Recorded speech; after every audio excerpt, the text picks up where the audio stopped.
Let's crash into that.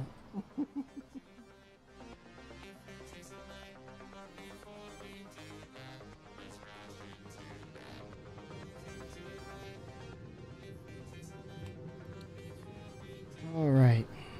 Doors, doors, doors. It's 4.6. We're looking at the rework, should I say gold standard pass for the Aurora. This particular variant is the LN.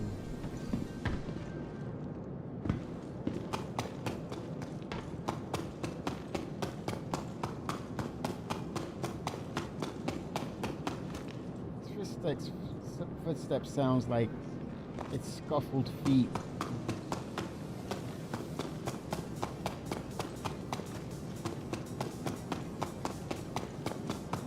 Oh, 07, Happy New Year, Scavenger, AK Scavenger 676. How is the money making in the game?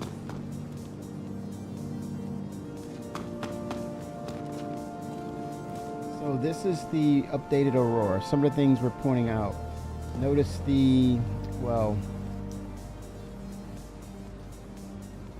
we'll notice now there is a dedicated panel for opening the ship on either side. You'll have them on either side.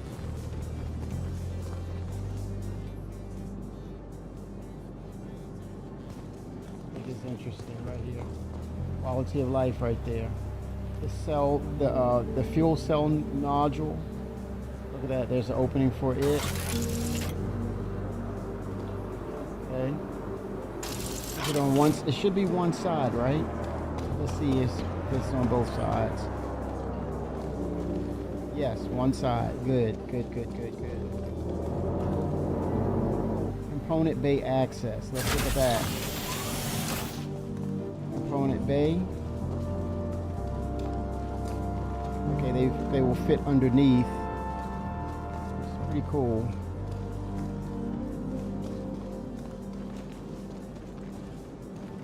Shield access.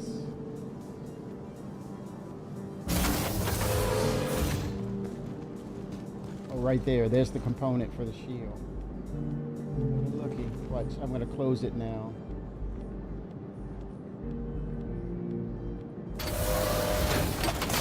Very nice. Okay, what are other components for the Gold Pass? I see something here, right? Component bay. It doesn't describe what that component is. It's there, which is reachable with the tractor beam, right? You have to unlock. There's another empty bay there, maybe for battery, right? I think battery is going to be the next step because I noticed in the TAC it was missing. It has an open bay for battery, and it described it as battery. Yeah, maybe for battery, possibly. All with the might of the Aurora LN. 54 mil is a record for CIG, or is it for you? That is a record. Either one, it's a record. Holy smokes, man.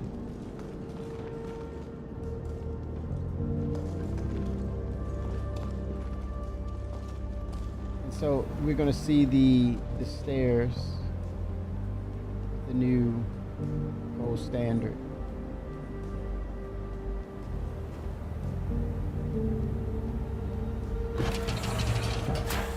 Oh wow, that is pretty cool.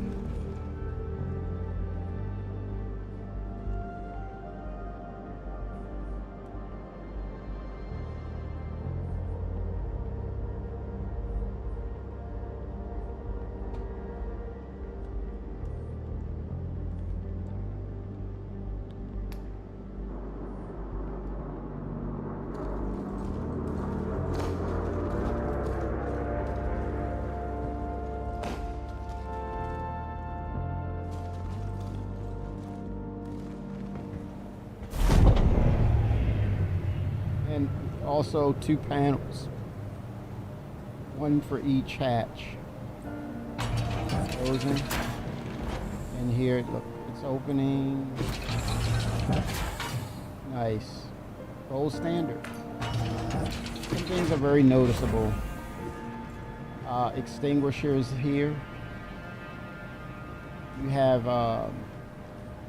enough height, right? You're not crouching anymore.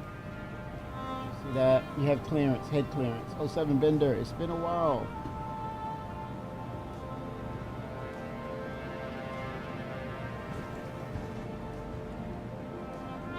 Interpilot seat, and supposedly it has tweaks. But I think the tweaks are in Arena Commander for enclosed structure. I think the tweaks are in the Arena Commander game for the updates to, or the tweaks, should I say, not the full update to flight model. That's still ongoing. Okay, hangar request. Here she is. Gold pass. Let's see if VTOLs work. Look at the VTOLs. Shoot, man. Look, the VTOLs. Look at that baby. You have VTOL animations. See, that's reminiscent of the Aurora, not the Aurora, but the constellations, right? Look at that. We have VTOLs, man. Now, what I would have done was added... No. I wouldn't have done the top as well, but yeah. But I love it. Very nice touch. Ooh. Nice touch, CIG. Nice freaking touch for the VTOLs. Very nice.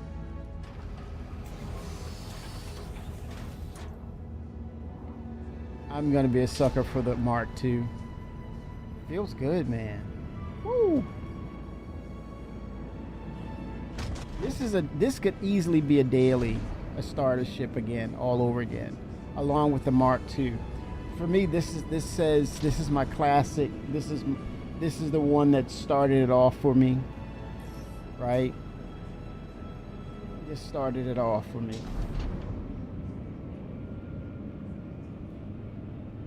Prospect just came over. Yes, the VTOLs are a go, man. Look at that. How nice, huh? Quality, man. It's all about the ships. Make no doubts about it in this game. It is about the ships. Wow. Let me turn them off now. Has a little RSI insignia on the wing.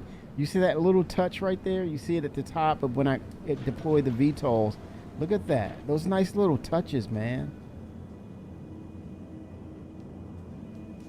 I love my Aurora LN. I think I'm going to go in with the Mark II as well. This is the fighter. It has more missiles, better shields. She handles, though. She is handling her business. Let me go decouple.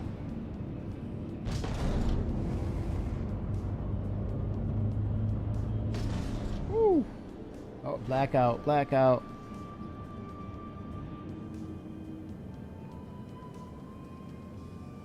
Strafe is going. It's loving it. Oh man, where's my tea? I brought tea. Hold on 1 second, chat. Let me grab my tea.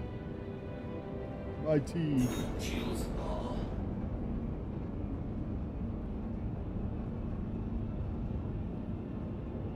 Be right back. I'm grabbing my tea.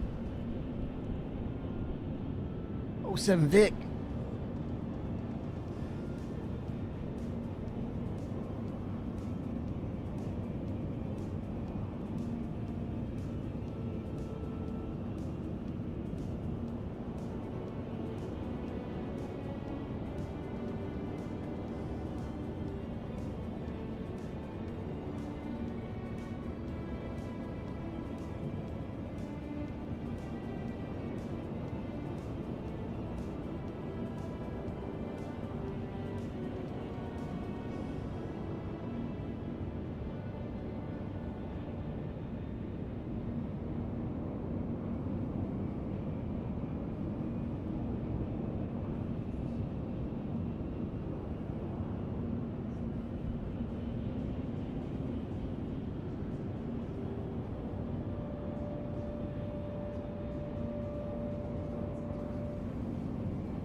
chat.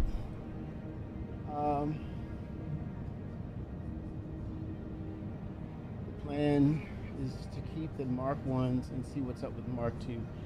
Yeah, they pretty much said, hey, when it comes down to those ships and making those decisions, you can keep one in the hangar as a show off to say, hey, this is the original, but yet here we are looking at the gold standard version right now, which will probably be ported over to live once 4.6 goes live. But regarding the Mark II, let's get ready to see what that is. It's going to have some variations, some differences.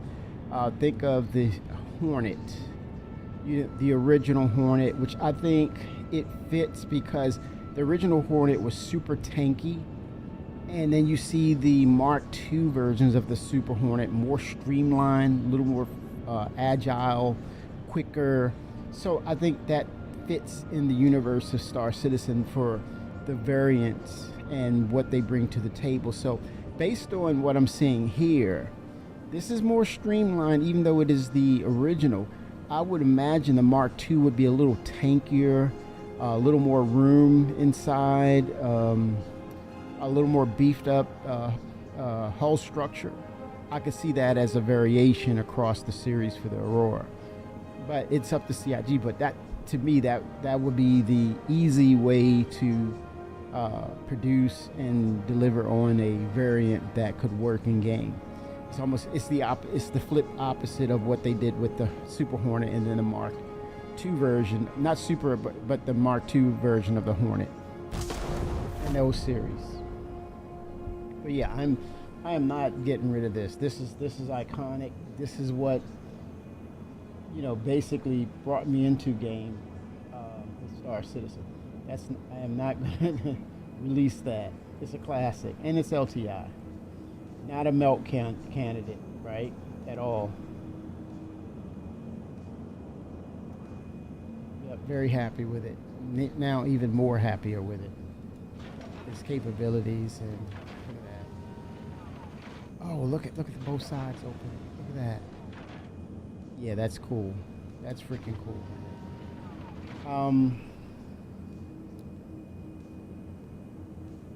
Yeah, I just had this little epiphany. I was grabbing my tea, grabbing my tea, and this thought hit me.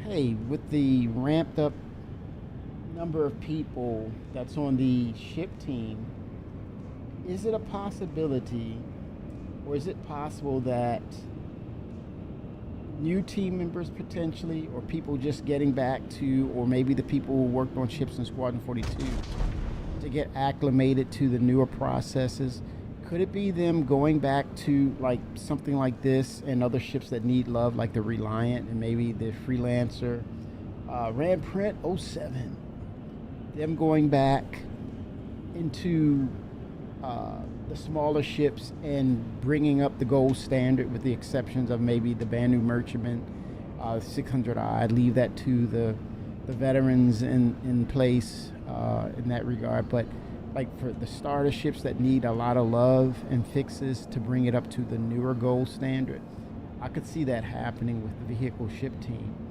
Maybe so, maybe not, but it makes you think about it. Something to think about.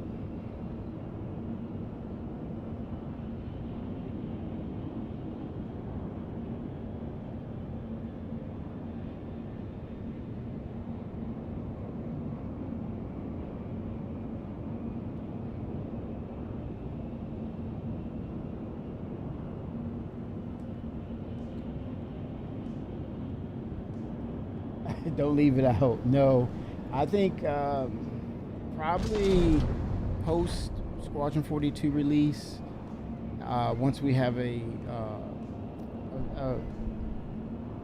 physicalized and finished economy, and also the items, the cargo. Once we get those items and crafting in, I could definitely see them bringing in the Banu Merchantman and making it possible with crafting. Keep in mind, they want to move it from your item system into a blueprint style system, which becomes data. So maybe that data can be instilled or placed inside of the abandoned merchantman as opposed to physically carrying those things. So it's data, and then a la the transformable entity that is the crafting hopper or machine. It's basically reinventing what's already existing, basically rehashing it. So basically, that same hopper will be served as the stored item within the abandoned merchantman, because then essentially what you're doing is saying, okay, you look at the templates through the UI and say, hey, what's for sale? I want that. You click the button to get it. You go to the large hopper, which is basically a crafting hopper, but it's relabeled or rebranding to say this is the commodities physicalized store. It pops out. You grab it and you go. Or you go to a deck or go to a area where your ship is, and you grab it and put it on your ship, just like the hangars where you load cargo. Maybe multiple ships will come in and do that. And it's basically a way station or area for selling. I don't know, it could be a little slow, maybe not, depending on how many customers you have and they're ready to do their deals. It's a waiting period, or it could just be passed right onto the ship, just like cargo, to make that process go faster. But for items that you can grab, like maybe armor and weapons, maybe there's a hopper on another level of the ship that you grab and you put the items on and you go about your business.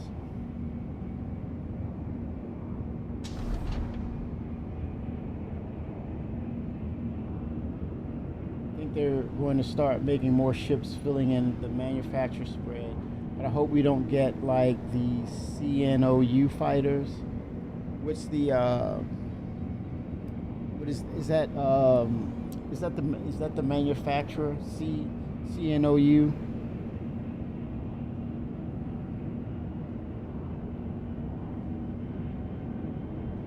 Consolidated Outland. Is that the acronym for Consolidated Outland? And if that is so, what is the Consolidated Outland fighters? Speaking of which, fighters, we're gonna get more of Kruger. We're gonna get the medium fighter, their version. I think it's the Stingray, I believe, or Mantis Ray or something. But it can't be Mantis. We have a Mantis already by RSI. But yeah, it's this patch, I think this is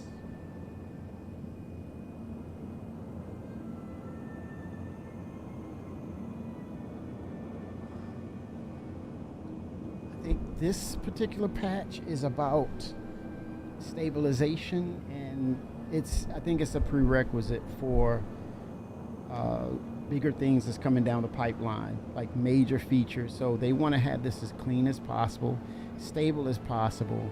I think the cadence is continue to optimize this game, continue to bug smash the game, and we're just getting back.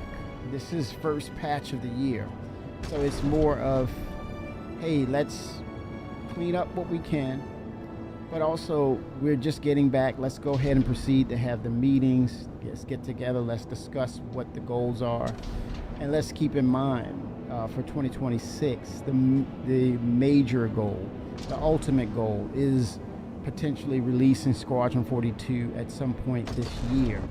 With that said, some of us kind of looked at the 4.6 patch and declared that, hey, this isn't right. This isn't how they should be operating. Traditionally speaking, major patches should be this number.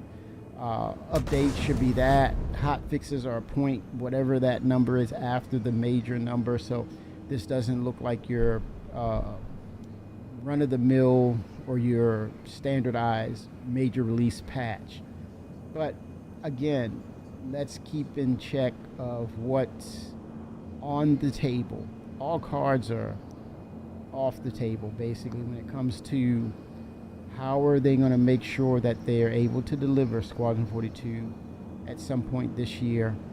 but at the same time, they want the persistent universe to kind of stand up and kind of be a mirror of success with potentially the release of Squadron 42. So the goal is you play, they get it released, you play Squadron 42, you say it's amazing.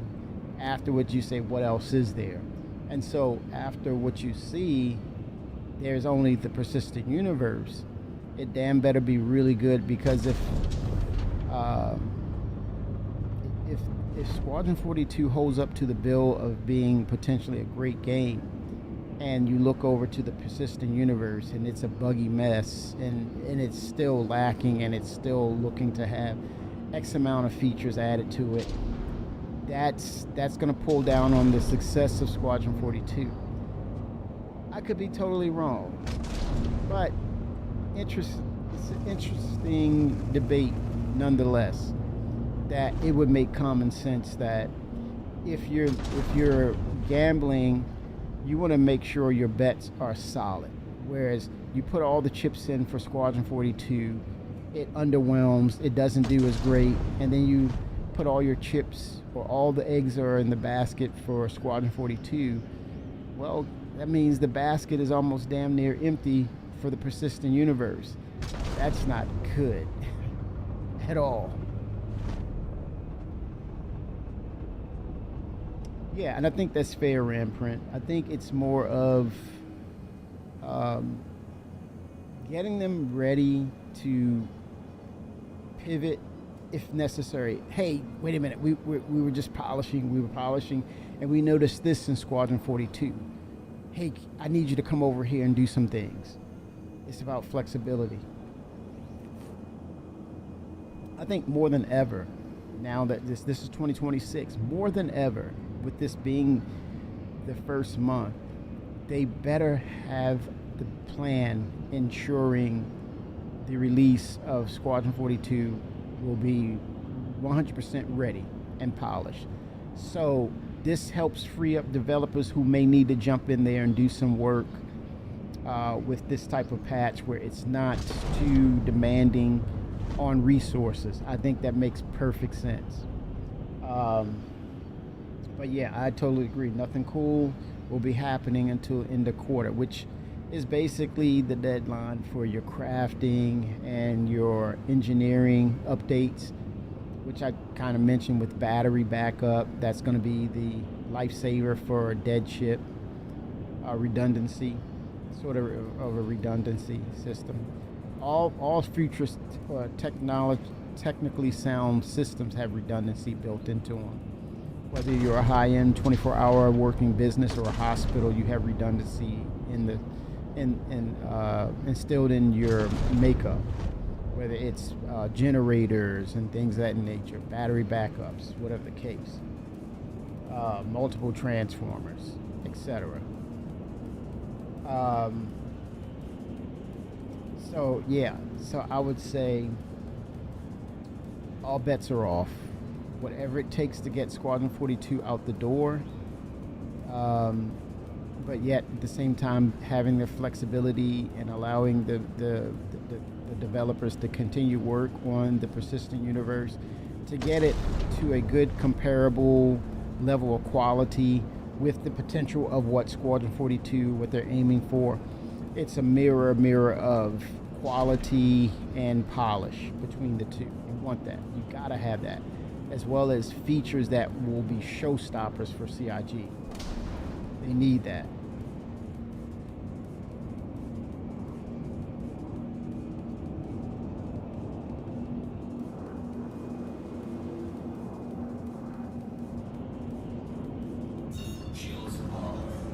I want to test the light amplification system in the cockpits now.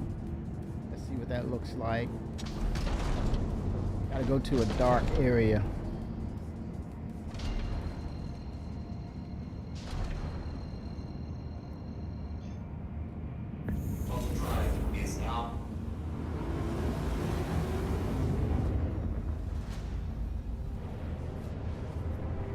So things are cooking, things are moving, they're preparing to start dropping in major things. I think there's rumors, there's word of the Tech Preview channel introducing the crafting and engineering, crafting and what is it? Yeah, crafting system, right? Uh, that potentially is going to garner a lot of attention because people's conversation is centered around Star Wars Galaxy. They're still fans of the game. They proudly let you know that they had prominence and great reputations in that game. To bring it over to Star Citizen in the modern era of video games, or let's say in this case the cutting edge of video games, is huge, of course. It means that it will potentially bring people over into the game and keep them in the game because they have these things to do to keep them busy, to uphold quality levels, reputation levels for the creation and crafting of things. And I think it can only get better with using a segue of it opening the doors to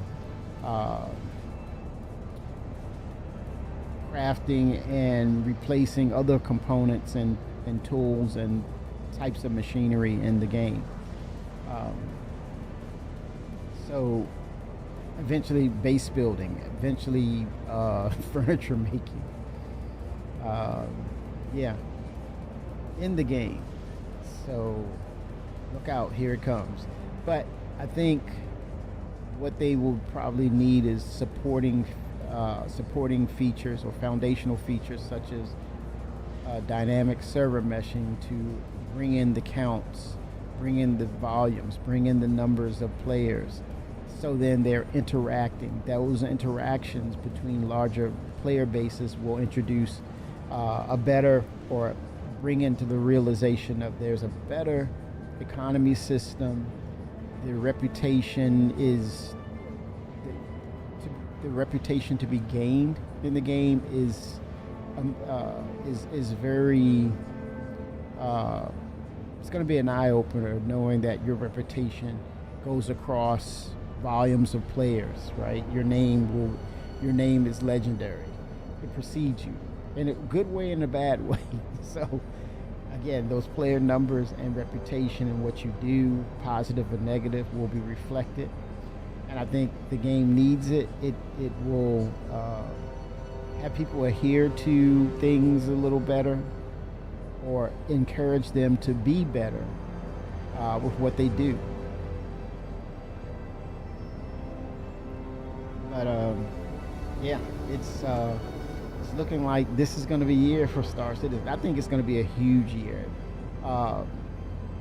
VR has just it's still a shocker, right? I'm still trying to gather that information. VR has just like stole the show, man. You know, oh, maybe if we go to console, this is viability, it's sustainability. It'll help them sustain this and that and the other. And it's like, yeah, but what about VR? That's literally a market in its own. If you want to say consoles is its market, VR is its market. No doubt about it.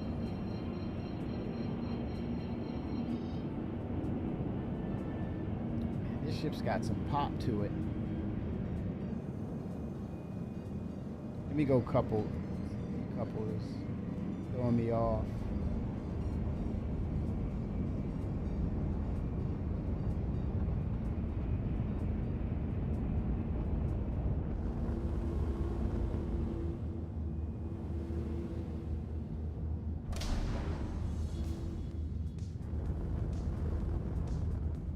Go back. Decoupled. I have to get used to this decoupled flying. Get it to a point where it's second nature for me.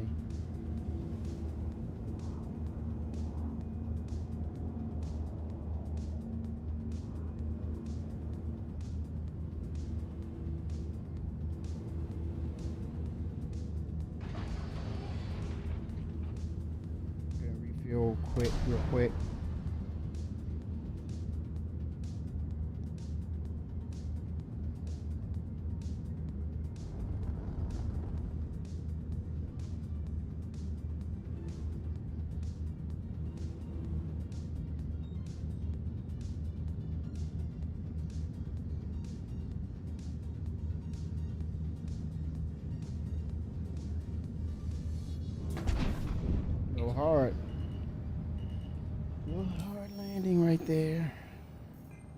But I can walk away from it.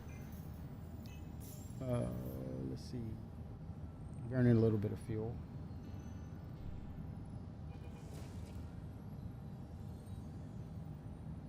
But definitely, I think we know crafting is on the horizon. We've seen and we know apparently of a future patch or feature being added very soon. We know that, but what's the other things that are creeping around the corner on us potentially that we may get some sort of word on within the next 3 months? I hope that it is the Genesis system.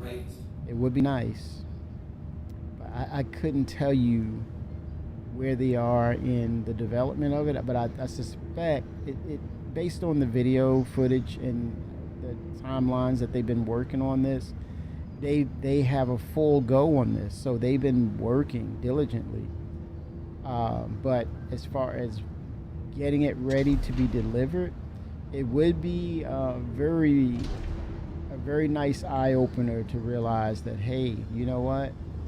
The times that we were looking at them displaying it, advertising it, talking about it, showing demos of it, that they've been diligently working on what the final product would be.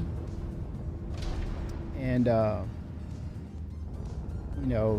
thing is, they've taken into account that, hey, you're going to see it not just with Knicks, but because we've been working on it for quite a while, we already have it for the other locations.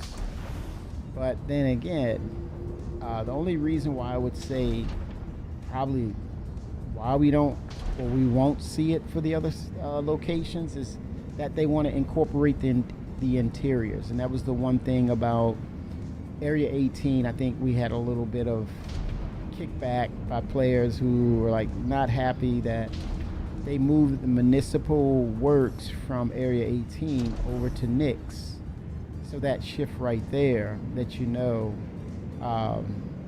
they want to probably flesh out the interiors for Area 18 first, and probably all the other adjacent sister cities of those locations in Stanton, and all in general, because that's another thing that's got to be done is the interiors, and what will that look like. Hopefully it's a one-stop shop of not just the interiors where you walk around, interact, be outside, but also potentially having your own let's say penthouse or apartment that's on those landing zones. And that's not so much of a death by elevator type deal, but walking up the steps, going out onto your hangar on the rooftop and taking off, right? And only time you want to go into town is for some quick supplies and things of that nature, or mission givers, like in bars, social areas, and you listen, you keep your ears to the ground. If you got a little extra UEC, hey, there's nothing wrong with greasing a few palms to get some information. Creating those relationships with NPCs to get things done, to get information to you, to have more ears on the ground. So you get that word on the street type of deal. Something that the mobiGlas will not provide as far as essential information. Now I want a long coat. I want the fedora hat. I want to gumshoe that thing out, man. Investigations. Hello. Opening the doors for missions and when to deploy with your org when you're sniffing a bigger fish in that whole game. Or you're doing or getting, as Bender is in the chat, you get the preliminary on the intel and realize what the scope of what's going on, and you pass that information off or sell it to somebody, right? Because it leads down to more risk, more reward. But you as a contractor or a fencer for that, you'll provide that information and you get your cut right off the top, or you can accompany the group to not just get your cut, but get some of the spoils of the victor is the of the victor being in that situation, right? You get the spoils too. Something to think about for actual mission givers in the game, intel runners. Yeah, I would like that. That would be fun. Okay, what's going on with the star map?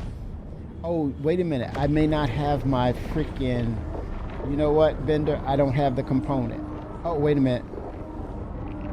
I probably don't, man. Because... Probably what's going on. Let's see. Or maybe I'm not lined up. Let me see if I lined up. If I line up over here. Let's see real quick.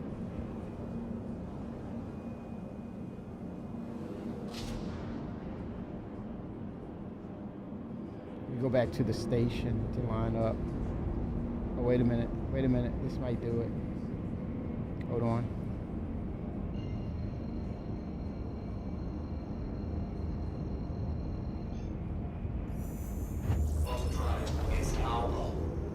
Around.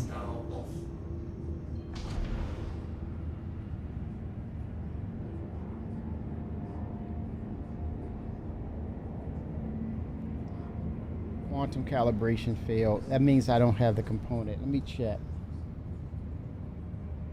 MFD this thing, man.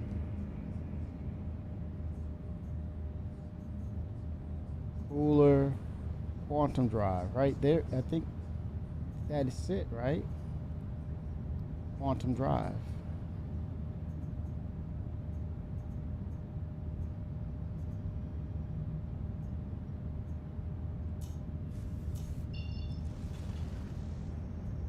Jump drive. It's got to be jump drive, not the quantum drive. It's the jump drive, which I don't see. Oh, wow.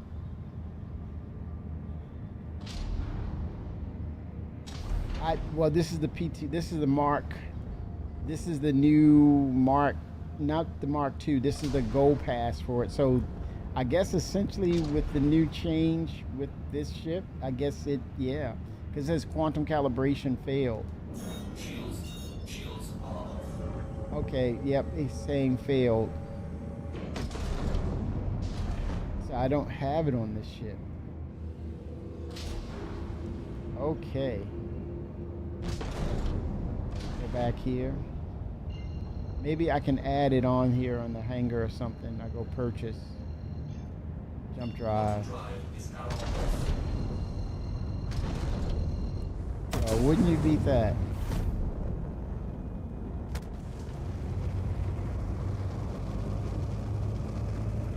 Now I just wonder regarding 4.6, it's not released, it's still going through waves. Does that mean we'll get more features added prior to its live release?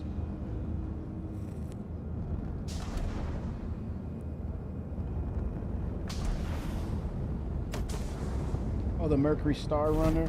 Oh yeah. That ship is iconic. It is like the love letter to Millennium Falcon. No bones about it. Sarah McCullough. She was the dev that did that ship. Sarah McCullough.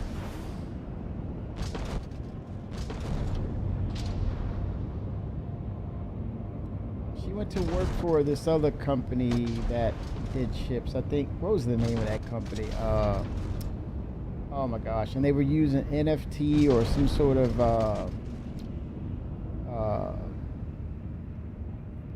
some of a form of money. What was it? Oh my god, I forget the name of it. And that thing was like, those ships were like 30 grand, man. Probably if I had to do a search, I would say defunct space games.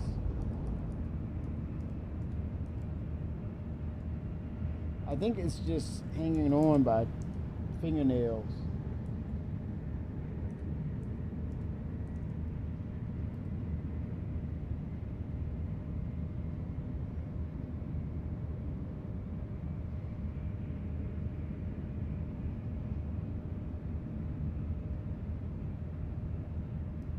I say that use NFTs.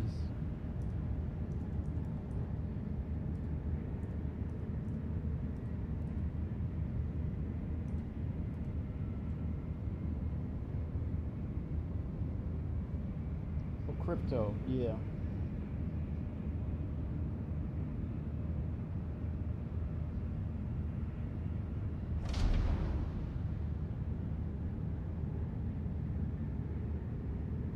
Star Atlas. Ah, boy, oh boy. Yep, she went to work for Star Atlas.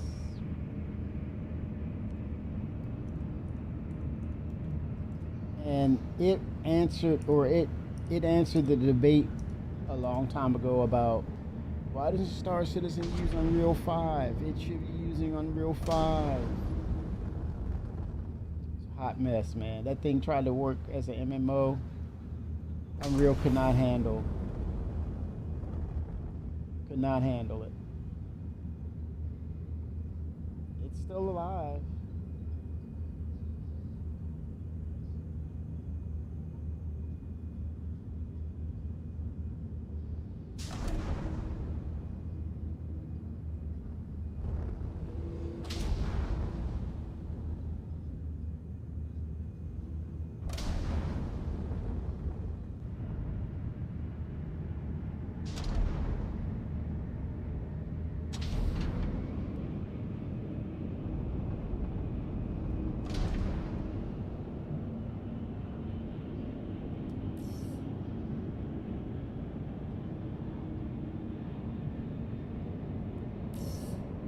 Please proceed to assigned landing bay.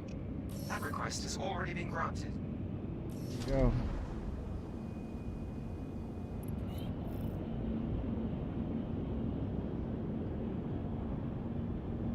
I don't know if this is incorporating the new or the tweaks on the flight model. I believe it's only in Arena Commander. I don't know. Could be wrong.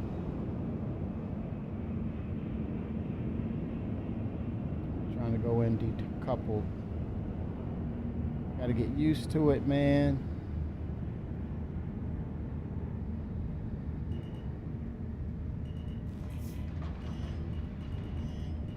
Landing gear deployed.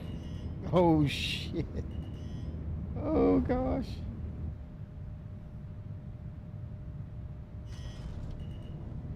A little rough. Landing complete. Oh gosh, a little rough. Okay, let me get a jump drive. Dang it.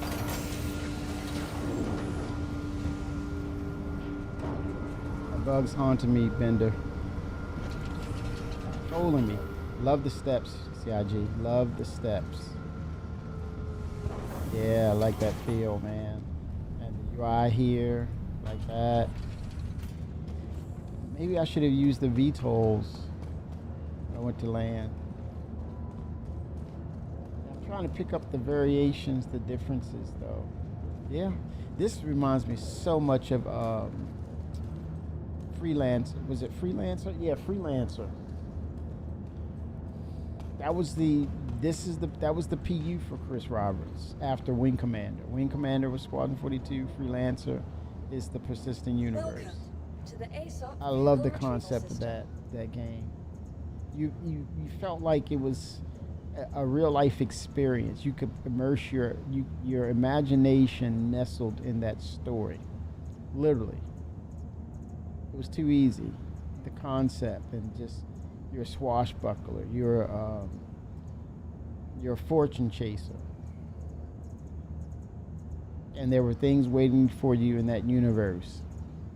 And you had to keep a bend but don't break approach to conflicts and things of that nature in the game. It was supposed to be so random, your encounters. Now with Star Citizen, he's able to leverage that. But it's going to get even better or more interactive with these player counts. We get those player counts up. I would say I would hope to see dynamic server meshing earlier than later. But I don't know, that's wishful thinking.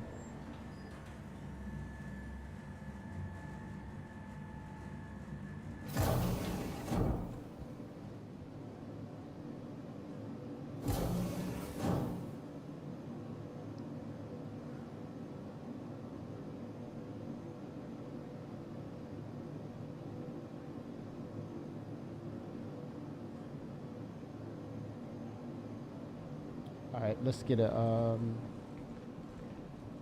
let's go ahead and dock the ship. To the ASOP vehicle retrieval Or system. did I dock it already? Yeah. It's docked, I guess, stored.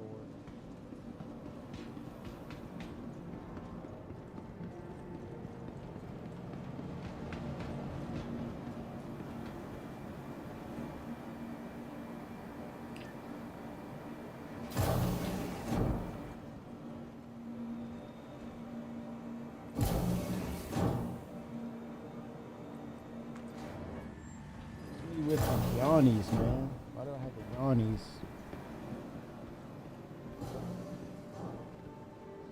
Let's look at that. I'm gonna say, let's look at that road map. Let's look at the star map.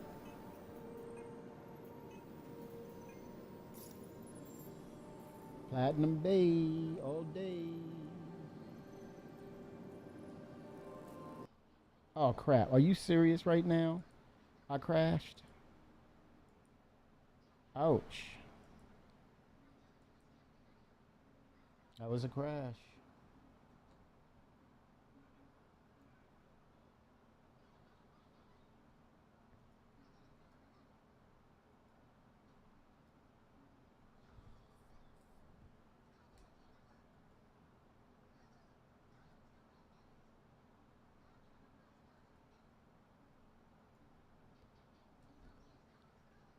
Okay, let's see what's happening here.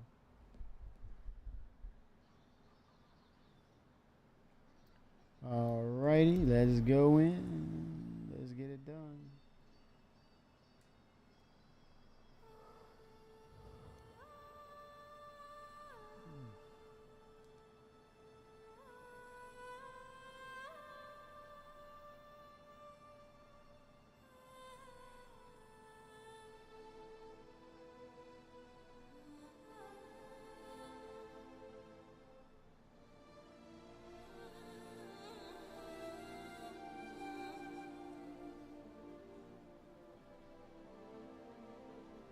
This stuff is still on cryptocurrency. It's weird, dude.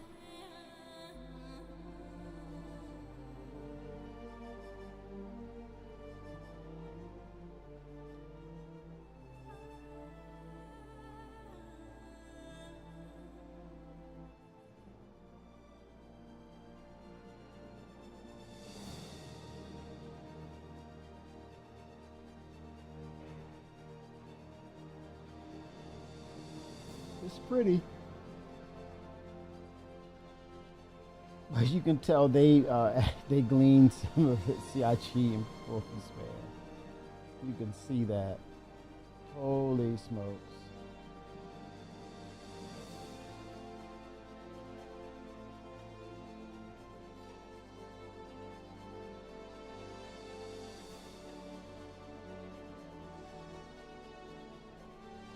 Join a real cash economy? You gotta be kidding me, dude.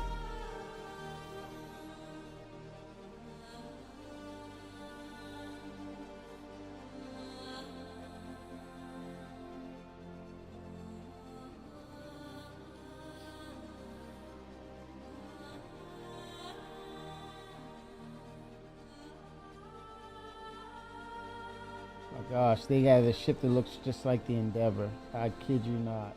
Holy smokes.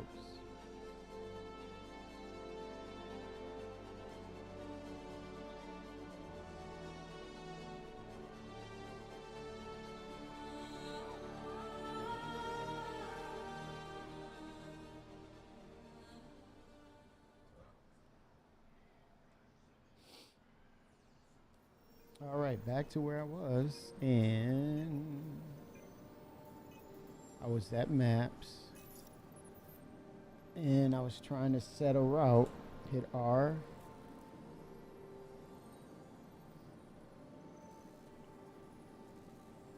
Okay, why isn't it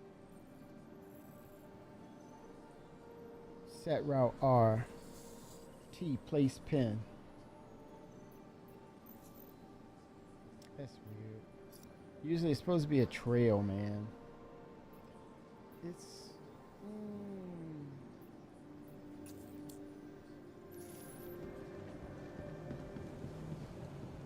even though it was right there, I wanted to test it.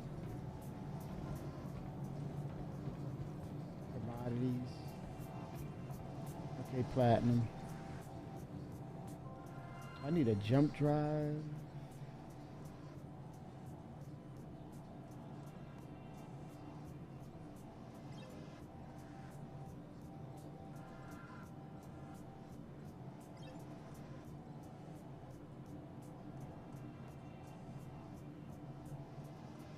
Tarsus. Okay, let's get that Tarsus, shall we? Jump module. Okay then. Alrighty.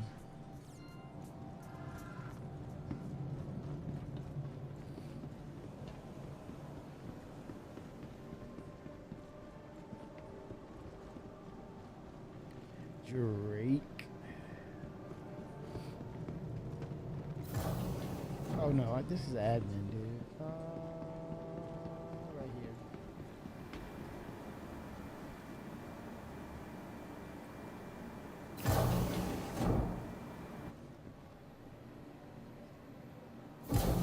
Angles and Habs.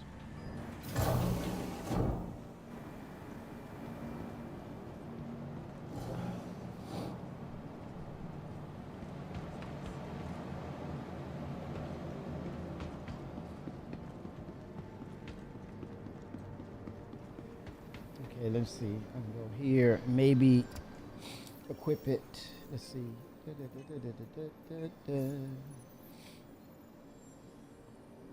Temporary. It's 4.6.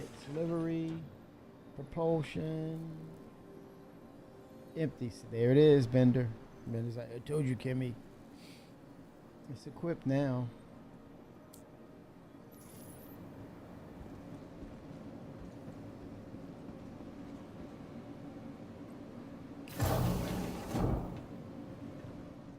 Bug abated. I abated the bug. Crap. Crazy stuff, man. It's the details in this game. When things are not aligned up, this is the result. Welcome to the ASOP vehicle It's a lot to retrieval capture, system. man. So I don't blame them for this particular patch, just to try and reel in these bugs and things that are wrong with the game, and basically take a deep breath, inhale, exhale, and get ready for this year. It's gonna be huge. Let me type RSI. There we go, and retrieve it. Your vehicle has been delivered to the building.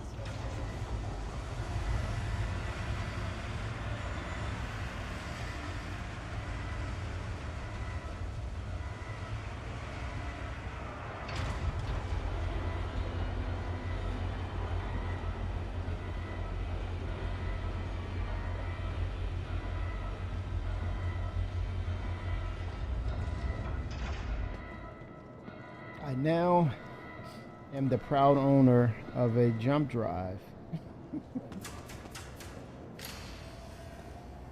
what is this again? Shield access. Look at that one more time. There we go. Shield on that side.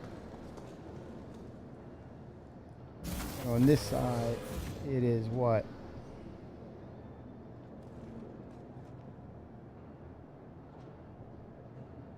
Shield. Okay, either side will take care of. Okay, 2 shields to cover the ship, right? 2 there. There's another component access. It doesn't say what. Don't know what it is yet.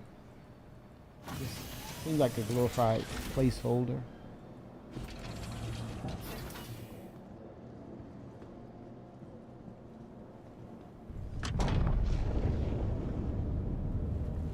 All right.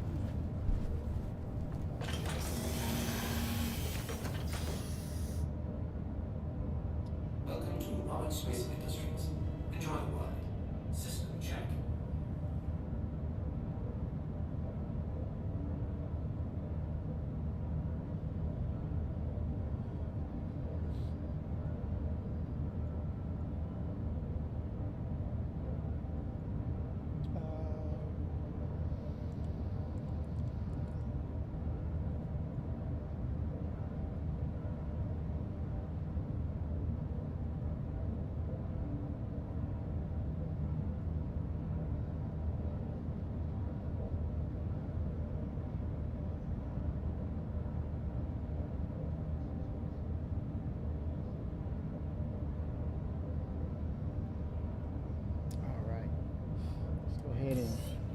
take off. I want to try that light amplification, something. Projection.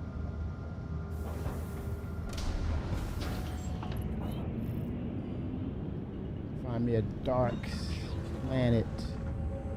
On the dark side of the planet. Man, with that for a little bit.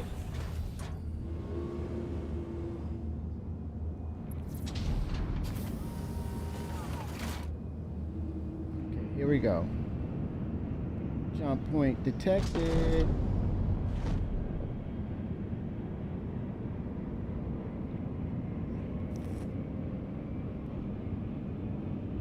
Let's see.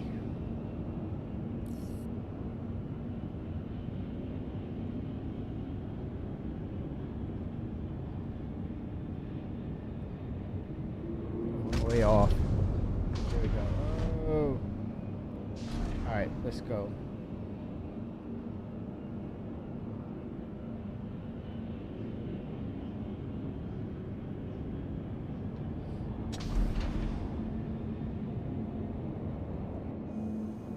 Sticking with the decoupled. Trying to break myself in, man. There we go. Oh gosh. Back up. There we go. Got some distortion. Line up. Let me decouple.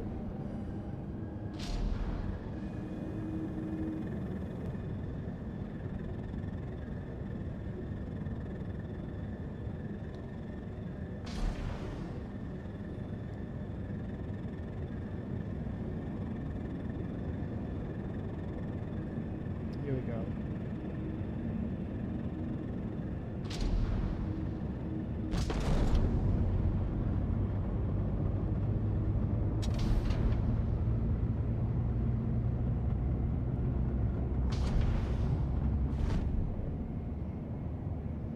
Got alignment. We got alignment.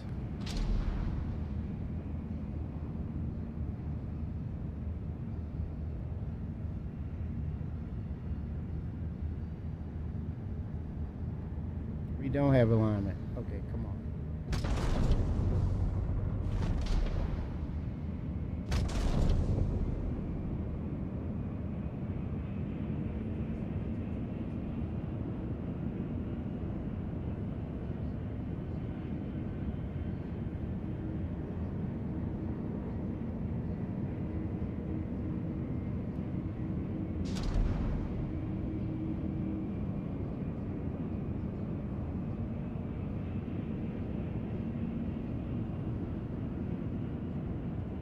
Go.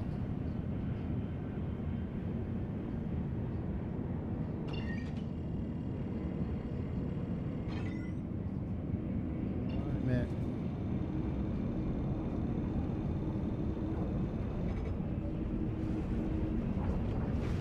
Activating jump point. All right, let's go.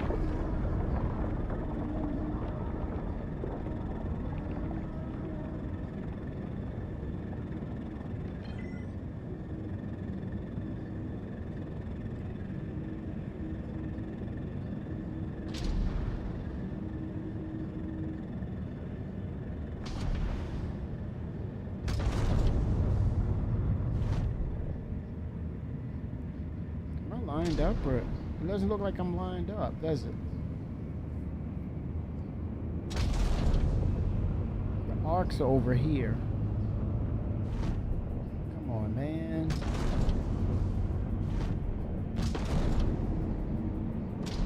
I want to stay decoupled though.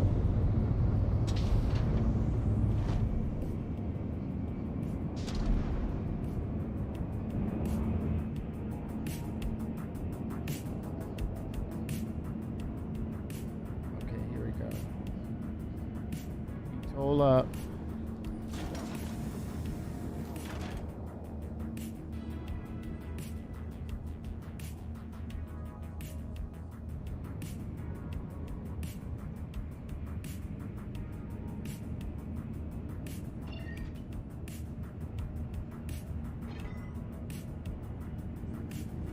Finally. Oh, and it's closing. You gotta be freaking kidding me. I can't blame it. All this freaking time. Oh gosh. It's like wasting fuel.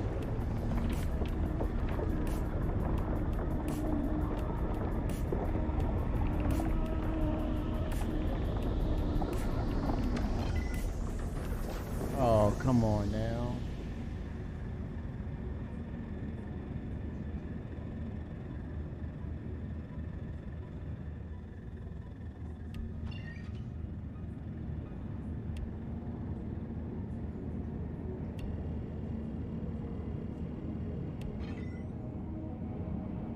Finally.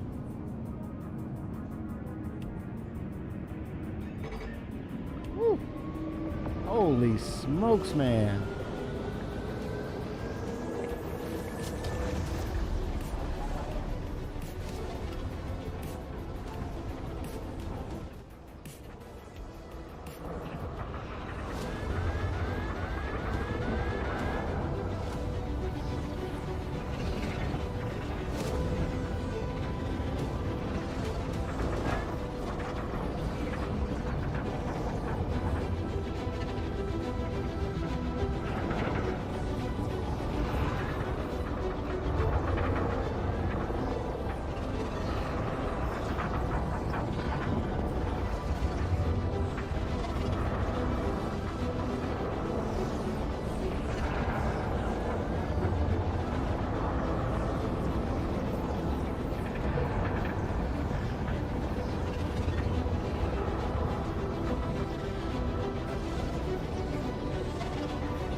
Definitely.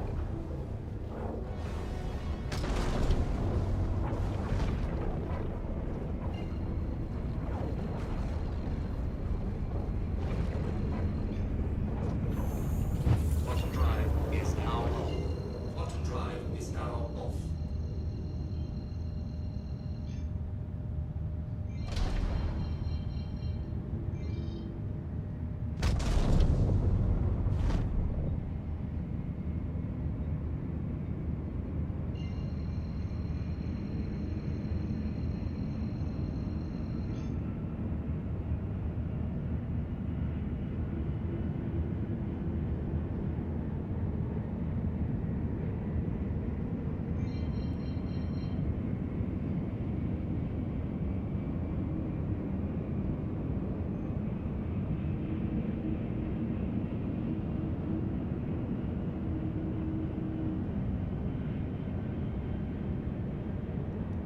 Shields are on.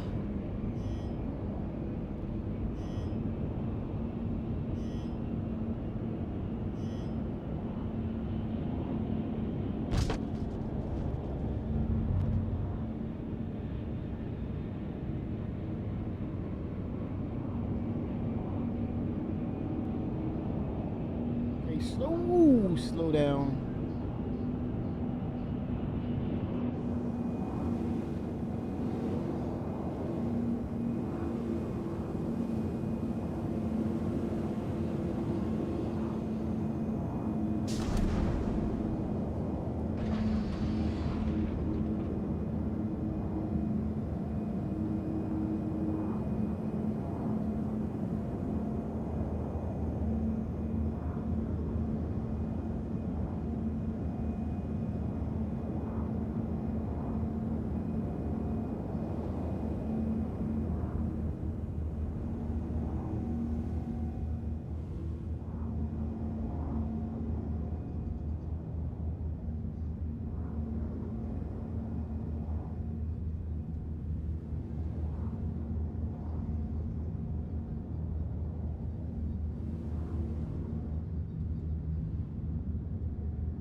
Ooh. I need repairs.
No repairs?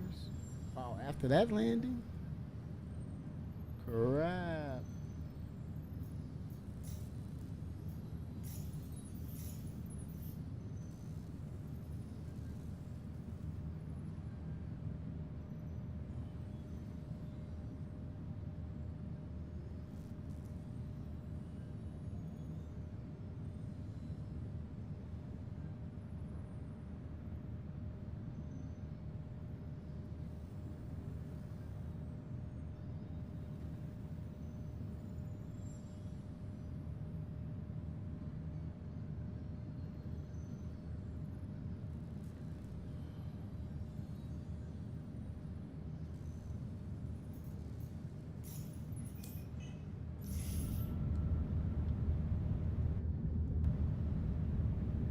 Take off.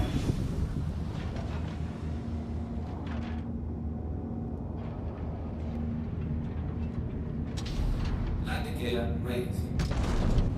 Shields are off. Okay, let's look at some systems. I want to see lamp work because that's been like, that's been a pain for me. Flying at night, Star Citizen. It's been rough for me, man. I'm so happy for that new feature. Let's see.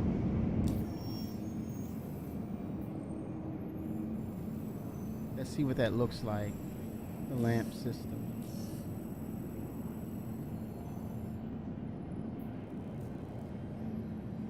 Hold on, I don't want to crash into anything. Okay. Alright. Just getting my bearings. Let's try Pyro 5.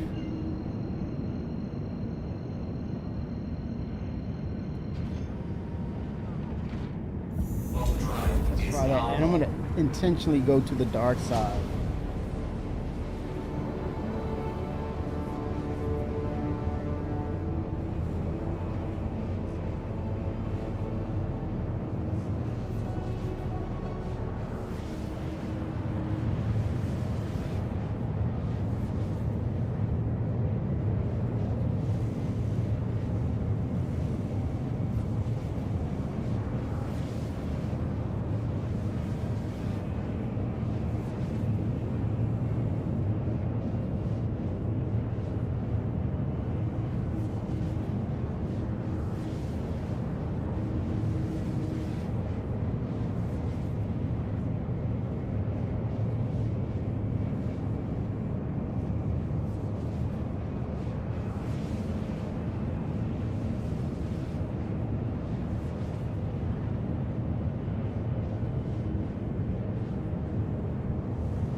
see Power 5. Let's see how the lamp system works. Lamp.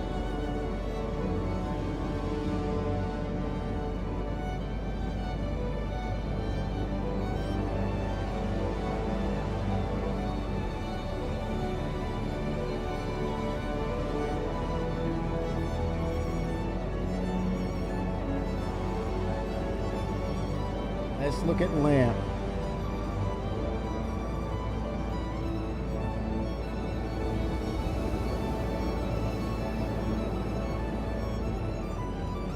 Lamp.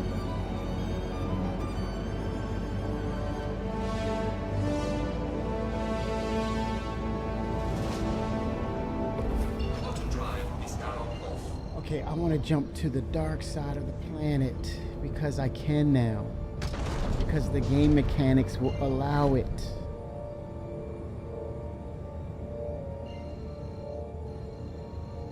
Wow, this is super green down here. Interesting. Let me see if I can get over to the other side. Let me try this. Jump really fast, briefly, very brief. Take a look at lamp. Jump out. Okay. There's the darkest.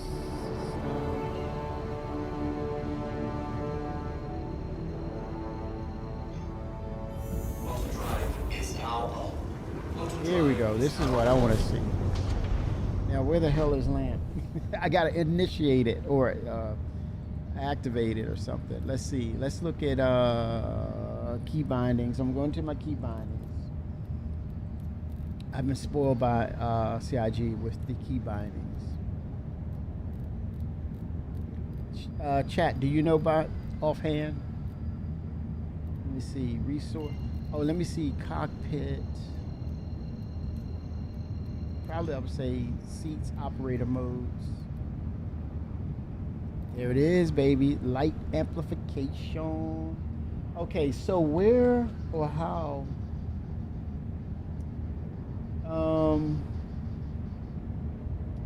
Trying to see which button would be the one to use for lamp.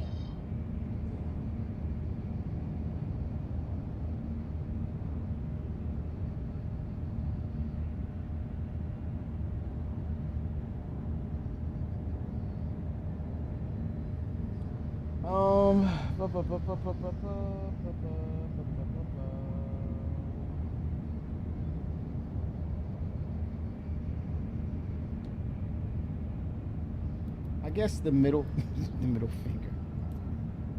Toggle here. Docking. Nope, don't want to do that. Let's see. There we go. We got lamp, baby. We got it locked. We got it locked on lamp. Okay.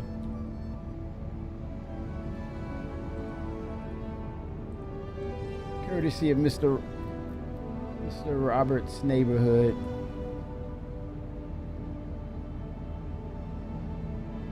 Huh?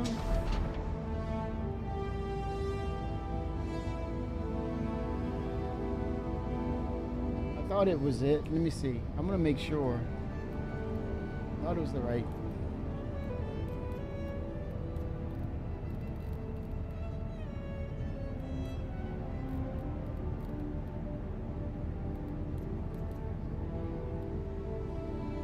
Okay.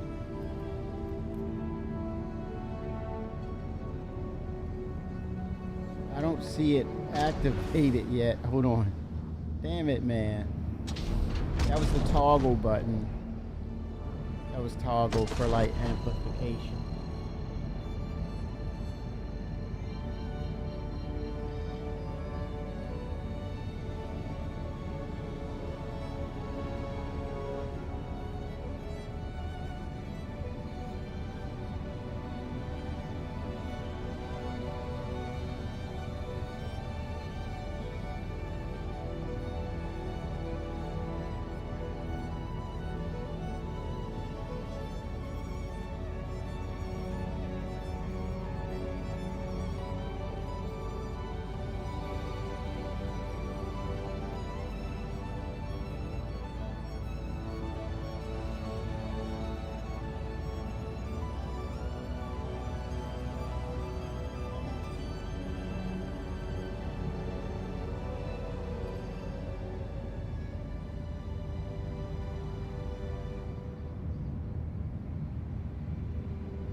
go to radar and see something.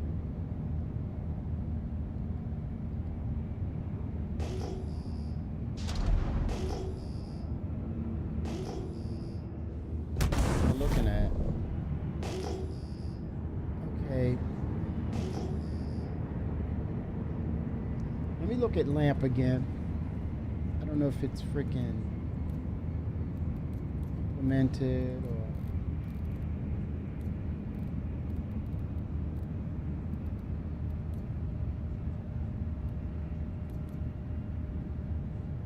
Try these buttons. Both off and on. Is it not working? Is it a bug? I don't know. Or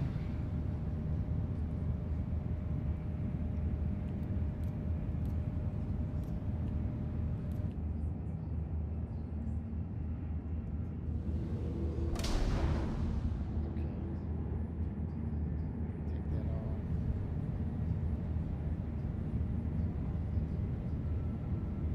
Atmosphere.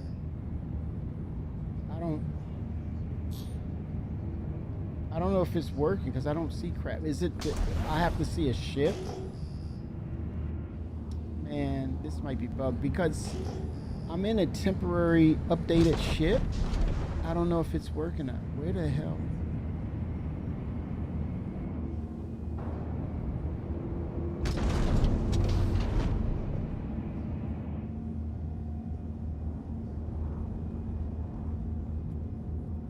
Dude, this is.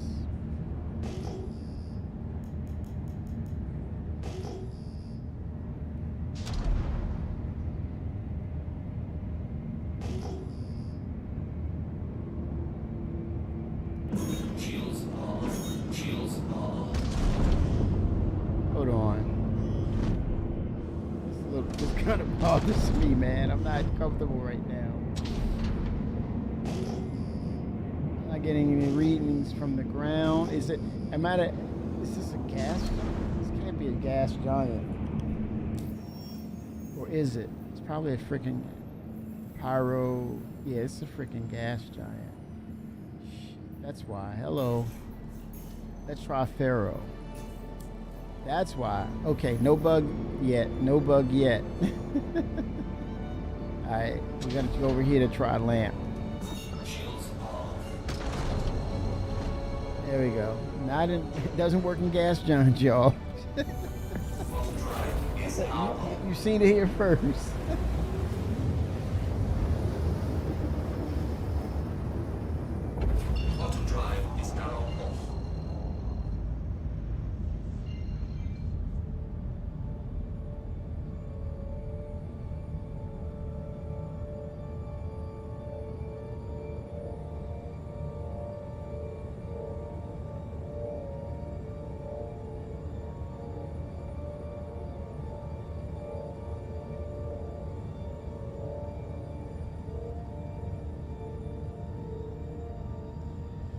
Oh yeah, let's see. Let me go to this orbital marker here. Okay. Now it's gonna, by default, I can't lose now. Every planet and moon I go to, it's gonna be light there. It's gonna be the opposite. Dang it, man. Let's see. Let's try lamp in the dark. I'm excited. Overdrive is now on. Overdrive is now on.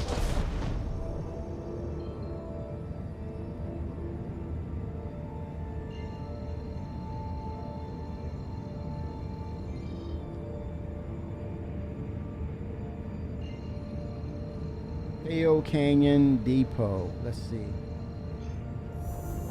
Hopefully it keeps me on the dark side. Overdrive is now on.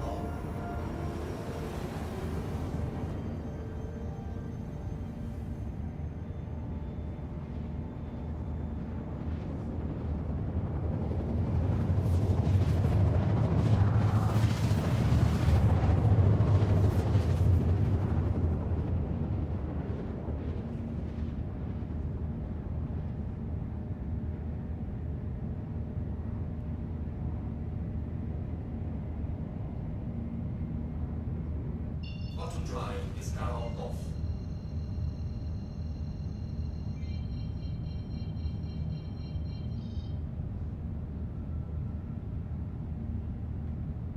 I knew it. I knew it was gonna do this to me. A red ocean? Oh, this is freaky, man.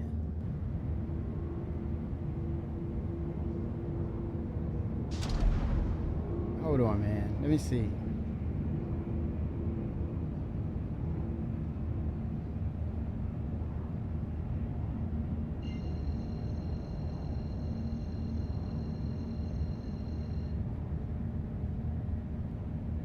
Disabling atmosphere.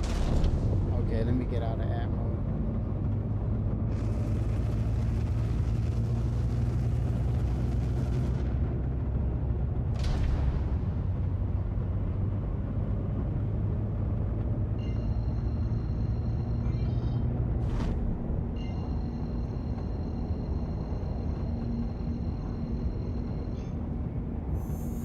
Auto drive is now on. Auto drive is now off.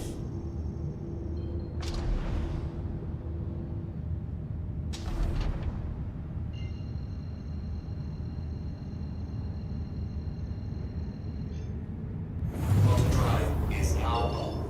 Auto drive is now off.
That's a visual, faux pas right there.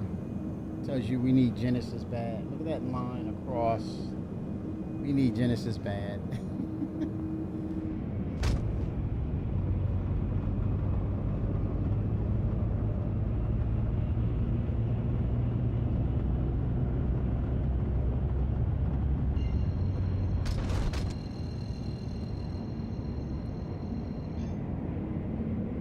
I want to get low as possible to the dark side of this moon or planet. See what it looks like.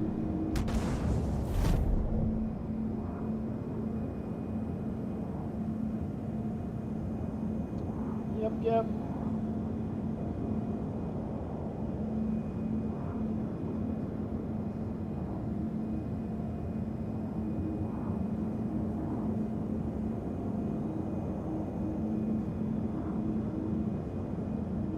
Oh, I'm messing with my camera.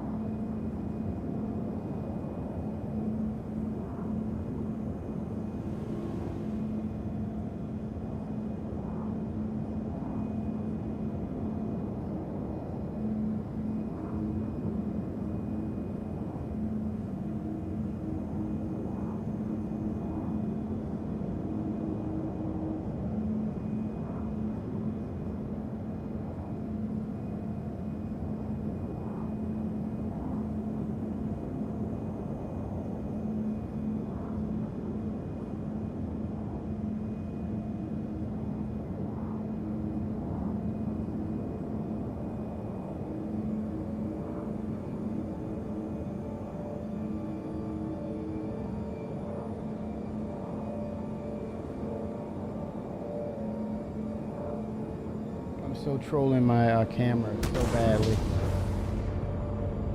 Color adjustments. Okay, I'm trying to get to. Gotta watch my descent, my speed of descent too. I'm dropping like a rock.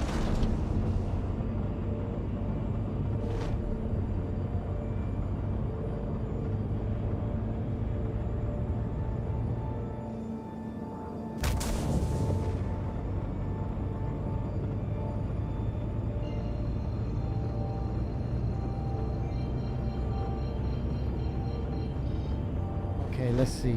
Let's see. I want to get to the dark side and enable lamp.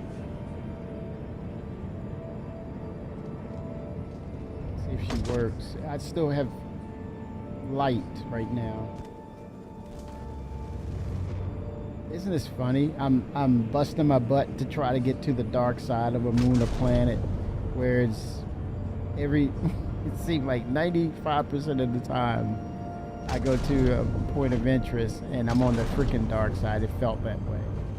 That's the type of impact it had on the game when you trying to navigate or fight FPS. Not FPS, but dogfight in the dark. Holy smokes, man. Or land. Holy smokes. This is huge. Sometimes little things are big things with this game. The little things, they really count.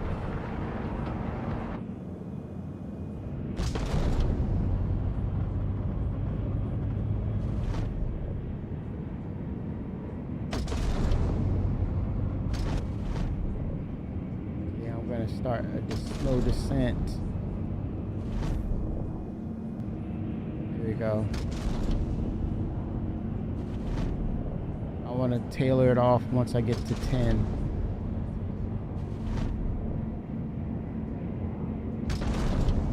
Does this R alt mean relative altitude? The ground, I guess. Okay, I'm approaching 10. I better freaking slow down. Okay, I'm at 10, I think. Yeah. Deploying the landing gear to help me slow my descent. You see it? It's slowing somewhat. Okay. There we go. Beautiful.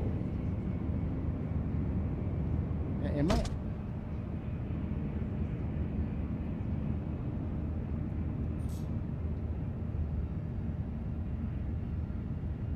I don't know if I'm using lamp or not. I'm gonna see.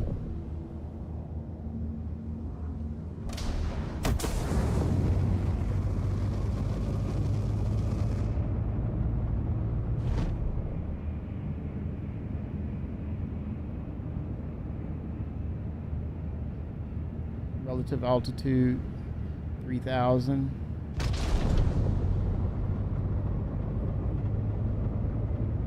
Dipping lower, dipping lower, dipping lower.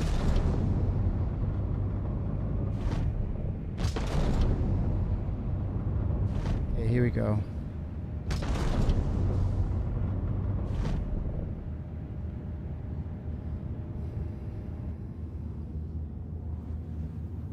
Here we go.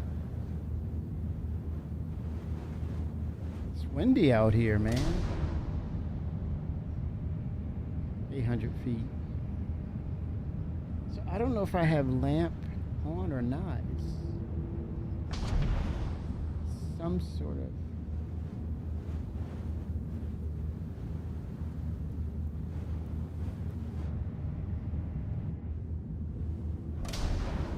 I don't think the flight model is in this patch. I think it's in Arena Commander only. I want to test that too. This wind is fighting the ship though. I can feel that.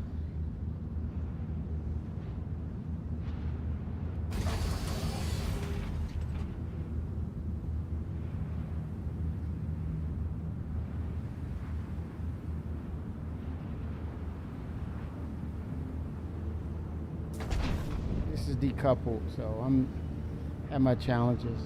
But yeah, I guess that's lamp.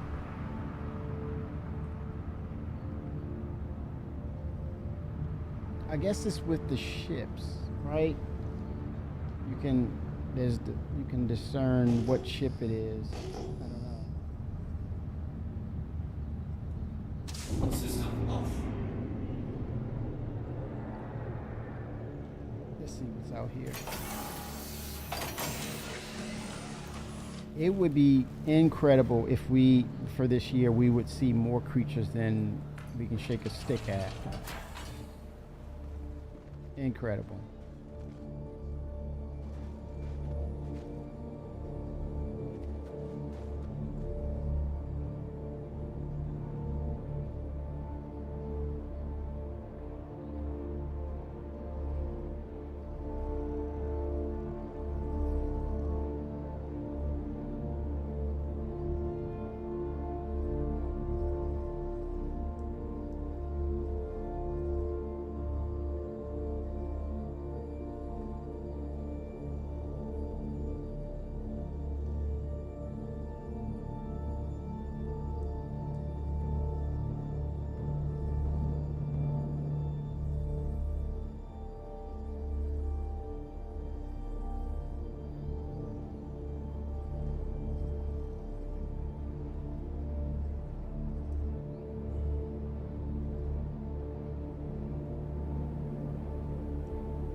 All right. It's beautiful though. Yeah, you can hear it. It is windy as hell, man.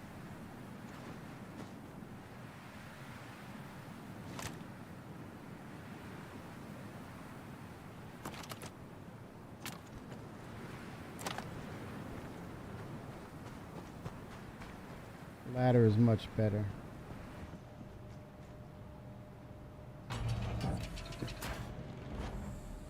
And I think, I don't think it's just a gold pass for functionality. I think on the developer side of things, gold pass definitely means draw calls, making it more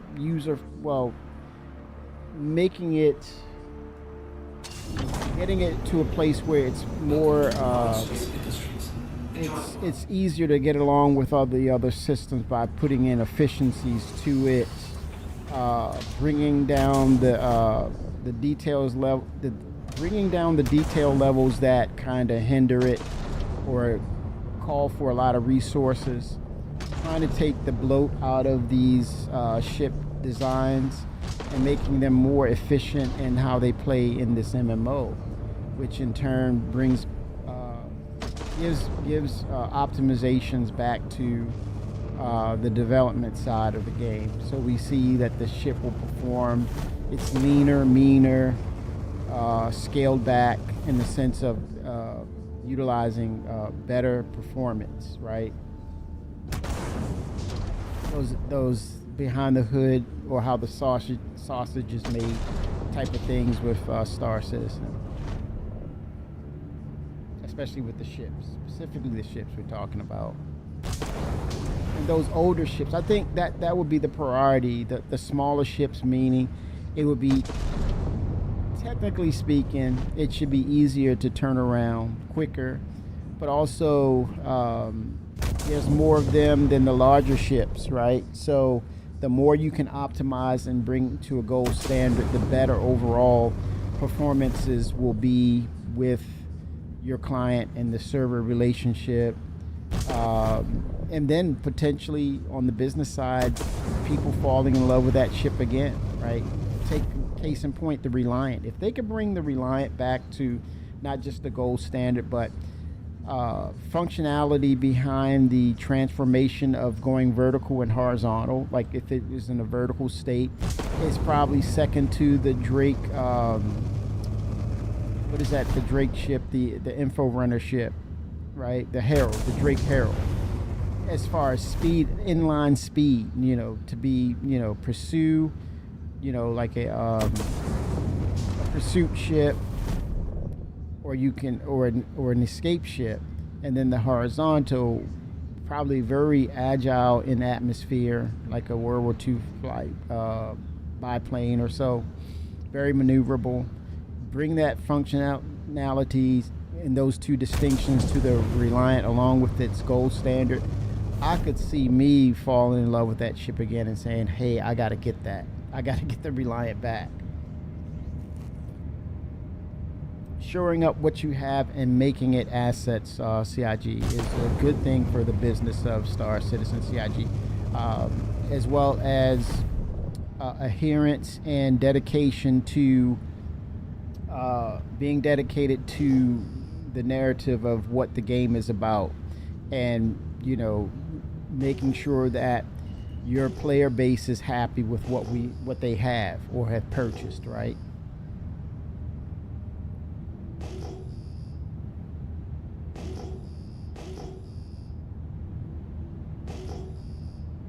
What is this what the hell is that?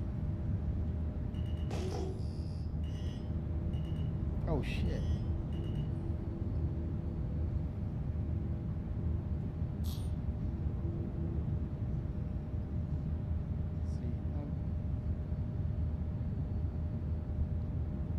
VLK Juvenile. What the hell is that?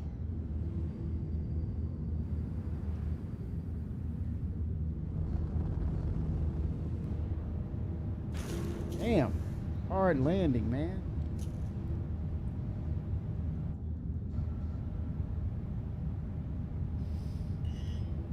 I'm in decoupled mode, man. I'm trying to practice with decoupled, dude.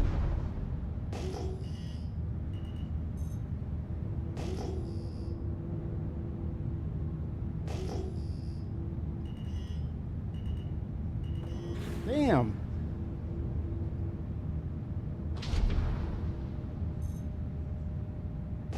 Trying to wean off of coupled and stay in decoupled mode.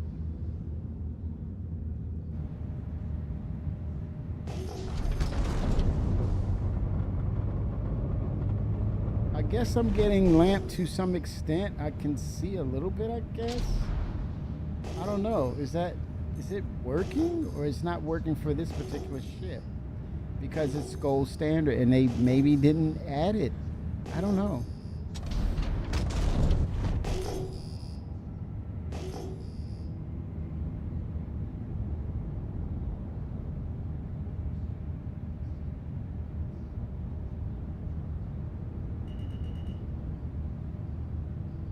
The rocks, Baradum.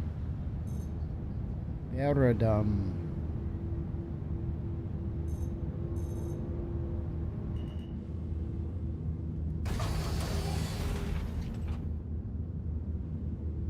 It's not lampy. It's not lamping, man.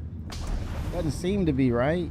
Or is it just not on this ship? That's probably, that could be oversight. I don't know. Yes, let me watch this. Key to toggle, right? This is weird. It's weird. This is weird. Shoot, man. Oh my God, this is tripping me out. Let's see. It's definitely in seat and operator modes, right? So right here, let me turn it up. Let me turn these off. So toggle. Let me make this toggle. Like maybe it's a button. Okay, right there, right? 21 light amplification. I'm going to save it. 6th off Star Citizen. That's what I love calling it. 6th off Star Citizen. It best describes it. No, not the off. 6th off Star Citizen. Okay, so no, man. Damn, my DOF is not. My DOF is off. That, man, this is lame. It's probably, it could be the case that it's not a regular ship, or they maybe, oops, we forgot that we were so busy drilling down Let's see what it is on keyboard, just to see, just for shits and griggles, if it's right. Okay, flight. Let's see advanced. No, let's go back to. Dang it. Key bindings, keyboard and mouse. Let's see. Is there lamp on here? Looking for lamp. Looking for that lamp, baby. Scan mode, toggle landing mode.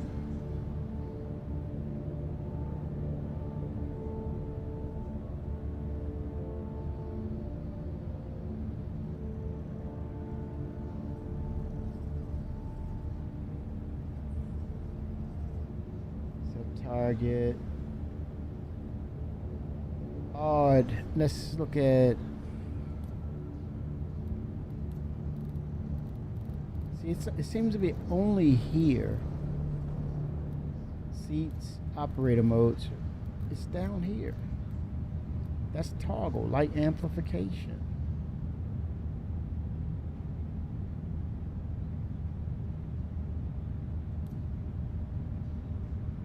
Double click to rebind. It's right there. 21. Go back. Let's take the D. Look at that. Okay, maybe let's see. Is it on? Can I pull it up on MFDs? Let's see about that. If it's activated through this ESP, I don't know about that. Look, it's off. Look, enable. Let's see now. Enable light amplification. Right? It's there. Okay, and let me look in game settings if there's another option. So this could be oversight by CIG that they were like, whoops.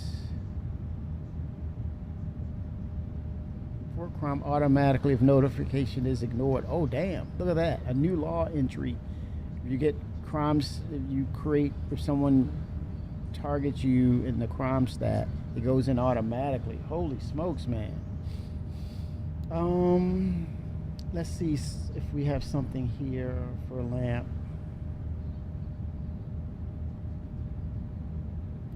Like ESP, I'm gonna take that off.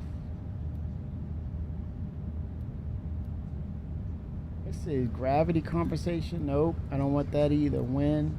I want that decoupled mode. G-Safe is off. Hell yeah. I don't want no proximity assist.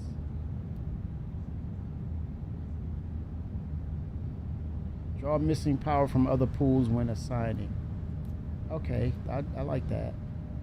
Advanced HUD prefers labels.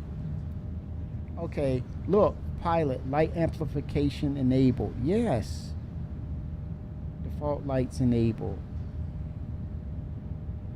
Okay, it could be a settings thing, right?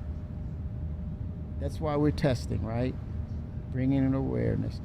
Turret, light amplification enabled. Hell yeah.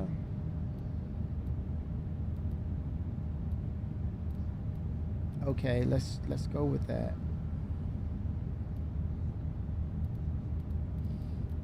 Okay, back. Return the game. Do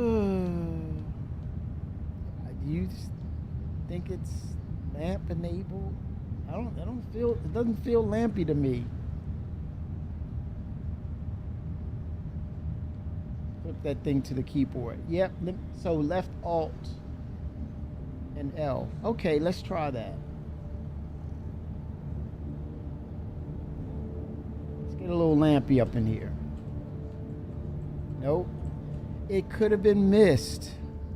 I think that's the thing, man. That's so hilarious. I'm not making fun of CIG, but that happens to us more than anything else, man. We could be so down in that thing is what gets us, man. Been there, done that so many times. For real. For real. Is it here in the ship? Let's see. Engine. Configuration. What's that? But it would have been nice to see it in here. Naval VTOLs.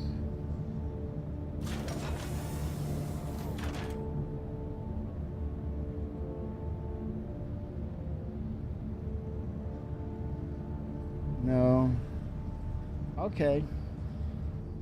So, what I gotta do? I'm gonna try another ship. I have to try another ship, right? Landing gear raised. Shields. I have to, man. Beautiful though out here.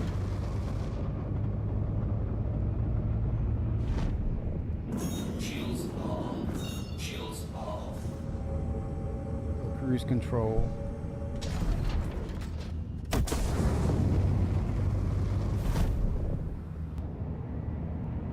to a map. Get to a station and change ships. What is this, Gaslight? It's not far away. I can call another ship. And see if it's the case that it is the, I guess I got to put that in bug report that, hey, the new gold standards does not have lamp. Oh, because we got to find out if the lamp is working, or if that was lamp. As you say, Ramprint, not lampy enough. Not Lampy enough, baby. Yes, sir.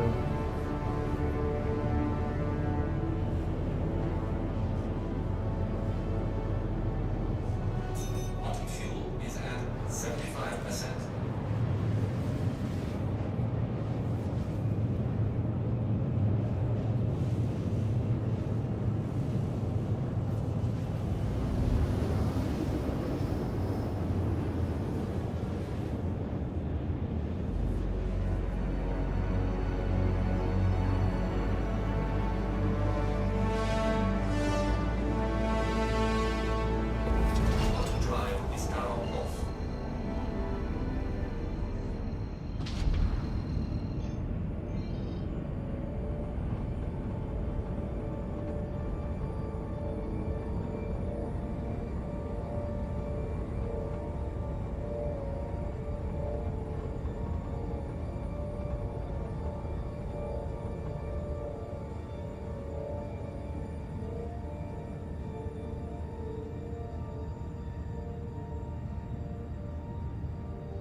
got a hanger request. Fembra 07. 0 out of 10 for the lamp. Lamp not lamping. Lamp needs power. Lamp unlit. Hopefully it's just the ship, Ramprint. We're gonna find out. We're about to find out.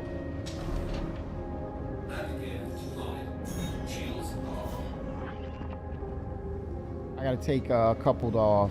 I'm weaning myself off of decouple. Or coupled.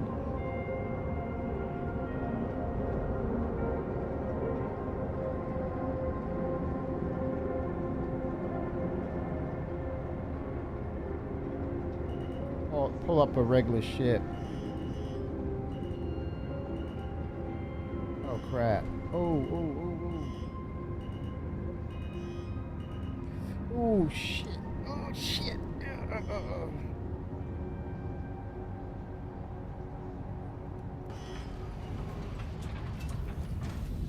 Landing gear raised. Ooh. I need that landing gear down. Ooh. Jeez, peas Louise. Decouple. Oh crap. Arriving right. Welcome. Yeah, I think so. I'm here to test lamp. I gotta get a regular ship. This is the new gold standard Mark 1 of the Aurora. Notice the bespoke UI panels now. Notice the new ladder animation. UI here, and it's one on the other side with the fuel nozzle for refueling. So it refuels from the side. So I wonder what the refill mechanic will look like. So right here. I think it's versatile in space and from maybe a vehicle. Look at that.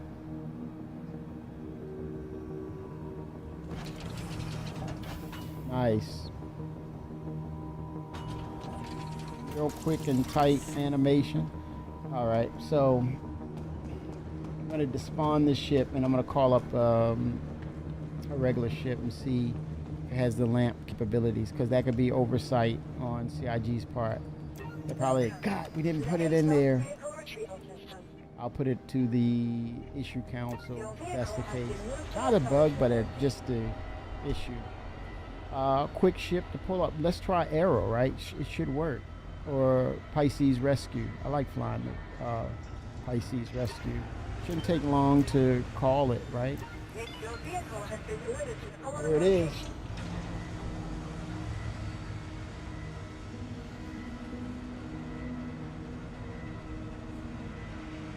Here we go.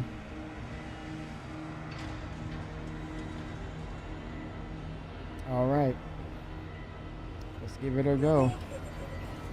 I have lamp enabled, so come on, Pisces, don't let me down. I know you. These are one of the better design and flying ships in game. Pisces handles very, very well. I would definitely incorporate this with the Odyssey. No, I don't have the carrot. I melted the carrot for the Odyssey. I know, shame on me, right? Oh, look at the lamp. That's gotta be lamp, right? Lamp on, lamp off, lamp on, lamp off. So that was an oversight. Let me go ahead and put that into issue council to CIG. Trying to do my part here, y'all.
Okay, so I put in issue cancel. Lamp is not enabled, working, or added to the gold standard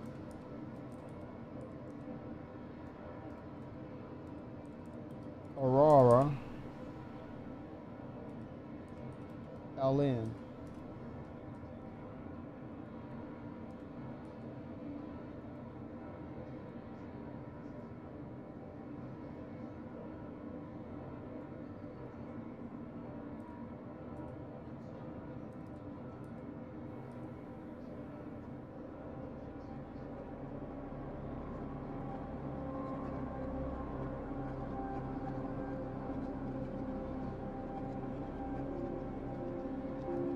Okay, this is what I put in the issue council chat.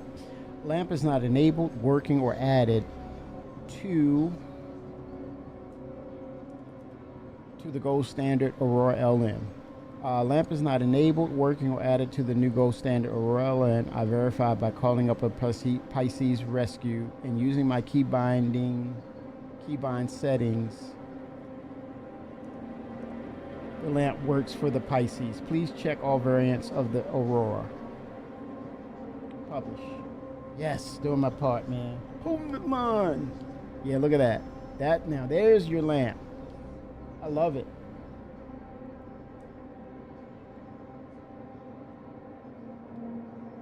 Oh, the Reliant.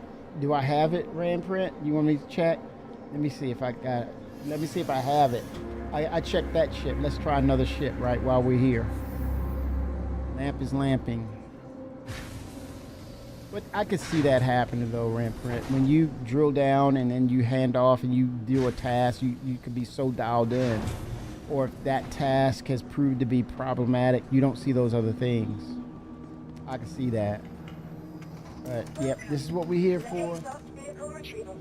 Let me see if I have a Reliant, right?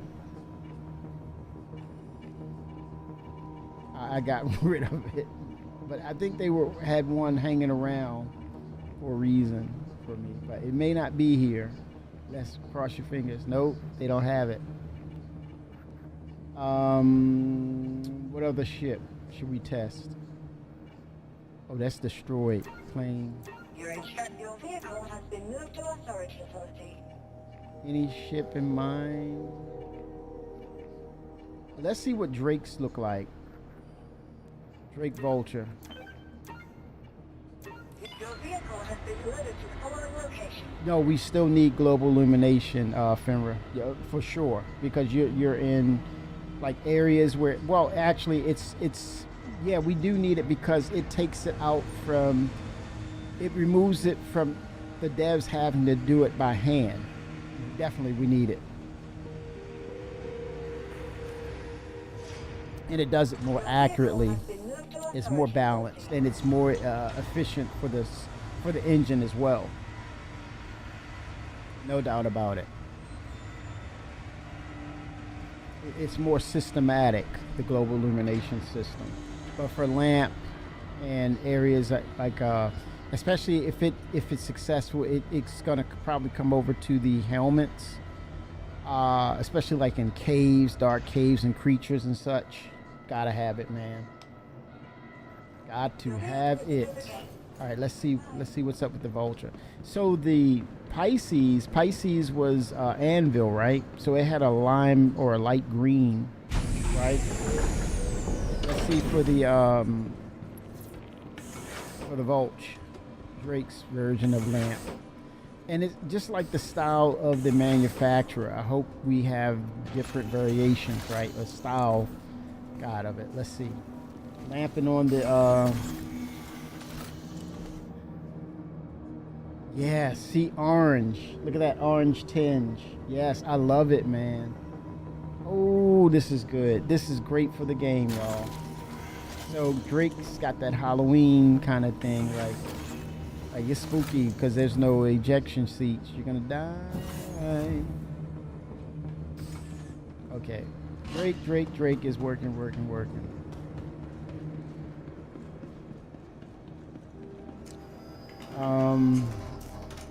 Or it gives them time. Well, I think global illumination will probably come with the Genesis system potentially.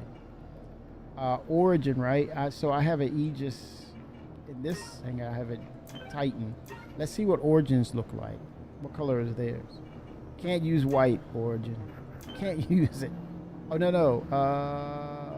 Titan retrieve. There we go. Vehicle has been delivered to the following location.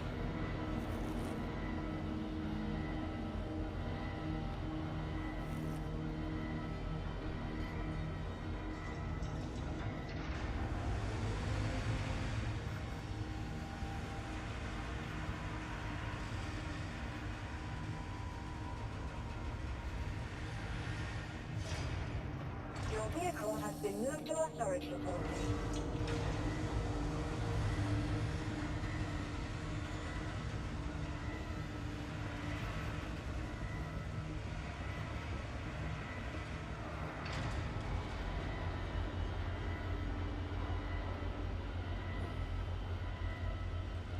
You're being visited again.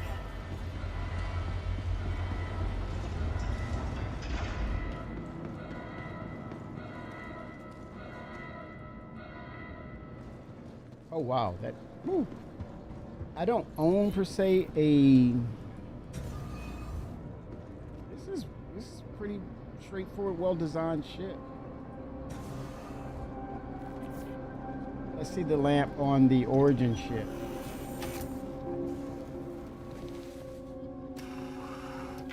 But yeah, I think, Fenrir, what the point you're making is, this definitely helps, right? For sure. I totally get you, man. I totally get it. They can take their time with global illumination. But I would suspect if let's say global illumination isn't playing right by the time they release Genesis, this is a fallback, right? For sure. I totally get what you're saying. Makes sense.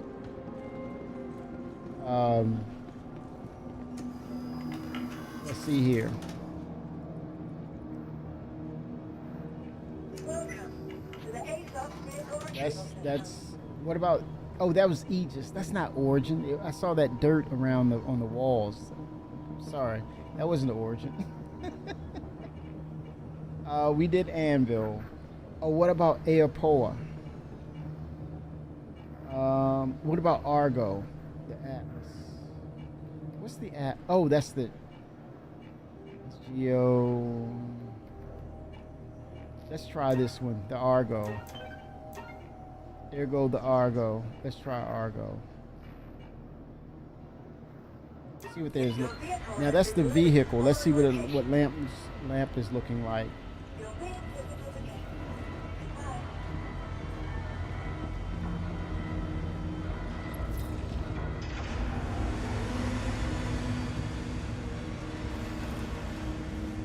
I know, especially me, Fenrir.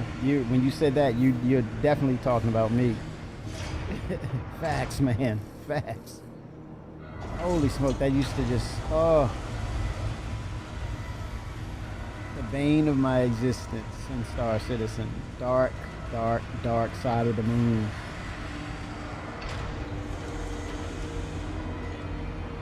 Yes. And people are like, oh, just use the altimeter.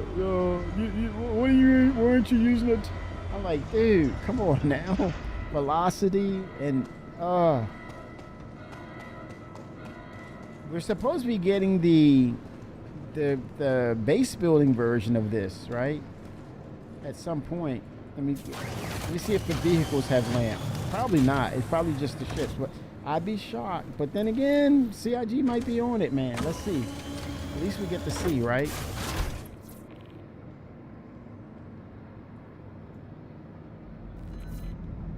No lamp on vehicles yet. Or wait a minute. Sometimes they make distinctions, right, between the ship and vehicle. So let's hold that thought for testing, right? Vehicles, look, cockpit, right? Let's see. No port unlock. We have that. Let's see. MFDs. It wasn't the MFDs with ships, but no. Vehicles scanning, mining. Let's cover all bases just in case.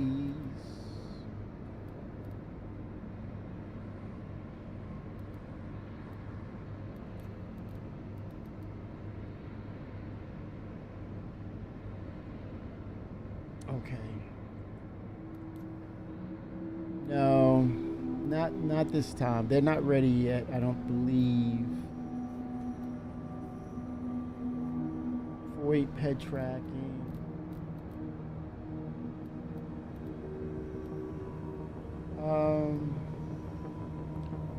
Yeah, it would have been here. No, not for vehicles, not yet, but that's to come. So that's another process. Okay, vehicle seats and operator modes. Let's see here. See, it's there already. See, that's the button. That's the toggle button. So yeah, no lamp for the vehicles as of yet. Only ships, so that's the narrative. Ships first. That means they're making progress.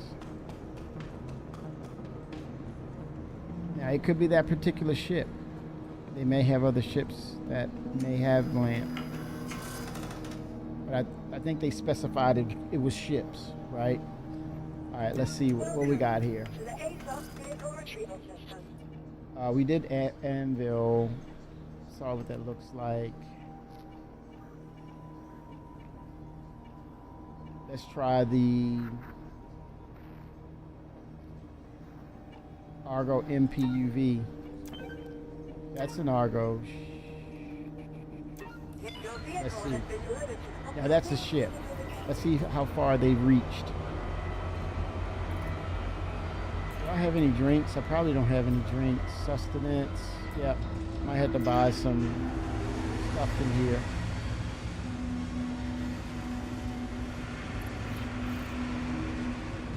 Woo! Almost fell.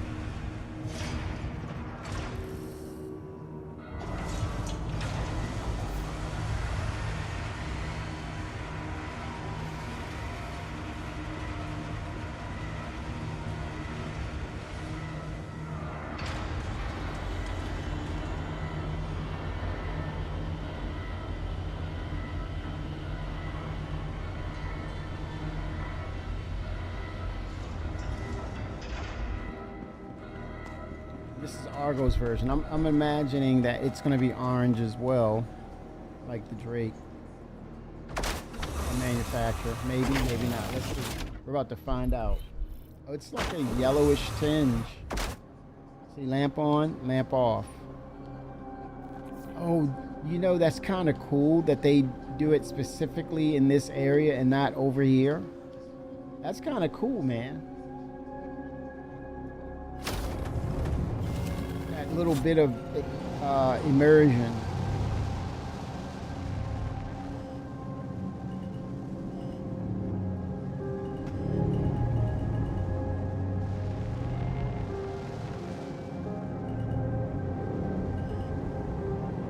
A little extra for a strategy, and you know, pirates or bad doers will know this as well. Try to hide and stay out of its cone of vision, a la Metal Gear Solid, right? Pretty cool. I don't know what's up with the landing gear. Sinks into the... Okay, I'll get this model ship.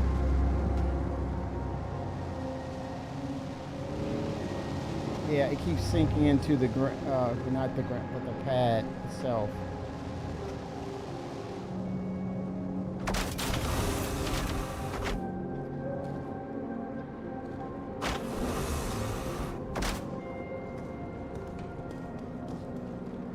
Yeah, that's a problem. Let me issue counsel that thing right there. What's the name of it? It's gonna explode.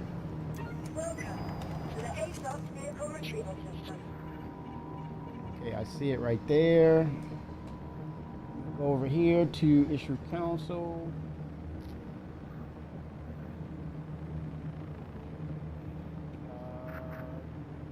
thread. And it's going to be Argo MPUV tractor landing gear issue.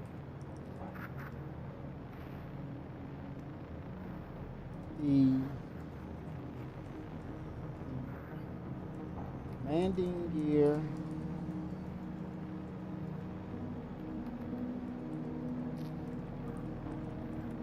for this ship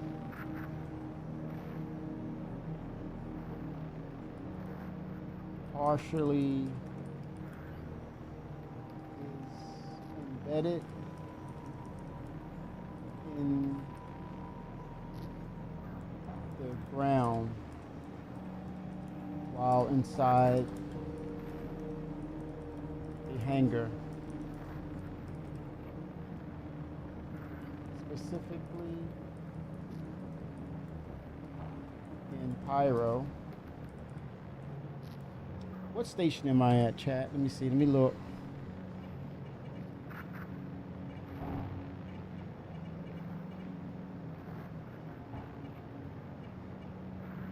Let's try MISC. Your vehicle has been delivered to the following location. Then I'm gonna look up the location where I'm at.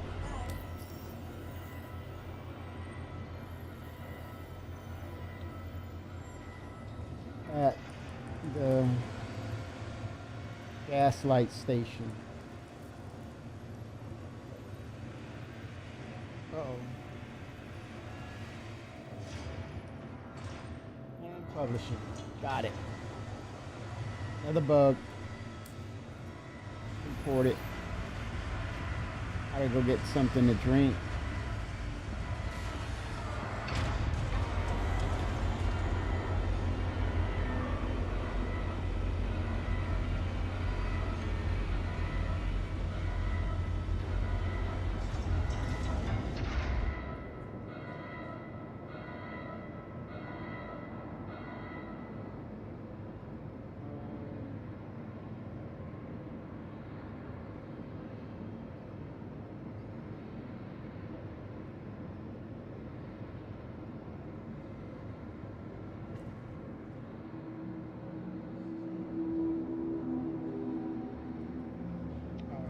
Let's check out the prospector.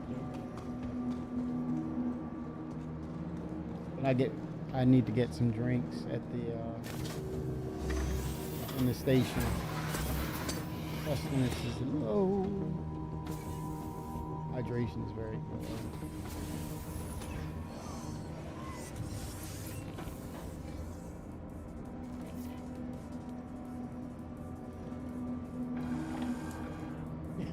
Sega Royal lamp bulbs need to be replaced.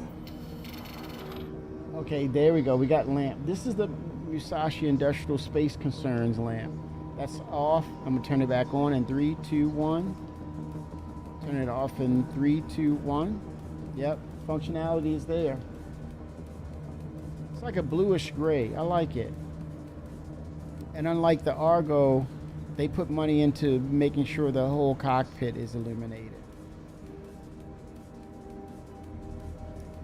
You know what? I hope, man, like the kind of the way that with the struts, how RSI has removed the struts for their ships for the most part. Not to say that they're bad. At one point, people hated them, and then they started loving them. It was the funniest thing. But I would love for the Odyssey to have sort of like a cockpit similar to the MISC Prospector, because it's an exploration. You want to see things, man. You don't need a narrow, thin cockpit. What's the point of you exploring when you don't really see a lot? So a slender, wide, narrow cockpit. I might have to put that in game ideas. I wouldn't be a fan, but yet here I am, purchased. Melting my carrot for it. Your vehicle has been moved to authority authority.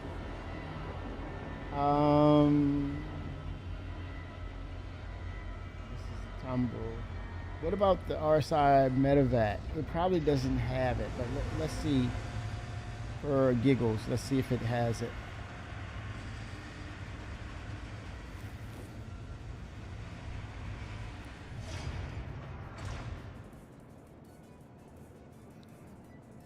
May not, but let's see.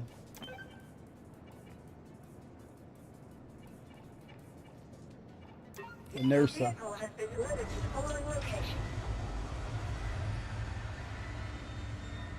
The NERSA.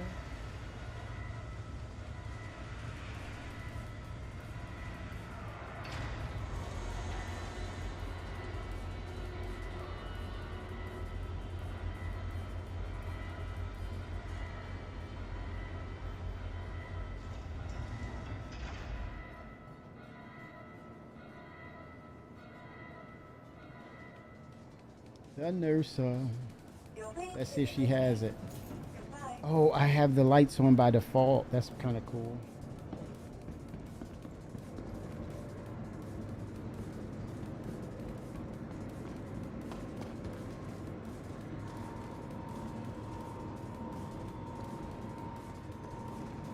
Love the NERSA, man.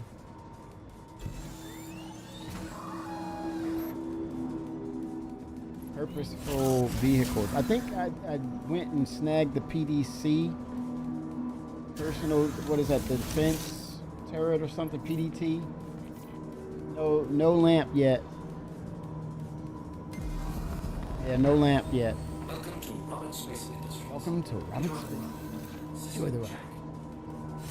Yeah, no lamp. So yeah, I can just go ahead and definitively stop looking for it. Vehicles.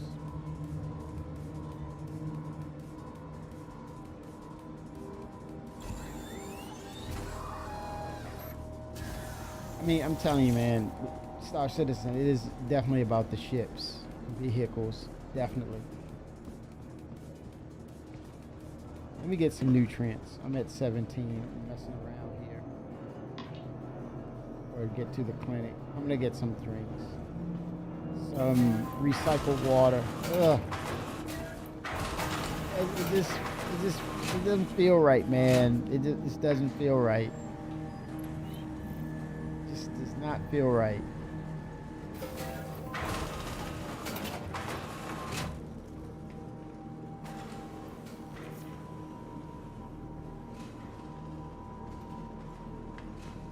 Shops.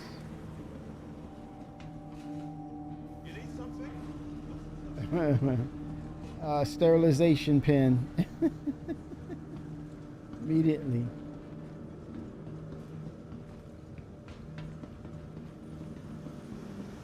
Since you asked.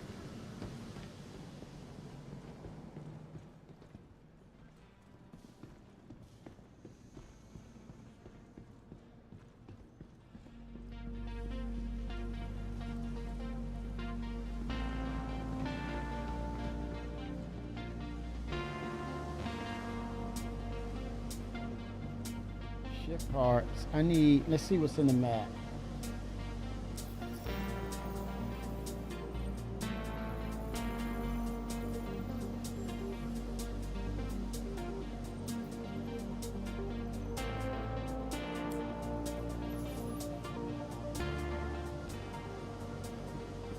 Okay, bar.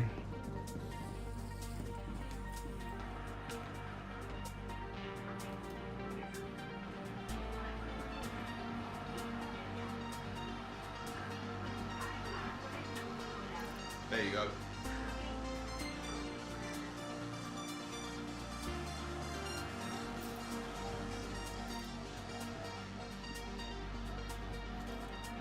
Hey, yeah, have a look around.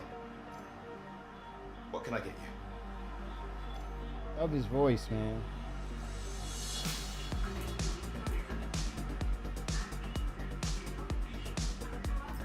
Oh, order drink. Let me get a drink.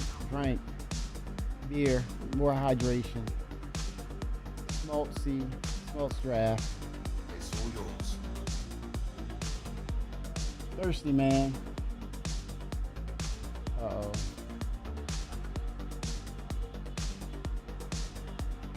Getting the drink.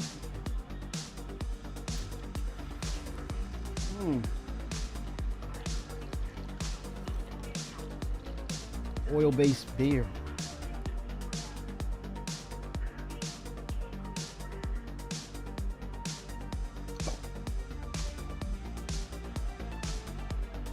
Drink. Enjoy. Thank you, sir. Need the hydration.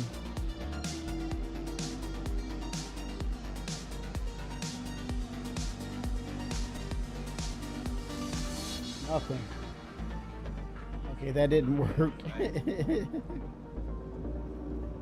Sure. Do I have anything stored in this place? Probably not. So you know. There's something loose in my pocket because every time I take off my heels. Let me lay down in medical. Guns, guns, guns.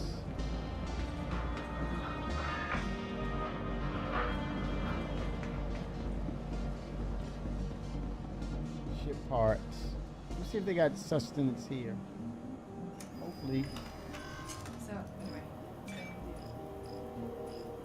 I know we No.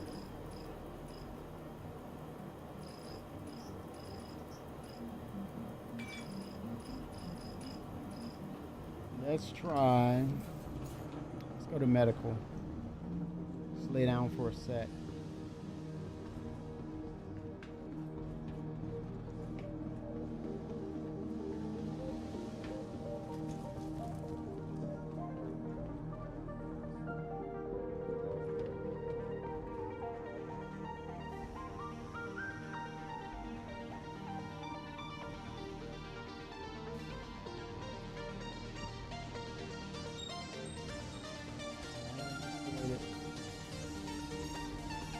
Medical. Up here. Admin, hanger. There we go. Food court. There we go. Get my health right first. Oh gosh.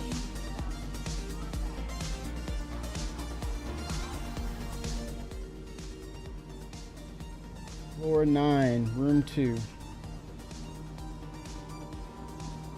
Oh gosh.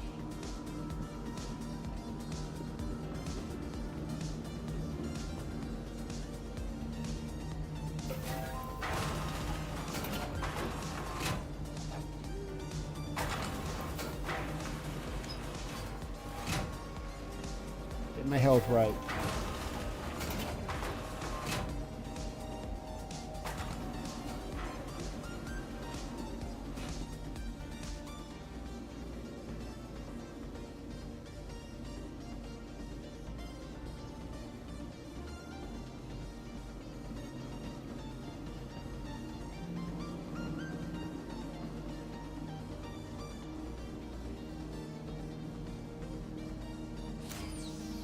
The only one.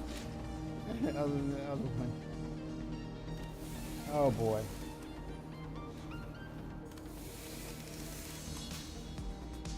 At 10%.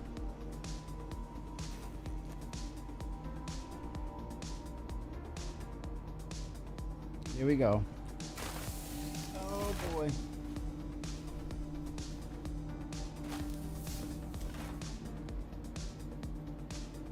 Get some drink. Let me head downstairs.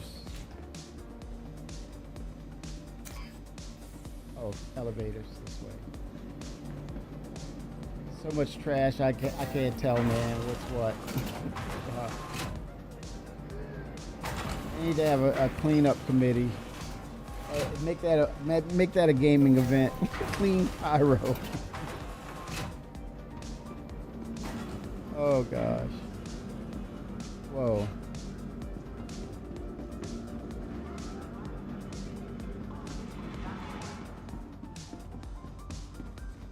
enjoy your stay. Oh, I'm leaving. I'll enjoy that even more. Thank you.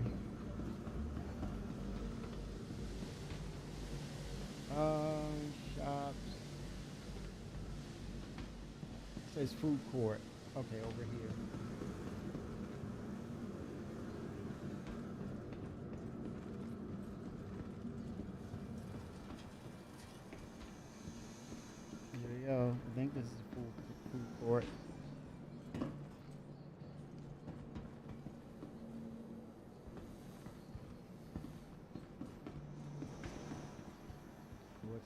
have it, right? No, hold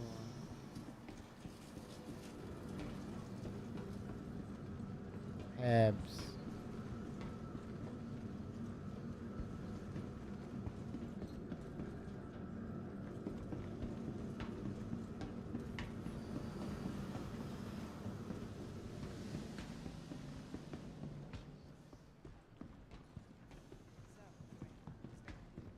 And she's on a treadmill. Medical, let's see, shops. Need the food court. I lost it. I would have thought maybe. Huh. No, that is interesting. I guess it's too modern. Extra thick armor.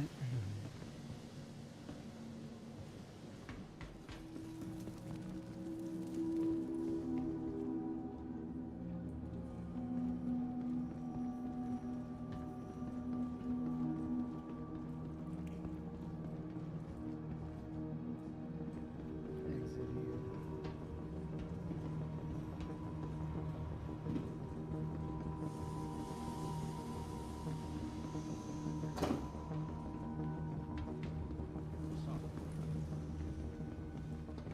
Here we go. We're back to food court. It's over here.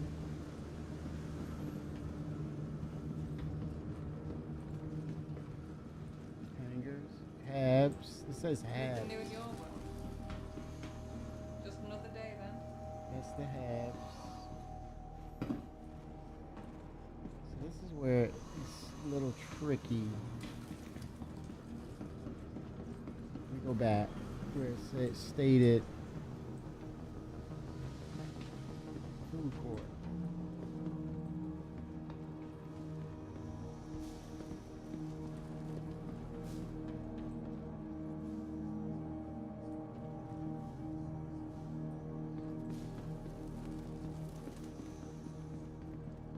Yeah, I'm not crazy now. It says food court. Over to the right.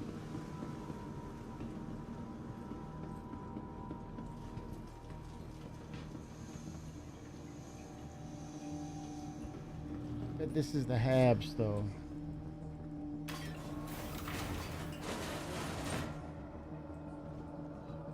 See, that's weird, man.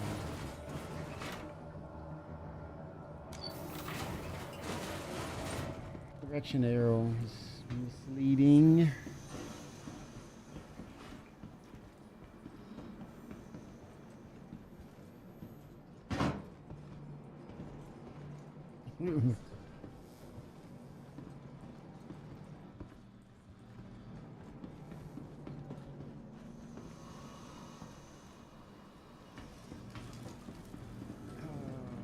Okay, let me try over here by the hangars. Okay, I guess this is food court. Ugh, not hungry. Yeah, okay. You need something? No, I'm good. I'm just looking for some recycled water.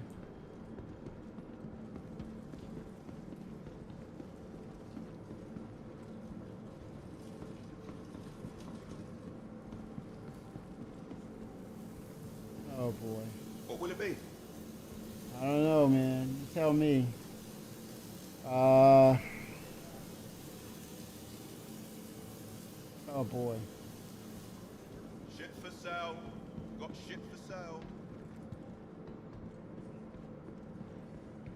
Alright, so let's get back on to what we were Stuff doing. here. Whatever.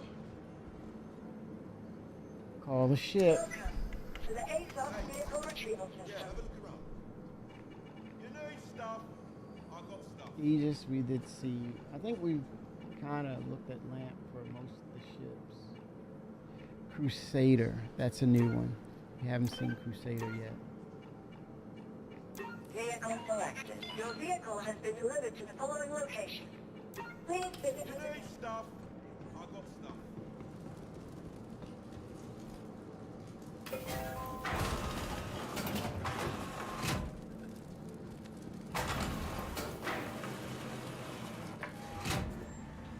Probably at the medium hangar.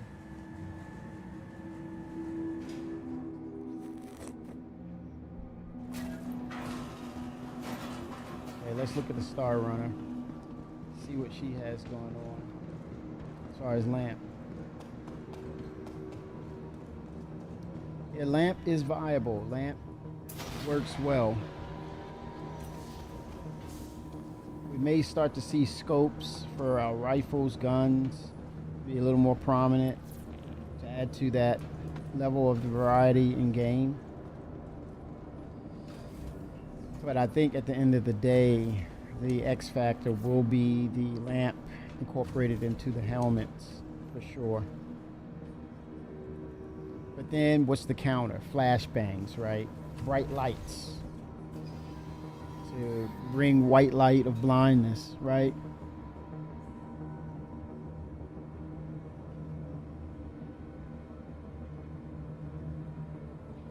Okay, here we go.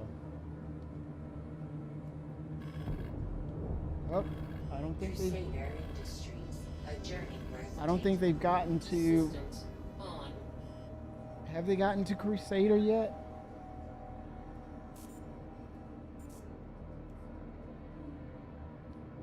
I don't think so. It's not done. Not for Crusader, not yet.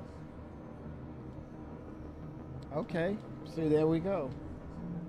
I can't say it's a bug or not. I don't think they've gotten to the Mercury Star Runner as of yet. More to come, right?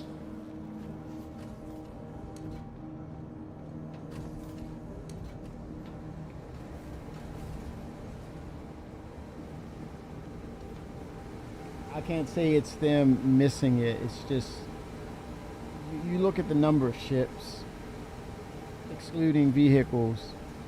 Yeah.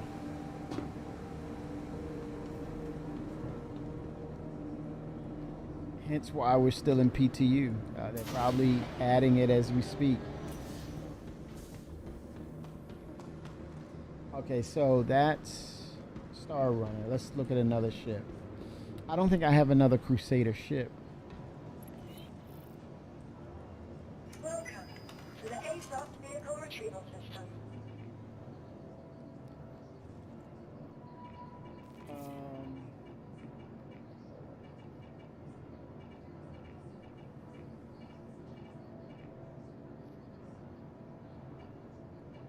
Nomad would be interesting.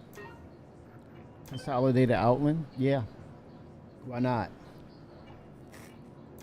Your vehicle has been delivered to the following location. I don't officially own a Nomad, but let's see what it looks like. Your wing visited the gate.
let's see. Let's enter the Nomad. I remember the Nomad. There's the ladder.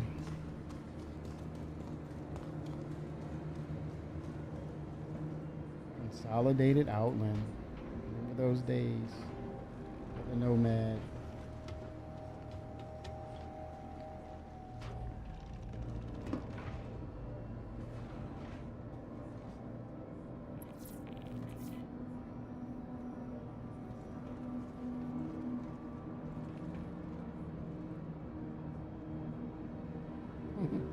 Pretty stylish though. It is pretty stylish for the interior.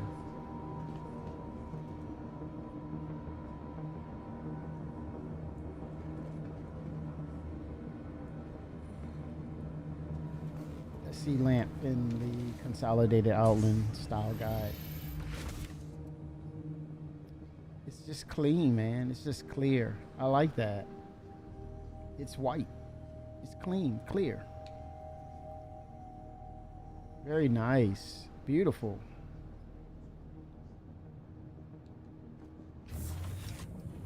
Wow. One of the more impressive visuals. And I think that goes well with the Mustang because that's Consolidated Outland. Right?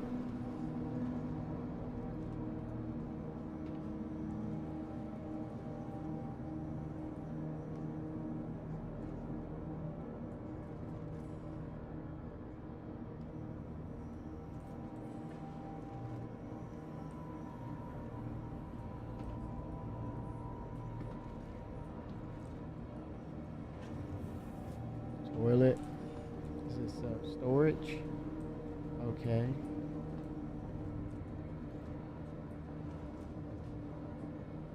Open cargo bay.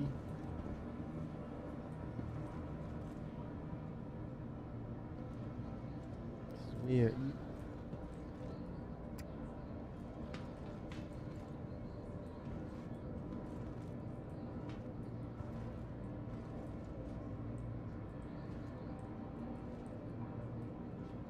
I still remember these days, man, getting trapped. This, like, everything looks like door access.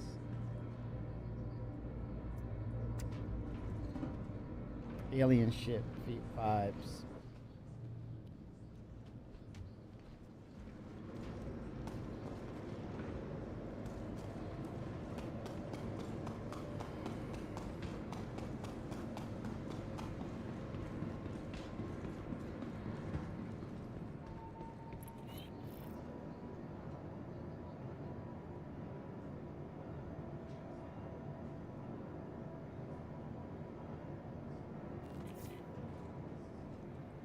Welcome to the ASOS Okay, let's see. Aegis, Anvil.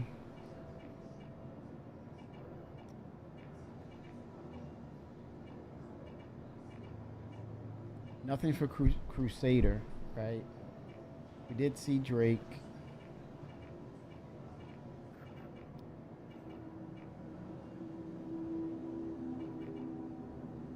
We did see Misk.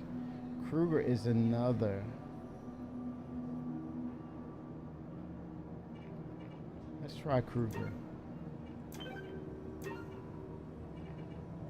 Your vehicle has been delivered As to a manufacturer, I wonder what that's going to look like. We haven't seen Kruger yet. So far, my favorite would be Consolidated Outland. That translates very well to the Mustang because of its view.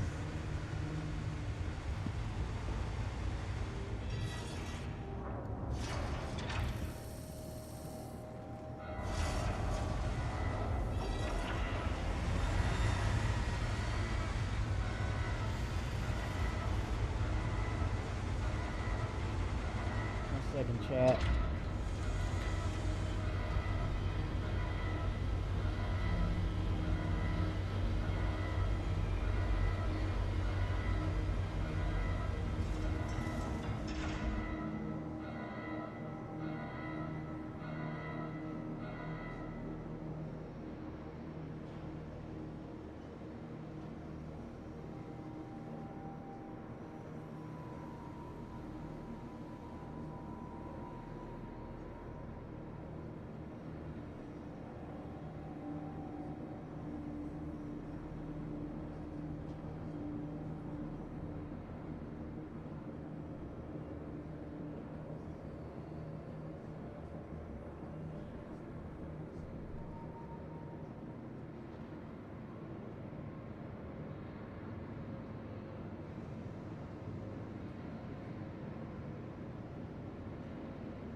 All right. So let's see lamp for Kruger. See what she looks like. This is the Archimedes. Hopefully CIG has made leeway to the Kruger. This is the Archimedes. This is the original. Oh. Into that pilot seat. Let's look at lamp for the Archimedes. I think it stayed in this. Ooh, Archimedes is like that. Holy smokes, man. They don't skimp on their lamp. That's lampy lamp. That's lamping, baby. That is freaking lamping right there. Look at that.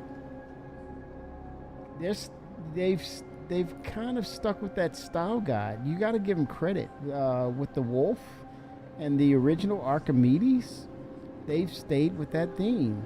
I gotta respect that, man.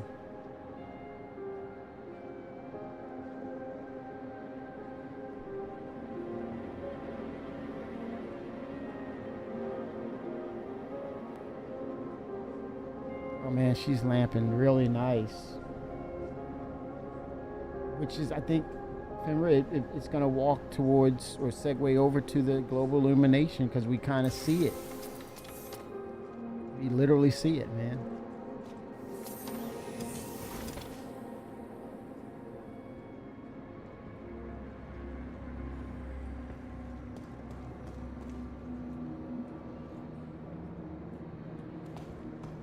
It's a toss-up between Consolidated and Kruger. I would probably have to lean towards Kruger.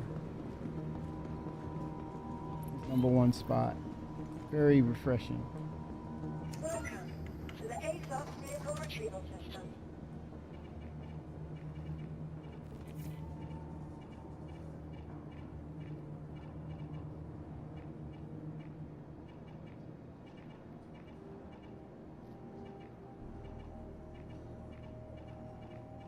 I mean, that's looks like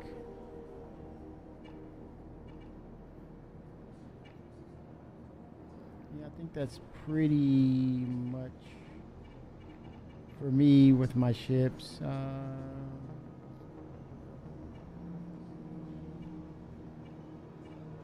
Drake seems to be Crusader's the only one that has yet to have a lamp mechanic added to it. Let's see if it was just the Aurora LN. That's the LN. Let's try the MR. Your insurance claim. Your vehicle has been moved to our storage facility. As well as this is the GS? No, MR. And that's the second MR. Interesting.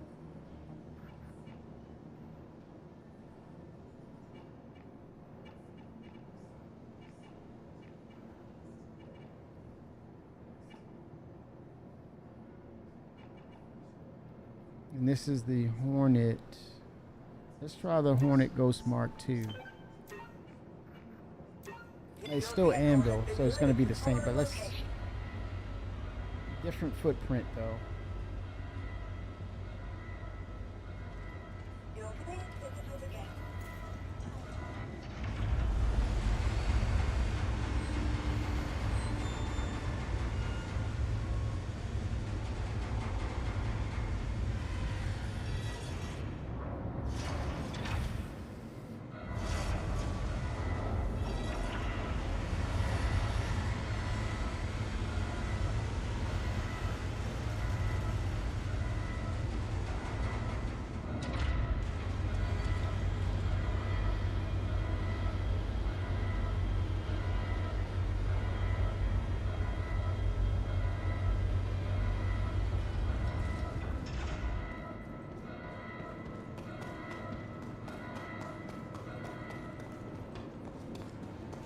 Again, not as tanky as the original Hornet,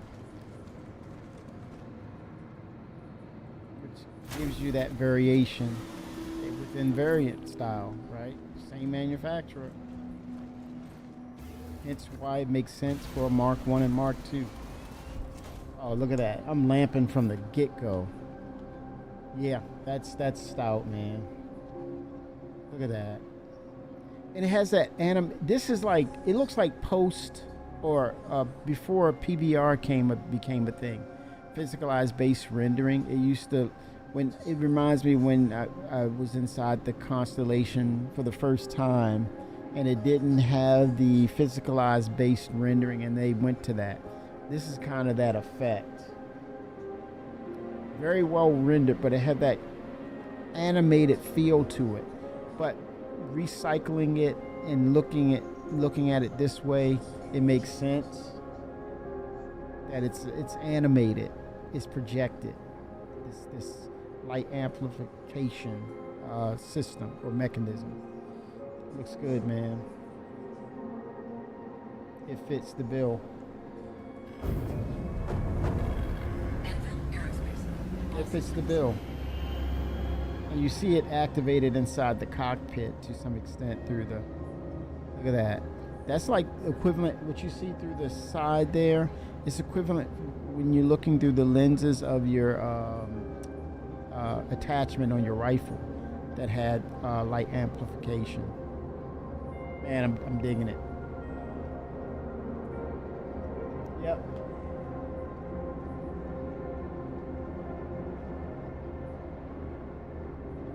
Man, what's up with my camera? I don't know, man.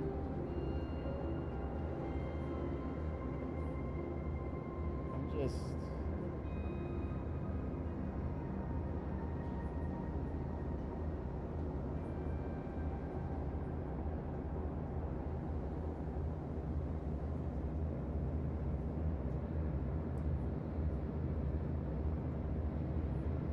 I'm faded, man. Hold on. I know why. Hold on, chat. What the heck, man? There we go.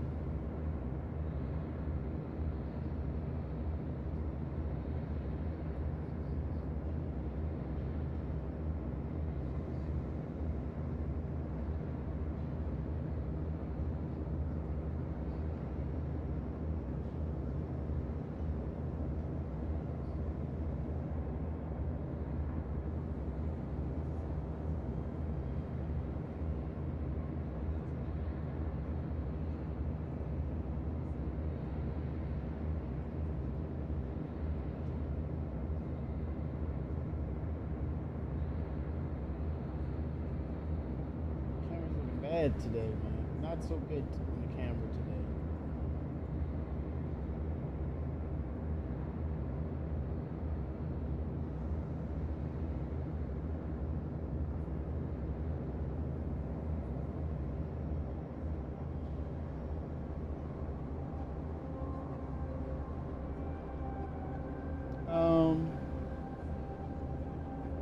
I want to look at something, chat.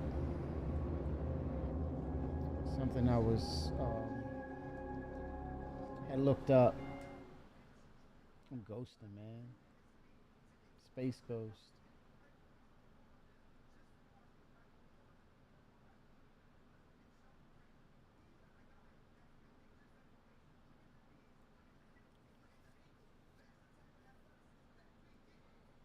Let's see here.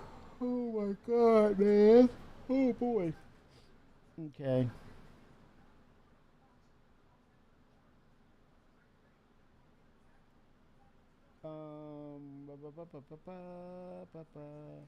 Okay, let me see. I'm looking at.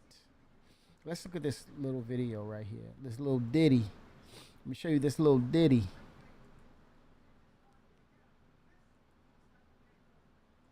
Little ditty about CIG.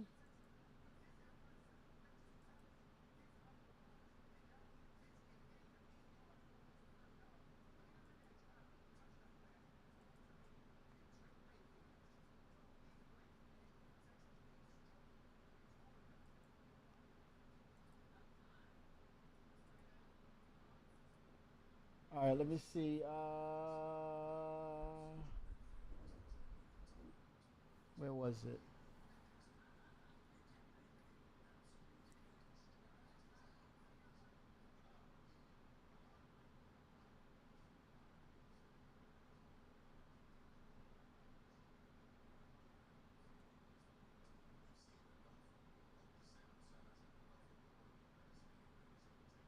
Let me see.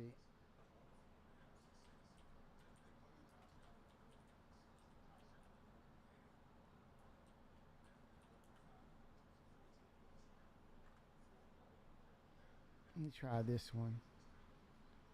See what we get here. Yeah.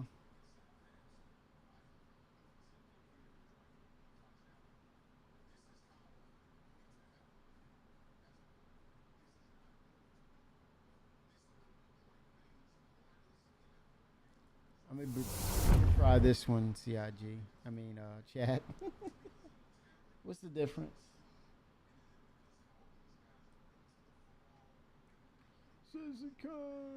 Yesterday, we presented the verse that we're creating for you. We shared new tech, locations, creatures, giant worm, Yay. social features, some things we're doing with orgs. We even played the first chapter of Squadron 42 live. OG great, 07. How great was that? Yeah? A few minor glitches, but nothing we can't sort out. So today, we got something just as exciting to talk about. But instead of focusing on what we're creating for you, we want to show you the world that you can build.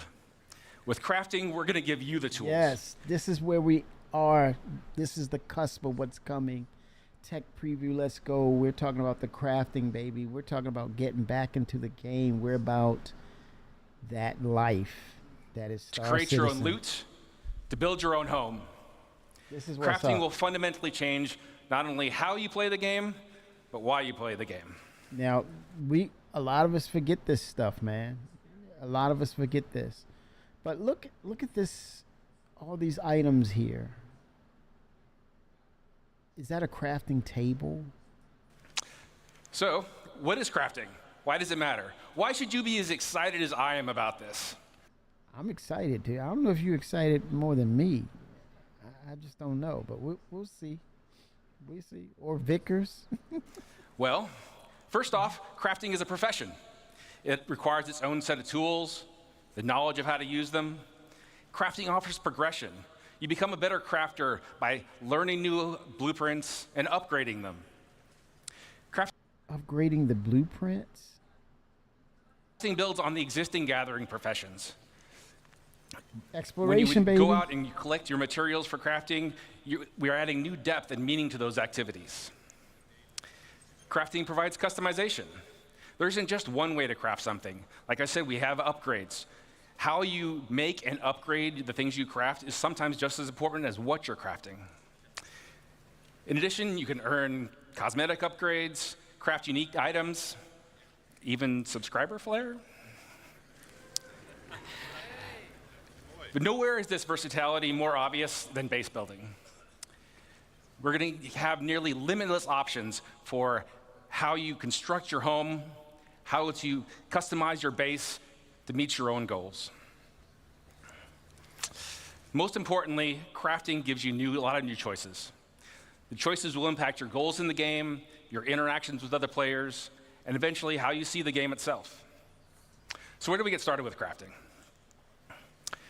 Well, you can't craft without materials. Luckily, we've got a lot of ways to gather resources in the game.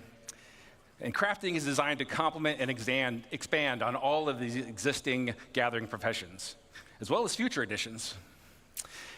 Let's take a closer look at mining as an example. We've got hand mining and vehicle mining and ship mining. That's a lot of mining. But with crafting, we're going to introduce a lot of materials. So there's not just more to mine, but we're also going to specialize. So for instance, each type of mining will have its own unique materials to gather. Gathering specific materials efficiently will require you to use the right gathering profession. Let's talk about refining. Currently, only mining resources can be refined, but doing so allows you to turn them into more valuable processed resources. With crafting, we're going to expand refining to include options for all raw materials. In addition to expanding the variety of materials you can gather, refining lets you create processed materials that you're going to need to craft your upgraded blueprints. So now that you've gathered all these materials, what do you do with them? Currently, your only options in the game really are to sell them to a shop or maybe complete a contract. Adding crafting to the game radically changes your options. You can still mine, refine, and sell your resources, but now you have the option to make valuable and unique items, weapons, armor, even vehicles and ships. Right?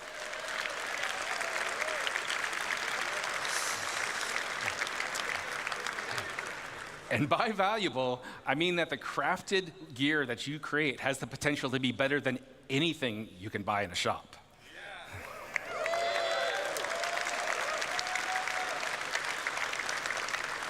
Okay. But crafting just isn't in with shiny new gear. Think much bigger. Crafting enables you to build your own home among the stars.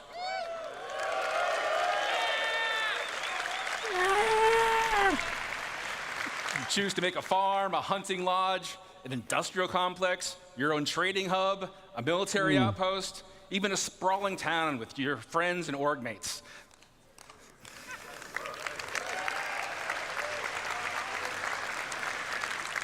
Got a lot here, but it's all optional. You can choose to focus on gathering resources and sell them to crafters that need them. You can skip gathering and refining and just focus on being the best crafter you can be. Could you say where it says trading with players? Could this be something that they want to do with the Banu Merchantmen for some reason? Probably. Maybe. Interesting.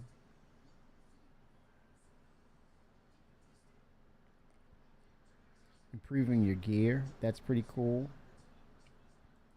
Or you can leave all that gathering and crafting nonsense to other people and just focus on trade and make some money. But that brings me to my last point. Player choice matters. When a player makes a choice, they assign value. To that Players' choice. choices about crafting and base building will drive player trade. The community's choices will determine the value of the materials and the crafted goods you can all make. The game will still have its own shops and economy alongside players, but now you'll have more options about where you invest and how you prosper. Now, I've given you a nice overview of what we're working on here, and we have a lot more planned for the future. But now that you're familiar with the big picture, I want to... I gotta say, what will leverage this, what will make these things really work well, would be the increase in the number of planets and systems in the game as you trek further out and you have more locations to visit. It opens up the avenue or the opportunities for people to set their roots in different places and be able to pull from resources in that particular area based on distinction of materials potentially and create based upon that. And so it encourages and creates an incentive for players to want to travel to these distinct locations further out and see what wares, what gear they can actually procure through crafting and people's skill set that they've developed, right? So that's where the value of this really will shine in that regard. Introduce some of my fellow developers to come up on stage. They've got exciting details to share with you about the specifics of our new crafting systems, important gameplay improvements, and most exciting, I think anyway, an update to base building. There you go. I would have to agree that you're speaking facts, sir. To start things off, please welcome Jacob Taylor to the stage. There's Jacob. I used to think that was Torsten. That's not Torsten, that's Jacob. Thank you, Rick. He did this And salvage. hello, Citizen Con. Jacob. All right, Jacob. Like the Hi, teleprompter. I'm Jacob, Senior Gameplay Programmer on Crafting. Senior. Okay. Rick has showed us how crafting will link into a lot of existing and new gameplay. But I think it's time we get into some of the details. Mm-hmm. I'm going to tell you about the new game mechanics we're introducing, starting with blueprints. That's cool. The blueprints. It looks like, if you look here on the side where my camera is, this is a depository or a database for those blueprints that you deposit this here, and it's all kept within that database. Maybe up to a limitation. Maybe there's scales of this that holds the blueprints. Maybe you have to scale up or not. But it definitely looks like servers or some sort of means or way of memory banks or such. If you look at the details here, and you see the item on screen. So you find blueprints and you deposit here, and it holds it for you. This is very freaking cool.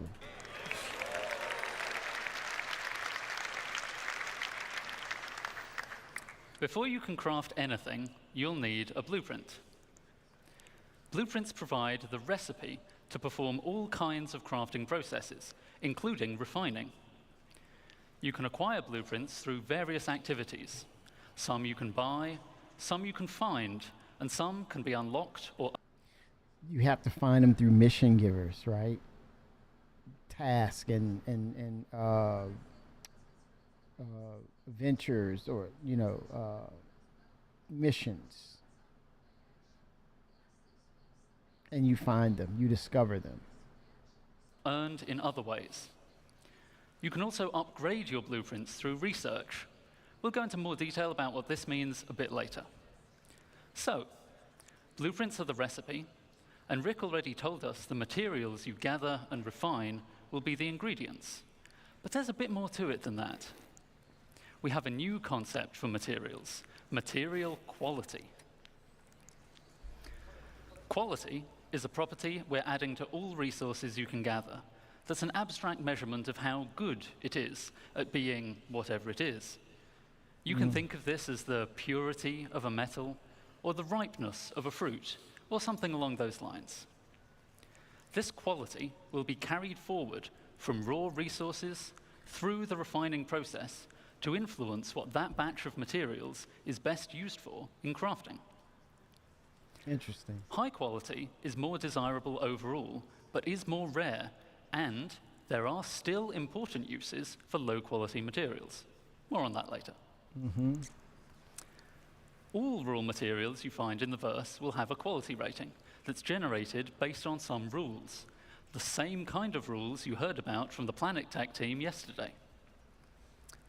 You'll find the same material in many places, but with varying qualities. I'm looking at Aphorite right here, and it says quality is 656. Is it based on what is the highest quality point measure? Is it almost infinite? I don't know. What is the charting system based on of the highest of qualities? Maybe it's arbitrary. Maybe it's just a thing of until you find that highest quality, the number keeps going up. Potentially, right? So why should it be a limit? You just use what you have. 656. Interesting. So you might want to explore to find the best. Right. Some materials that are already rare will be even more valuable if you can find them with high quality. But what's quality for? Value, It's resell. for item stats. Alongside quality, we're introducing a new item stat system to the game.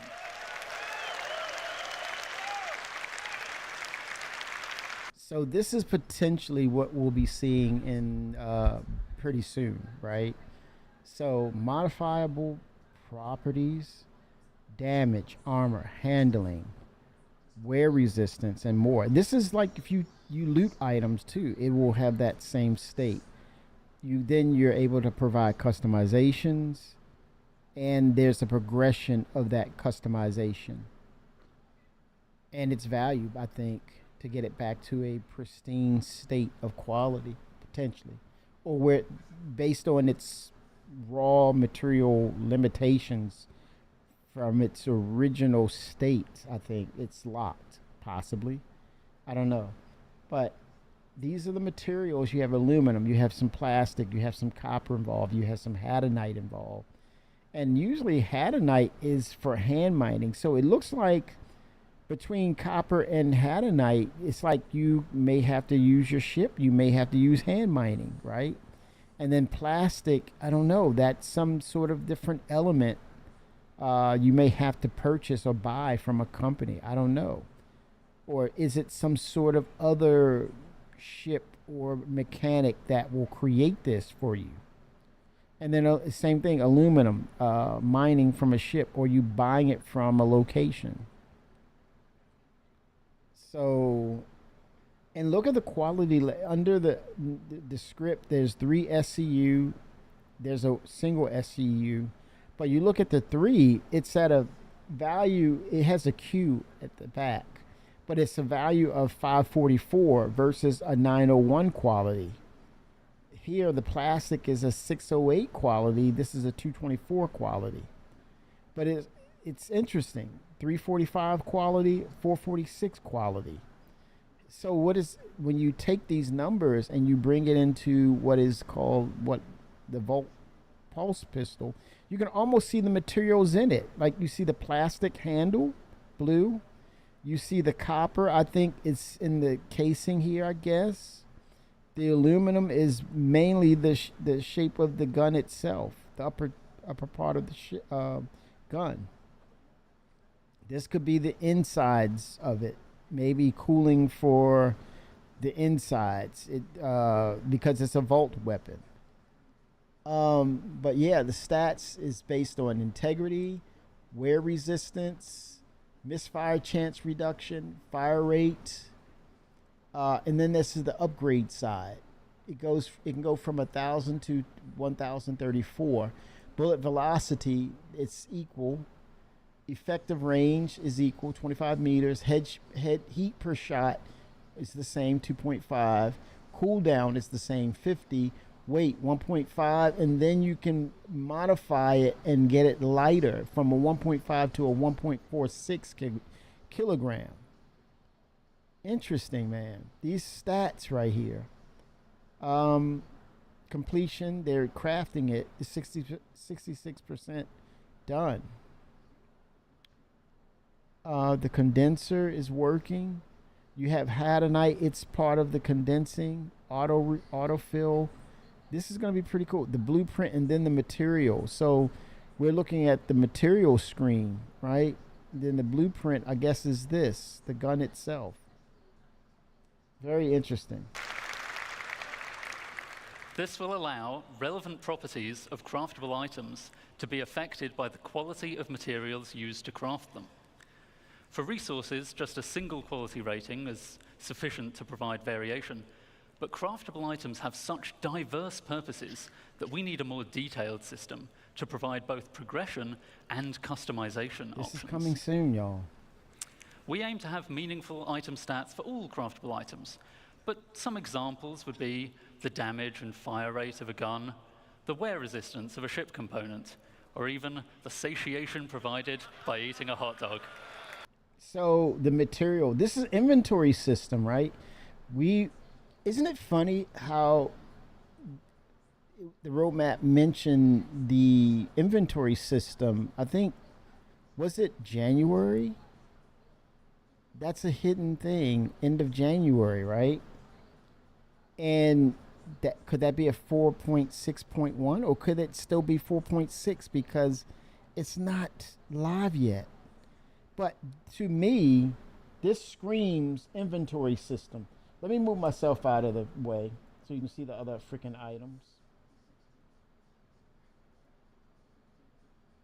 You see, to me, this represents the new inventory system and how they break down the materials. Mustard, quasi-beef. This is a Hebrew National, a beef hot dog. Yeah, quasi beef. Damn, I'm getting hungry. Quasi beef hot dog, the bread, the mustard. Where's the freaking ketchup? What the hell is this? Where's the ketchup? I don't see the ketchup on there, CIG. I see the mustard. I see the bread. I see the beef. Where's the ketchup coming from? Huh? Yeah, look at that. So, yeah, the better quality food items, the better health, or the sustainable health you should have. It matters.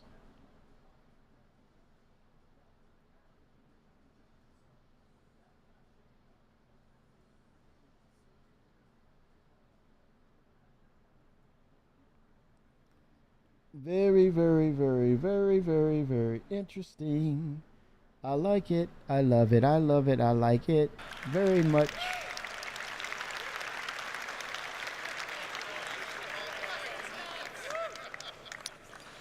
So, as I said, the quality of materials will directly affect the item stats, such that higher quality results in better stats. Most items require multiple different materials to make, which may each influence different stats. And in many cases, you'll have a choice of materials to use, which lets you decide which stats to focus on to tailor your items to your playstyle. Here we see I'm making a gun with high-quality aluminium, giving me a nice bonus to integrity and weight.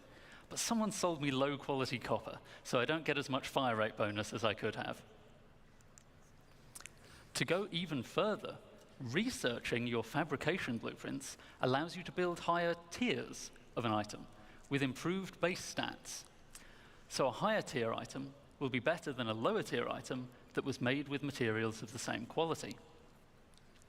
Making high tier items requires more advanced materials, but is also how you access greater choice as to which stats to improve. This means that your high tier items can not only be better overall, but also more specialized in the areas that are important to you.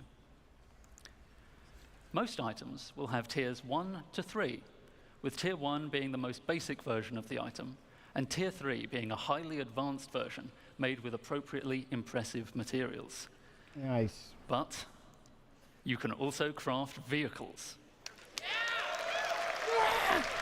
Here's somebody. Yeah! Man, that is going to be painstakingly long. And vehicles are so important that they will go up to tier 5. Why are we, like, cheering so loud and quick when all of a sudden that same enthusiastic cheering is going to be the total... Man, it takes... You mean to tell me it takes 3 weeks to a month to get this ship done? Providing a way for you to really invest in making your favorite vehicles excel. We're going to find out. Of course, many of you have already bought your favorite vehicles, so you don't really need to make them from scratch, right? You can or maybe upgrade. you've pirated, Nice. salvaged, or otherwise commandeered a vehicle. Not to worry, you can still benefit from crafting by using an upgrade blueprint to increase the tier of an existing vehicle, Very including nice. Yeah, that's what's up right there. That's what's up. including the usual stat improvements and customization. Upgrading a vehicle can save a lot of time over crafting it from scratch.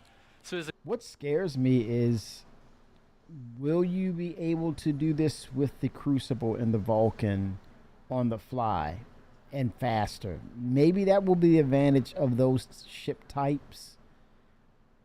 But yeah, this kind of, to me, it almost feels as though it undermines those two ships, but I'm sure in regards to balance and bespoke functionality that is the Crucible, as well as the Vulcan, I think we'll get this kind of same functionality, but like much, much faster in real time with those particular ships.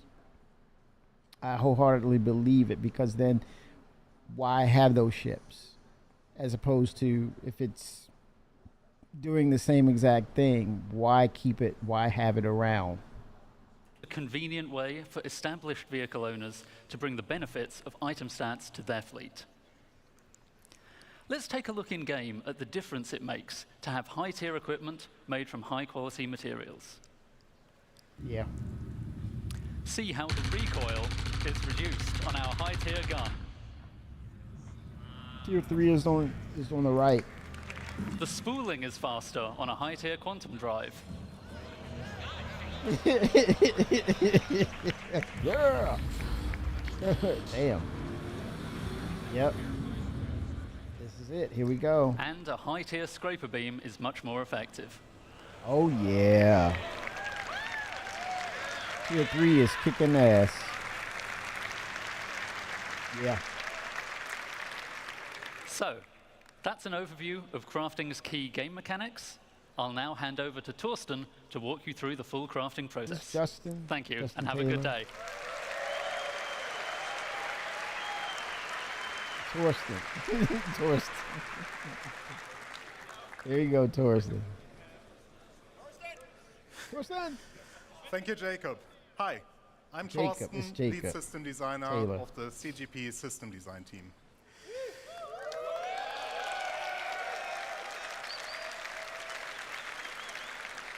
We now saw all elements of crafting looked at individually. Yeah. Let's bring them in order how you, as the player, will experience the crafting profession.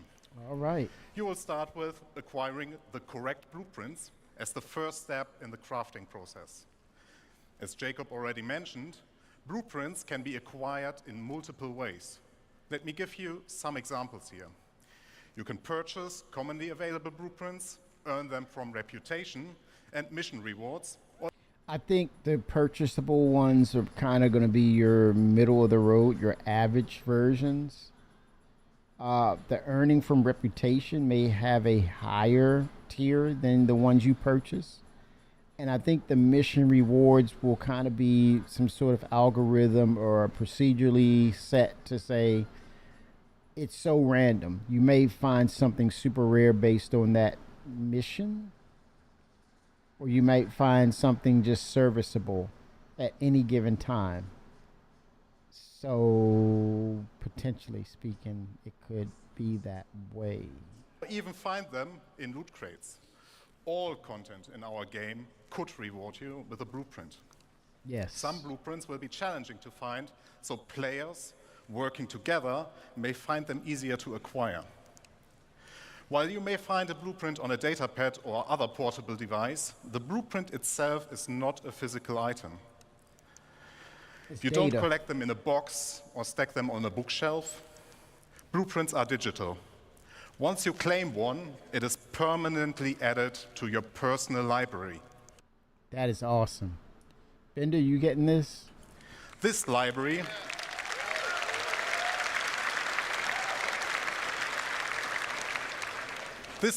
is persistent to your character, and every blueprint you claim is yours forever. That's incredible, y'all. That's freaking boss. That is boss in game. So people are going to be scrambling, but at the same time, the mindset will be, I will get all these rare and super valuable things because I travel out and I look. No, it's some instances it's just going to be rare. You're going to grind. This is the ultimate grind right here. Whether you love it or hate it, this is the ultimate grind. And people will offer a king's ransom for that blueprint, or they're going to come hunting you for that blueprint. Arcane 07.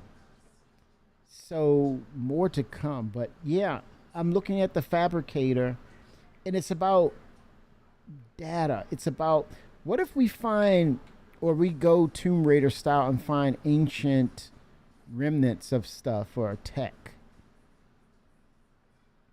That's why I say I still want to see dumpsters, technical dumpster diving in Lorville. I want to still see the ship graveyards because this adheres to that immensely.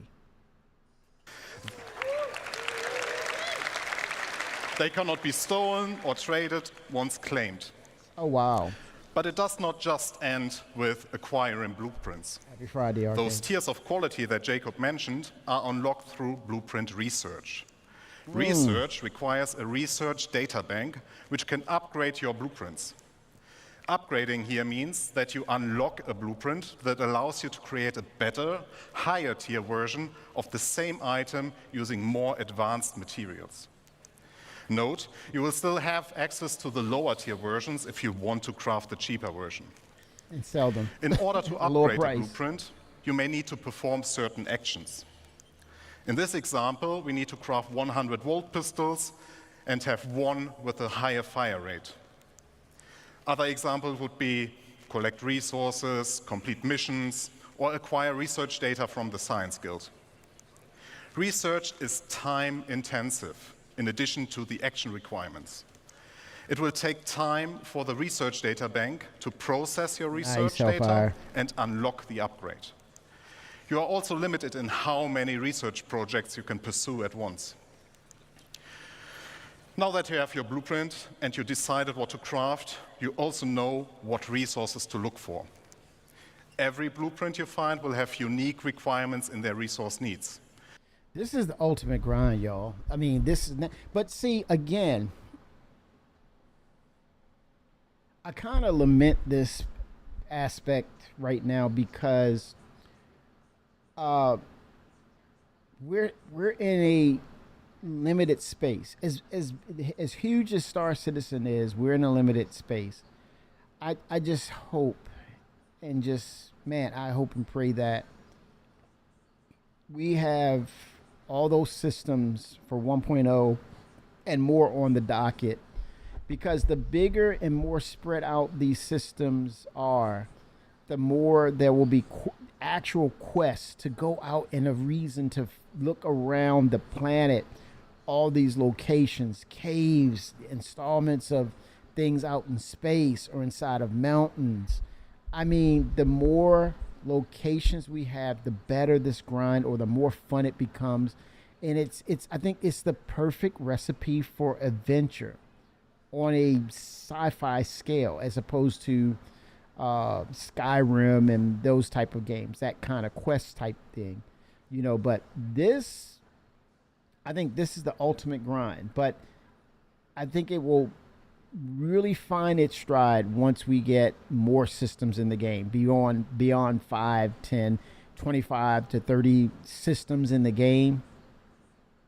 Oh my gosh, it's gonna, I feel as though it would be the ultimate as far as missions and quests and finding things and utilizing those resources to craft things. Your adventures now, for your grinding and your adventures, you are more or less rewarded.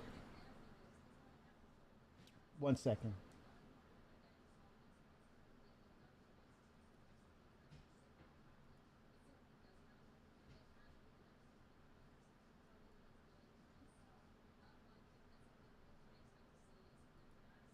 Be right back.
I am back. Oh yeah, I mean, to Hellfire's point about the VR set, imagine utilizing that and you're at the crafting table and you're doing your work. It pulls you in. And to Arcane's point, the Clipper and eventually the Forge by Consolidated Outland, having the crafting means, having what, as John Crew mentioned, the Forge will actually find. So I'm thinking we're going to see more advanced scanning, because you're talking about the Forge being able to locate, what Tony Zurvek said way back in the day about mining veins, because these resources will be in the ground. And so you land the ship and it pulls those resources up into the feet or the landing gear of the ship itself. And I think that's another one of those ships that you buy it, you hit the lotto. It's similar. It's on the lines of the Vulcan, the Galaxy, the Clipper, the Generalist. line that they're starting to create. I think that ship will be by far one of it. It will probably outsell freaking Clipper, man. And it's just, again, it is about these freaking ships and what they bring to the table as far as your gameplay and how you discover and realize the values of these ships. So yeah, the Forge is on everybody's target list. All I can say is CIG, make enough livery or paint jobs for the ship to bring distinctions, because that thing is going to sell like hotcakes. I don't know whether we'll see it this year or the end of the year, potentially. I kind of do. But yeah, those types of ships, now that what we're seeing in this game or what's to come, which is going to be wink wink soon. Don't want to leak anything, but wink wink soon for this gameplay mechanic. But don't expect its highest tier as it's released for testing. Expect it to be fundamentally I would say a test environment of it, that they just want functionality. And I think, just like mining, I think this is going to continue to ramp up based upon its full potential of what you interact with, and as you discover new things interacting with it, a lot of value. Tons of value. It will not just be you need iron. We want to make use of the professions we have to meaningfully involve them in the crafting process. Especially for the more advanced blueprints, you can expect that it will require materials from multiple sources. And, as already mentioned by Jacob, pay attention to the quality. Yes. If you want to have the perfect item, you also need the best quality.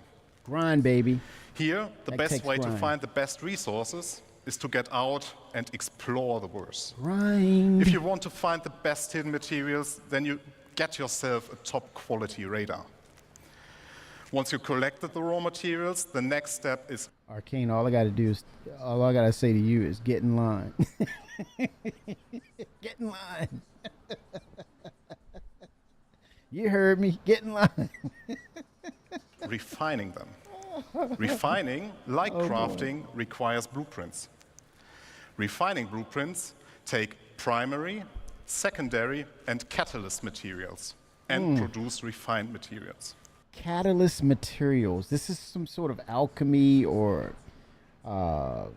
Breaking Bad, man. What's up? Primary, secondary, and then the catalyst materials to kind of jumpstart it to refine that material. So speaking of refining, we need to see the damn expanse, because we're already there with it.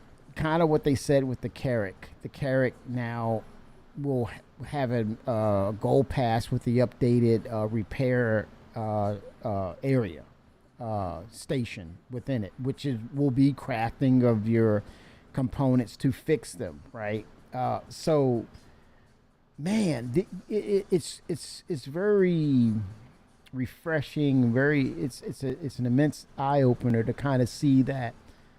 It's kind of like Dr. Frankenstein screaming, "It's alive! It's alive!" The game literally is coming to life, and it's paving and it's connecting those branches of what connects to what, right? And now you see a clear path of, is it a scam or is it not, or do they know what they're doing? The game is telling you what it needs. The branching of these professions and gameplay features are connecting itself to the circle of life, which is making your own way in the game. This is incredible, man.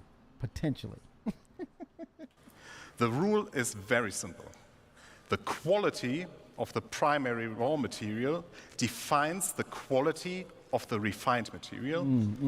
The secondary material you put in has an impact on the quantity and the time the refining process will take. An optional catalyst can speed up the process further. Breaking Bad. Let me give you a simple example. If you want high quality steel, you need to put in the best iron you have in the primary slot. You can put in You can put any quality coal in the secondary slot without affecting the quality of the steel. But the quality of the coal will influence how much of it you need to produce steel. You might laugh at this, but don't laugh, chat. This is not funny. But PvPers are going to have a hard time in the game. They're going to hate this game because you know why? You're in your freaking hangars doing damn crafting, and you ain't out there getting killed. They can't kill anything because you're in your damn hangars. It's not funny. As an example, if you put in low-quality coal, you might require 4 SCU of coal versus high-quality coal that only requires 2 SCU. This is one of the important use cases for low-quality materials that Jacob mentioned. You can use refining stations in the world as they will Arcane, you onto something. be converted to this new process. You can build your own refineries for yourself, you can get your org to help you out, or you can simply trade for the... Because they lose their items, they're going to have some crappy stuff. So why not pirate and disable and basically pilfer the cool items, right? If not, you're a lunatic, you're silly, you don't know what you're doing. You're a kid, lives in your mom's basement. I'm sorry, but not sorry, but you get the analogy. There's nothing wrong with being with mom. Mom, if she loves you, stay with mom. But that's an analogy. I'm saying you'd be an idiot to basically destroy a ship and just keep it moving when you know very well that you must adhere to the crafting aspects of the game as well as a pirate or a griefer or whatever the case. They'll wait till you leave your hangar. Well, that's another dynamic, Fenrir. If they are listed as potentially criminal or they have a red halo over them, right? Can you remotely or would it be possible for CIG to give you remote access to a turret in your compound and shoot the hell out of them? If they're hanging around in a radius around your hangar and you detect them? Hell yeah. Get off my lawn. Get off my grass. materials that you need on the open market. Now we are reaching the final step. You got the blueprints, you gathered resources and refined materials. Now you can create the item you want. And this item can be anything. You will be able to craft anything from FPS equipment to vehicle components, even entire vehicles and buildings. You just need access to the relevant crafting machine.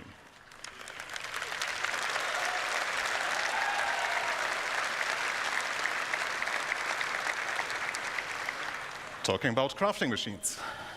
We will have a variety for you that differ in what process they can support, like a refinery or a dedicated vehicle crafting machine.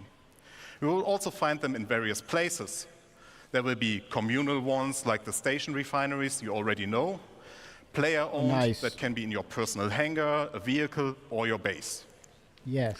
As all that we have talked about just now, these crafting machines also come in tiers. Here, the tiers will affect how well those machines do their job. You will not only progress in the products you produce, but also in the infrastructure to produce your wares. Just to give you an idea what you will encounter, here are some examples of the crafting machines. These are types too.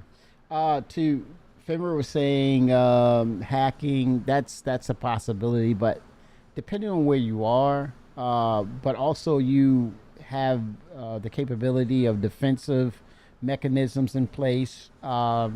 So more to come with that, but I think the high security locations, you should have no problem at all. Medium security is contentious at best. I think you will have to fortify. But like Torsten said, anything that is a blueprint of yours, it can't be taken away or looted. It's yours. It's part of your shard. It becomes a part of your personal inventory. It's yours forever. Really, the Ironclad assault? What? Oh, damn it! Is it the assault or is it or is it both, Arcane? Are you saying just one, or is it both? You said assault, and I love that because I have the assault. But why should it kind of estrange itself from the Ironclad? I don't know. Hopefully the Ironclad itself has it, but if not, ooh, I have the assault just in case. I want to see the resources destroyed if the ship blows up or they get shot with stray ballistics.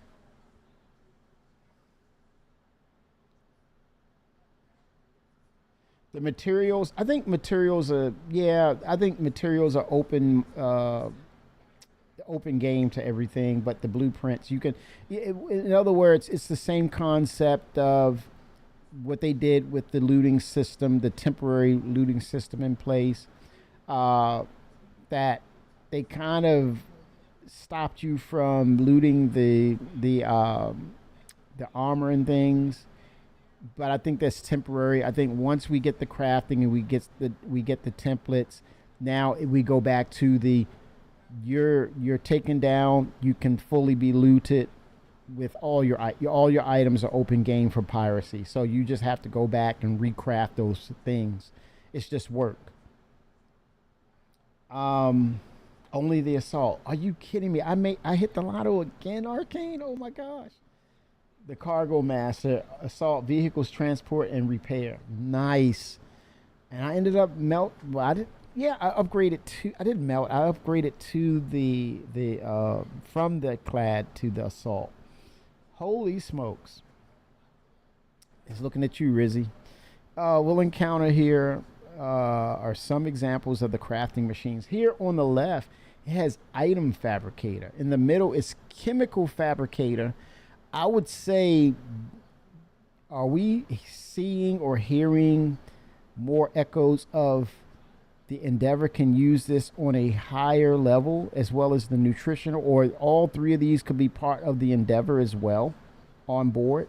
There's a nutrition fabricator, there's a chemical fabricator, and an item fabricator. So it's material, chemical, and then biological. Interesting. Maybe the fabricator for the Endeavor will have an extra one for fabricating when it comes to the hospital. Could this be the further iteration to medical, where if you perform surgery, that fabricator can be part of that particular tier of the medical ship? Hat jobs, lower level, the Drake, Pisces, right? More intermediate, you have something a little better, but at the highest tier, which is basically the Endeavor, and I think the Galaxy as well, you have a DNA matching, molecular identical match to what body part you may have missed or do not have due to battle and damage. Wow. Wow. There's the nutrition fabricator, the chemical fabricator, an item fabricator, and even fabricators of a much larger scale we will talk about later. That will open the doors to surgery. Like, you basically make incisions and incinerate or evaporate that arm. You see it like go to ash. You know, you administer a drug to stabilize, and you literally laser cut it off and then evaporate it with the laser. A flat, wide beam that just erases the limb, the damaged limb, right? Futuristic medical surgery. Also, while as the fabricator is incorporating or building the new, or whatever that tier is for that ship's capability, you're always going to get that Drake hack job, right? But this is really, really, really, really, really, really, really, really, really cool. A fabrication hangar. What the hell, man? This is, love it.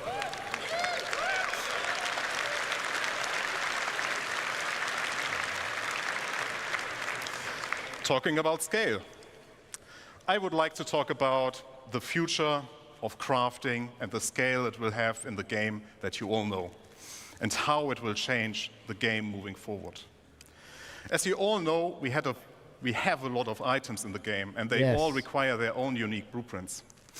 That means our aim is to have more than 1,000 blueprints that include the creation and the refining blueprints.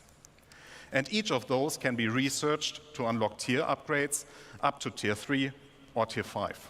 That's That includes a lot of ships. blueprints. And it will Yeah. surely take a lot of time to unlock everything.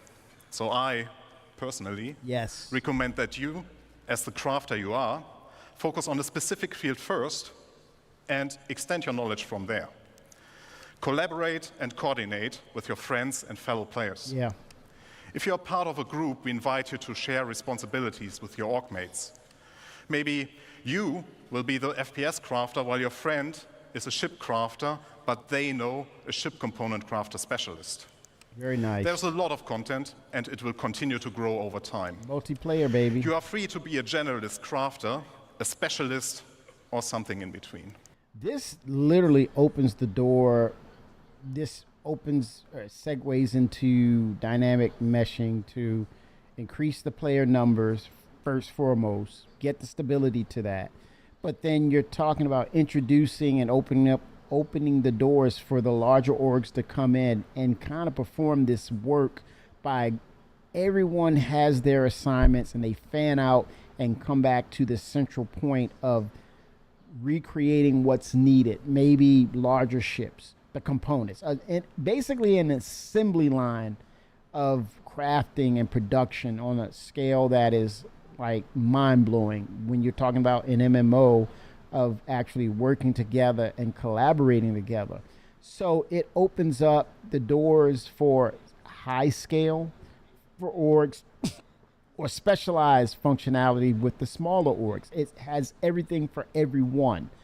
And how it's leveraged is yet to be seen. But what it does is it will generate so much more interest and keep people engaged, involved in what Star Citizen is becoming, which will be a premier MMO on a grand scale that makes it fun, keeps it interesting and challenging at the same time. But you don't burn out, you don't lose interest because things are out there to find. So the leveraging advantage they will have is, can they, or are they, is it possible for them to create these locations on a faster scale? Hopefully we see that with them implementing and using Genesis in the game, which will help to open up and expand the universe and make it much bigger. So that way it will challenge and bring more, even more interest to group gameplay on different scales of, do you go on missions and find these templates, blueprints? It's so many stages of how you approach it. And everything is rewarding as long as you put in the work. So this is a great grind for the game, potentially. Pick the blueprints you care about and be the best. Have an exotic shield generator that no one else has the blueprint for Oh but my you. God. Help others and earn credits while doing so. It is a real profession in the game that will benefit from your dedication and attention. Man, I need to As retire you and can tell, make this. This is a crafting retirement will game, have a man. huge impact on everything in the game. This is a retirement Even if you do not stream want right to here. get actively involved, at some point you will stumble over a weapon that got crafted by someone else, and you will be using it. People will start selling. Torsten means when he said you stumble, that means the dead body, and you bend over to pick it up and you trip over him. But yeah, that's what he meant. Their crafting goods or the refined materials or even the raw materials for the sole purpose of fulfilling the demand created by crafting. Players like you can become well-known specialists that are sought out to get certain things crafted from. With the ever-expanding game we all love, we will continuously expand our crafting to offer you long-term progression that involves the entirety of our game. And you might have guessed it already, but there's one more thing that crafting is the foundation of, and that is base building. Wow. So he just said that with base building. Is this your common ground base, the ones that can be looted, is what Fimber alluded to? You can hack it, you can get into it. Will we see higher tiers of base building with the TAC, with the Land Surveyor, the Galaxy, ultimately the Pioneer? I would say I would love to say yes, because then those are those types that are yours on a different level, not spitting out the same version that is being created by crafting of the players, right? Because it undermines just the fact that people waited for the Pioneer and all these other ships that base build. Celestrade says, imagine constantly losing balance as your gigantic space shoes catch on the sharp rocks and bloated bodies. What? Wait a minute, what is that? Oh, you talking about Death of the Spaceman? Bloated bodies? I think we stay slim and trim in the game until that actually happens. Celestrade. But I mean, I would pose this as a question to CIG. That's one of those questions. I hope if you get an opportunity, chat, to get that answered. What will be the difference between ships that build bases as opposed to the crafted versions? I hope we have a visual distinction. I want to see something on the lines of Iron Man's penthouse on a cliff where there's a waterfall type of deal, right? Or a Frank Lloyd Wright architectural correct type of house that's built into a side of a mountain or something like that. But we shall see. I don't think they aim to underwhelm. I think they understand these potential distinctions that needs to be placed in lieu of making those ships more bespoke, more distinct, and unique, as opposed to run of the mill and just copy and paste.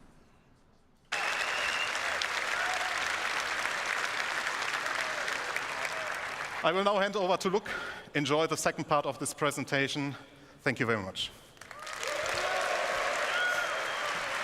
Oh yeah, we are. That's something I'm gonna wait and see if CIG will officially connect to. I'm waiting citizens. Though.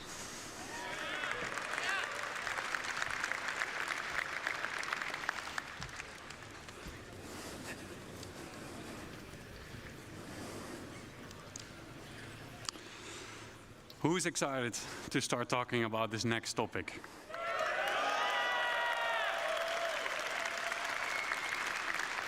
Let's get into it. My name is Luc Gijsbertse. I'm the lead environment artist on base building structures. Oh, wow. Now that we have an understanding of the fundamentals of crafting, thanks to Jacob and Thorsten, we can explore how crafting is the foundation of base building. Up until now, everything in the game we made for you. From here on, we will give you the tools to build your own stories, your own homes, and truly make the universe yours. Join me on a journey on building our own habitable home on Pyro. Keep in mind that the following footage is work in progress, including its UI, design, and visuals. Back to what Fimber said.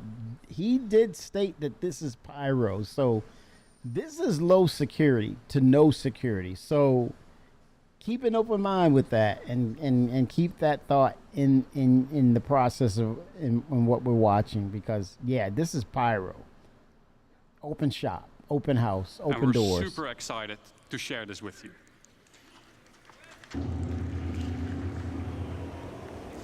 We found a beautiful location by a lake. This is where we'll build. That looks like a surveyor right there. It almost. Build ourselves a home. To do so, we need some resources. And That's the it. construction Right there. That's the survey. This is that little tool, which I think this is the perfect scenario of why you would use that, just to set yourself up.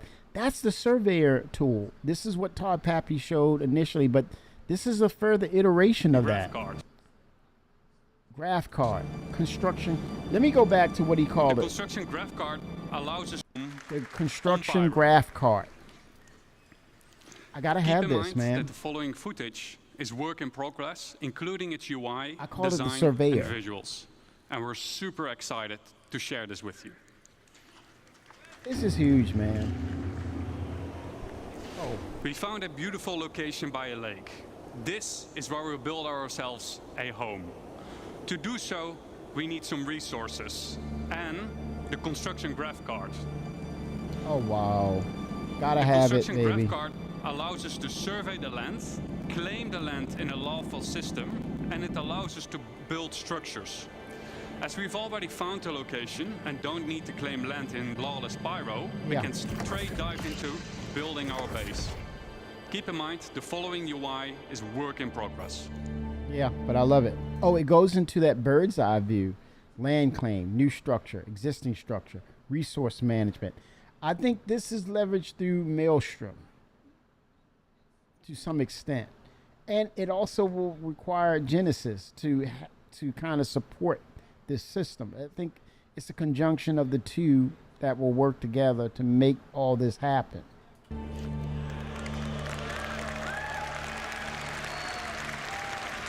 It's comical.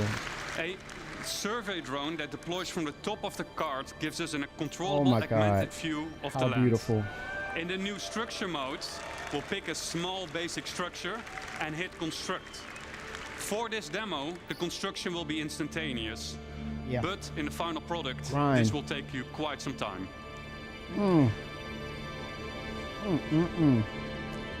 We've done it.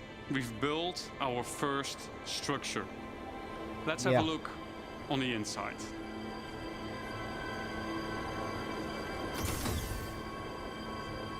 Again, based on this and this level, this tier of this particular construct or this mechanism, I confidently believe that the higher tiers or the bespoke mechanics such as the Pioneer, the Galaxies, the Starlancer BLDs will kind of be a distinction from this. I really hope so, CIG. Please make it happen. But it gives those distinctions, but it also provides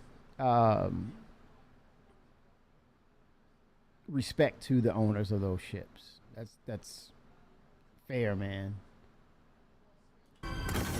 And it keeps the value of those Pioneers, the TACs and the Galaxies and the BLDs, so that people would say, well, this is, I've crafted this, but I want the home, right? I want my dream home in Star Citizen. As we walk into the small basic structure, we see an empty interior that is dimly lit. It's might, up to be us careful, to Arcane. define Don't what build we an will arc use this space for. pyro. In our case, we will want to make it into a home. Sorry, we can man. see that the lights are still off, and that is a problem. Because no lights Sorry means about no atmosphere, no breathable atmosphere. Bad day, bad so day. it's not ideal to live in. So how do we solve this issue? We can improve this by providing the building with power. Let's see if we can build something that helps us out. Ouch. But before Stay hidden, my we friend. dive Stay into hidden. more building, let's take a quick moment to enjoy the freedom that the survey drone provides us with and admire the aesthetics of our first structure. And I wonder what Declan was up doing there. Keep in mind that base building is still work in progress, but what you're seeing right now has been recorded directly in the client and works seamlessly between first person and the building mode. Okay, enough. Back to base building. In the list of new structures, we see a small fuel generator. That is something wow. that could solve our problem, I think.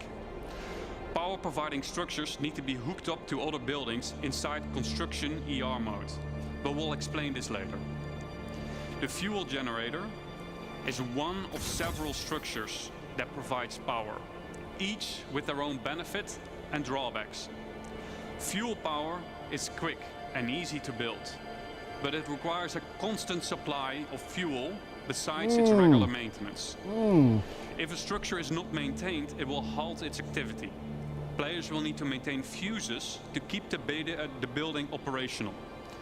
The better crafted fuse, the longer it lasts. This is where the fuse goes on this building. Oh wow, fuses. Next up, we have a terminal that gives us access to the status of our building. And, more importantly, we get to activate it here.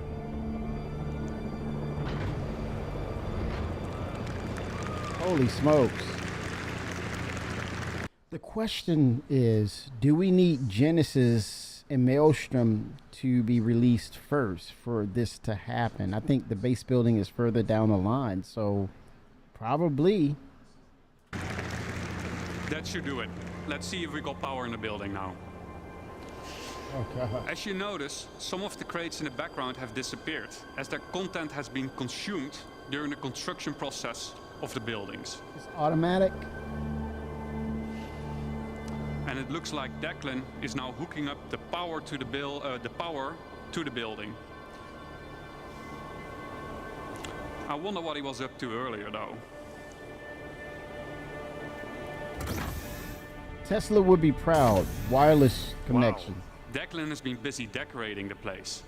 As we can see, the lights are now properly working. We got atmosphere.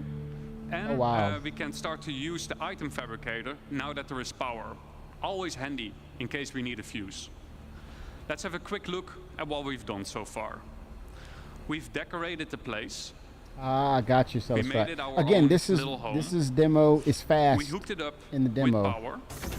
So you could be right. I would say we have a place that we can live in.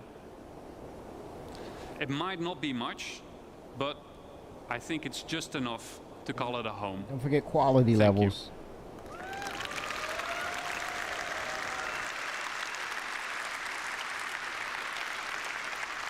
Oh, definitely. Arcane. It's all about now the that we have a rough generation. understanding of how base building works, let's dive into some of the specifics of what we just saw. The construction graph card is one of 4 devices used for base building. Oh wow, one of 4. The graph card is a mobile device that lets you construct a variety of small structures and has been designed specifically to fit into the smallest ships, like the Drake Cutter. Oh, it's the graph card allows us to survey the land, to find a good location, to claim the land with credits when we're in a lawful system like Stanton. Probably a Clipper too. Most importantly, it lets us build structures. To use the graph card. Hopefully the Clipper, because the Clipper has a crafting station too, so you could essentially craft the fuses from the I like to say the Clipper, from the Clipper, and make your fuses with them. Yeah, that would be cool.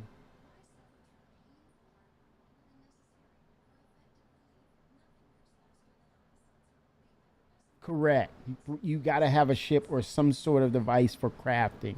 But once you've established your base with the crafting station in it, it's mainly now hopefully keep SC units of just of course we're gonna grind the hell out of this Arcane.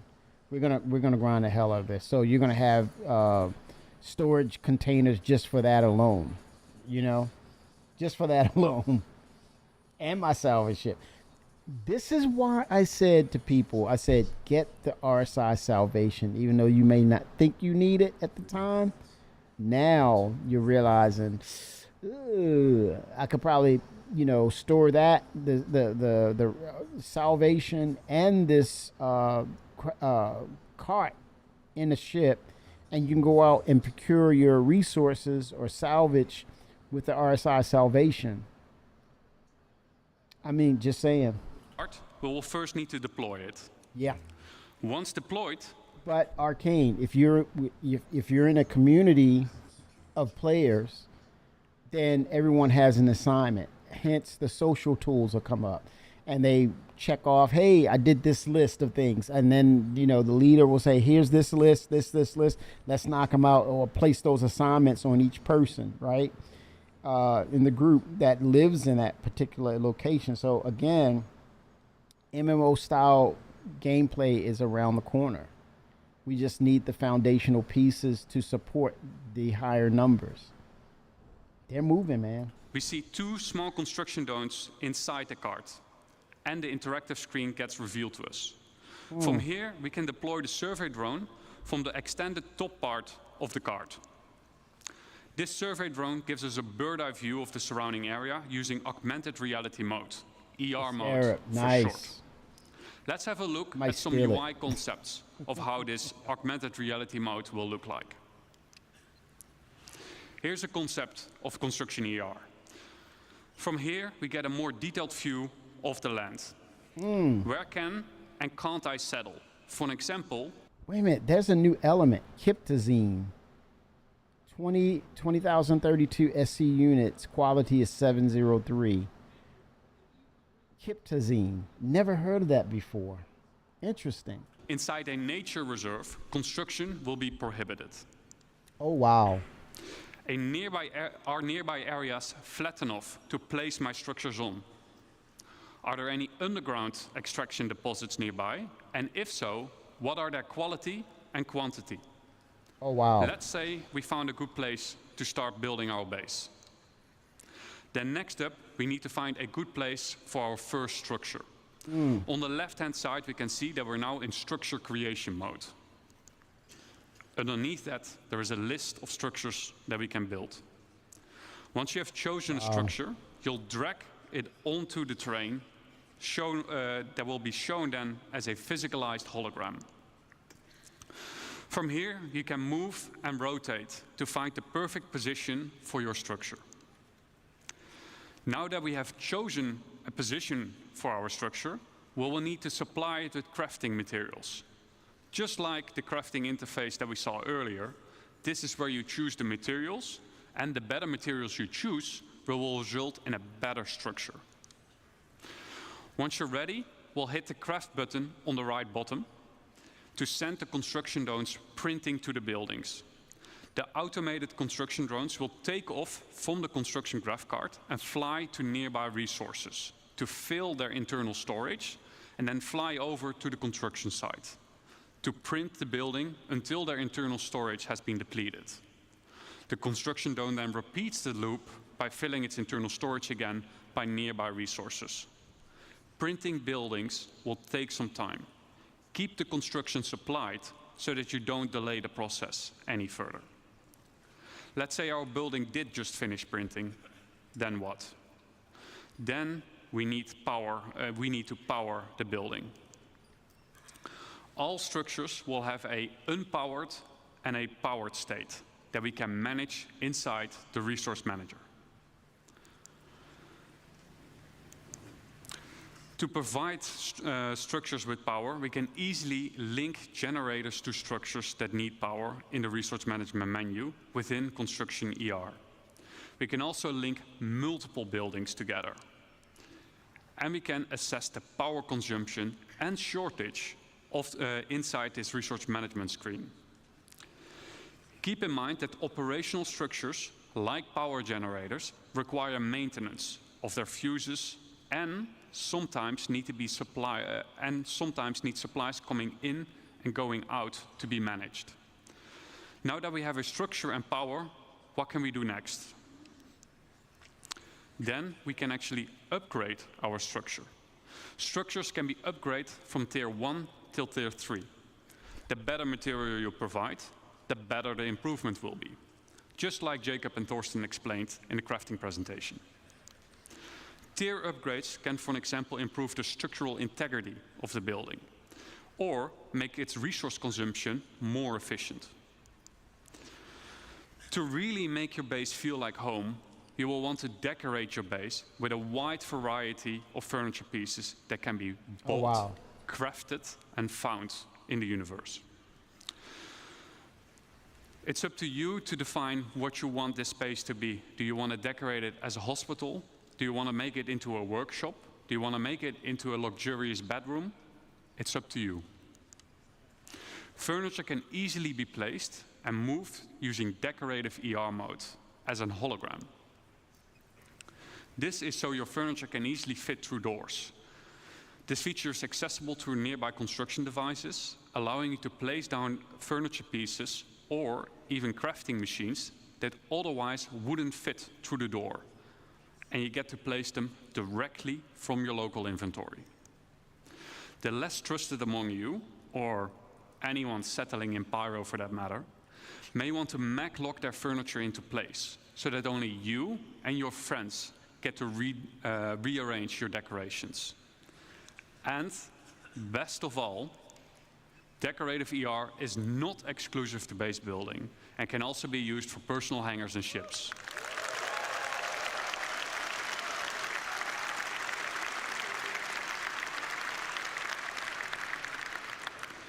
To recap, what are the essentials for any base? 1, come prepared, bring the right resources and a construction device with you. 2, use the resource manager, power generators to make your base habitable and functional. And maintain your base with resources and by replacing out worn fuses. And 3, personalize your base, personal hangar and ship with decorative ER. And there we have it, our home in Pyro.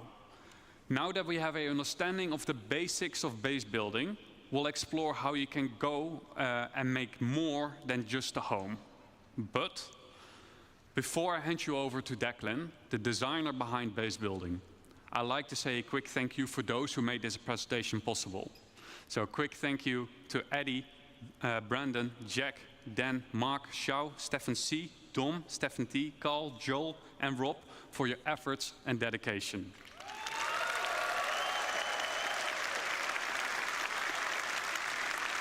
Now give me a warm welcome for Declan.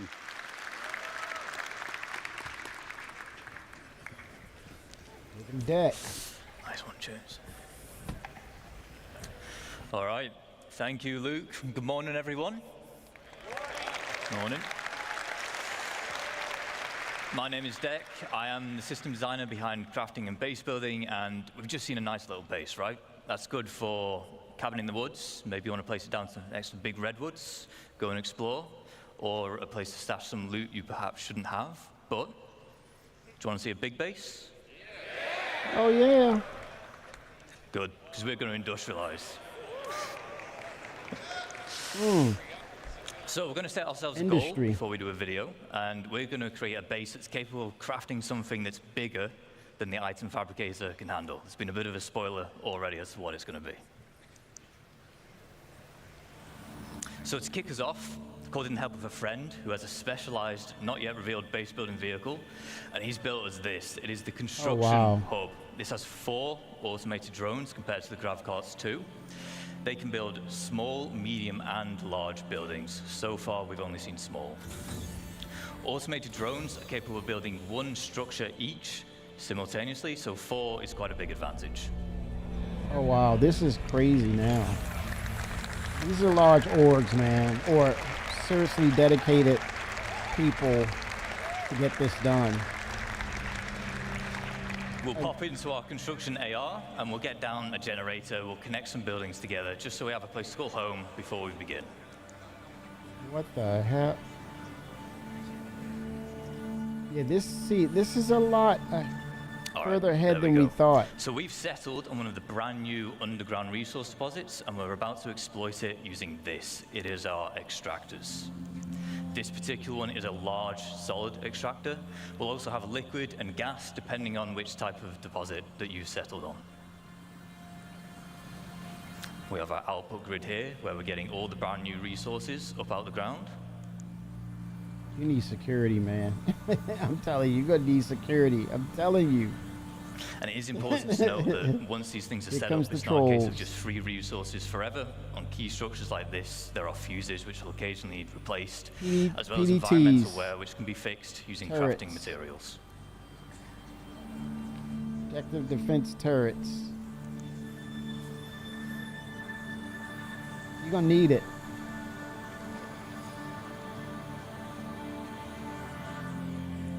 Yes, there you go. Yep, Stark Attack.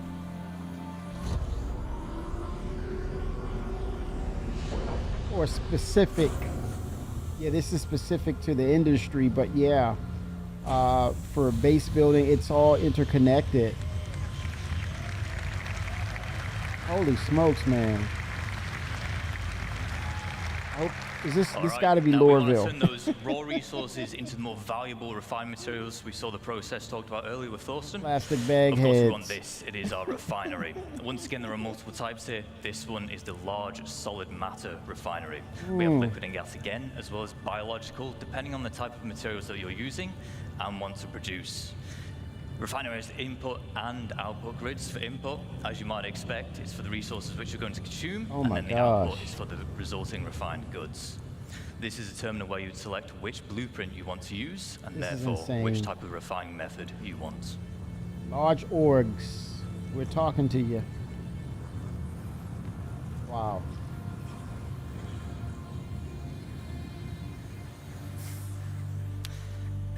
A lot of crates here with our extractor and our refinery, so we're going to put down our elevator storage. Base is really starting to build up now, but it's worth me mentioning again here that whilst we're putting these buildings down instantly in this video, large structures like this, they will take some time with the automated construction drones, but the smaller scale base we saw in the previous video, that can be done in a single play session. Wow. Yeah, these structures are huge. This is Grind City, man. I mean, it's Grind City. If you have a large org, you have an We'll just advantage, keep on putting obviously. down more extractors because we want as much as that valuable resource out the ground as quick as possible. And Wow. with base building, we're introducing the concept of a freight elevator network. What this will allow you to do is it will allow you to link multiple freight elevators Wow. together, and in turn they will share the same storage. So as we're doing here, we'll deposit an that's item on cool. freight elevator A, That squadron could just have one huge location. and then we're retrieving it on freight elevator B. There is a distance limit, but you can daisy chain the elevators together to extend that, and it has to all be contained within the same base. Dynamic meshing, man. Dynamic meshing.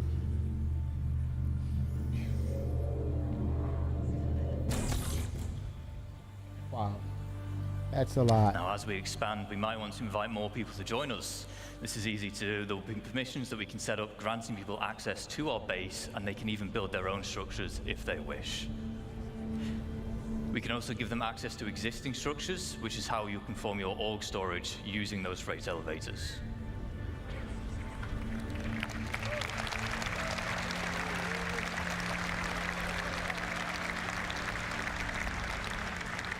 Holy smokes, y'all. Holy smokes. Beautiful. Beautiful. Now, we always want a safe place to store our ships, so the trusty hangar will Oh, do. they're gonna cheer. Oh, that's the perfect example right there. Start there. Look at this, man. Holy smokes.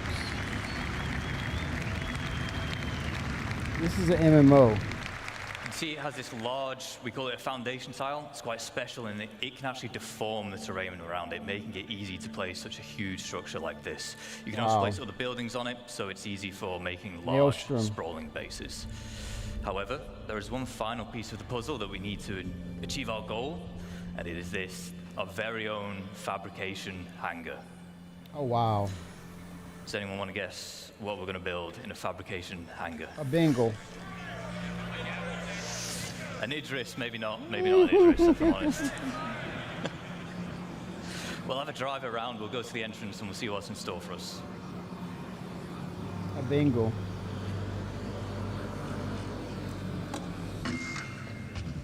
I don't remember this video, so some of you do. What is the ship? He's gonna look at the from the top. Wow.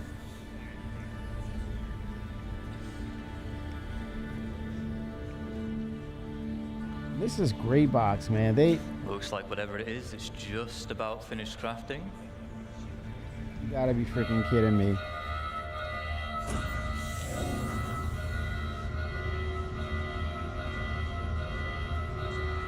Nice. Nice. Of course, we were going to build ourselves a ship. There you go. So, quick recaps of the gains from industrializing. We've tapped into the brand new resources and we've made use of them by turning into the more valuable refined materials. We've introduced freight elevator networks, which are great for logistics and hauling. And then we've created our fabrication hangar, which allows us to craft big valuable items such as ships. Now, ships are valuable because you can, of course, you can fly them, you can play content with them. But I agree, Arcane, but I'm still going to get my Mark II. To other players. Hello. Or you extract blueprints from what you have, potentially. So, with base building, you're going to be able to set and up your own upgrade shops. the quality. There's two main ways you can do this. The first is using a dedicated trading terminal. You can link these to your freight elevators, and in turn, any items within can be listed for sale at a price. This opens the door for the Banu Merchantman, what he just said. This applies to the Banu Merchantman without a freaking doubt. I'm going to replay that. This is huge. This opens the door for the functionality for the Banu Merchantman. Hang in there, Banu Merchantman owners. It's coming. You can, of course, you can fly them, you can play content with them. Had to play that back. Because they are a crafted item, they can also be sold to other players.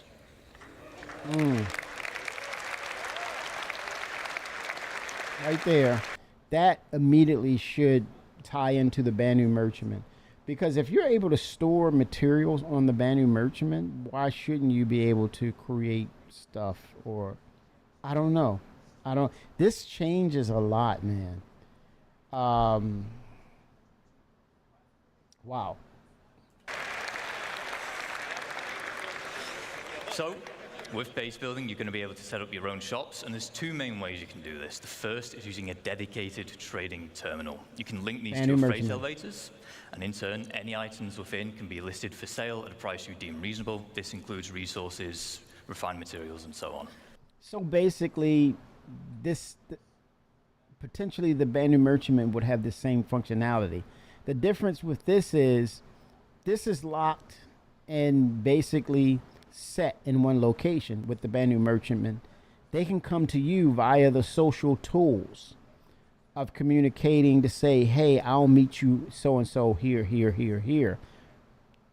Potentially drop things off. It's a moving shop. Using the terminal, visiting players can browse what's on offer, purchase, and then collect from that same freight elevator. The second method is to set up a physical shop in the world. By using the decorator AR we saw earlier with Luke, you can maglock items and then list them for sale. Once again, browsing players, they can see the price of the maglocked item, purchase it, which then removes the maglock. I want that maglock, this kind of like the Bruce Wayne and the Batcave hangar, Batcave style stuff, like my cool hangar flare or the armor of my choosing, hang that with weapons, and I gotta have that, man, in my freaking hangar, in my base.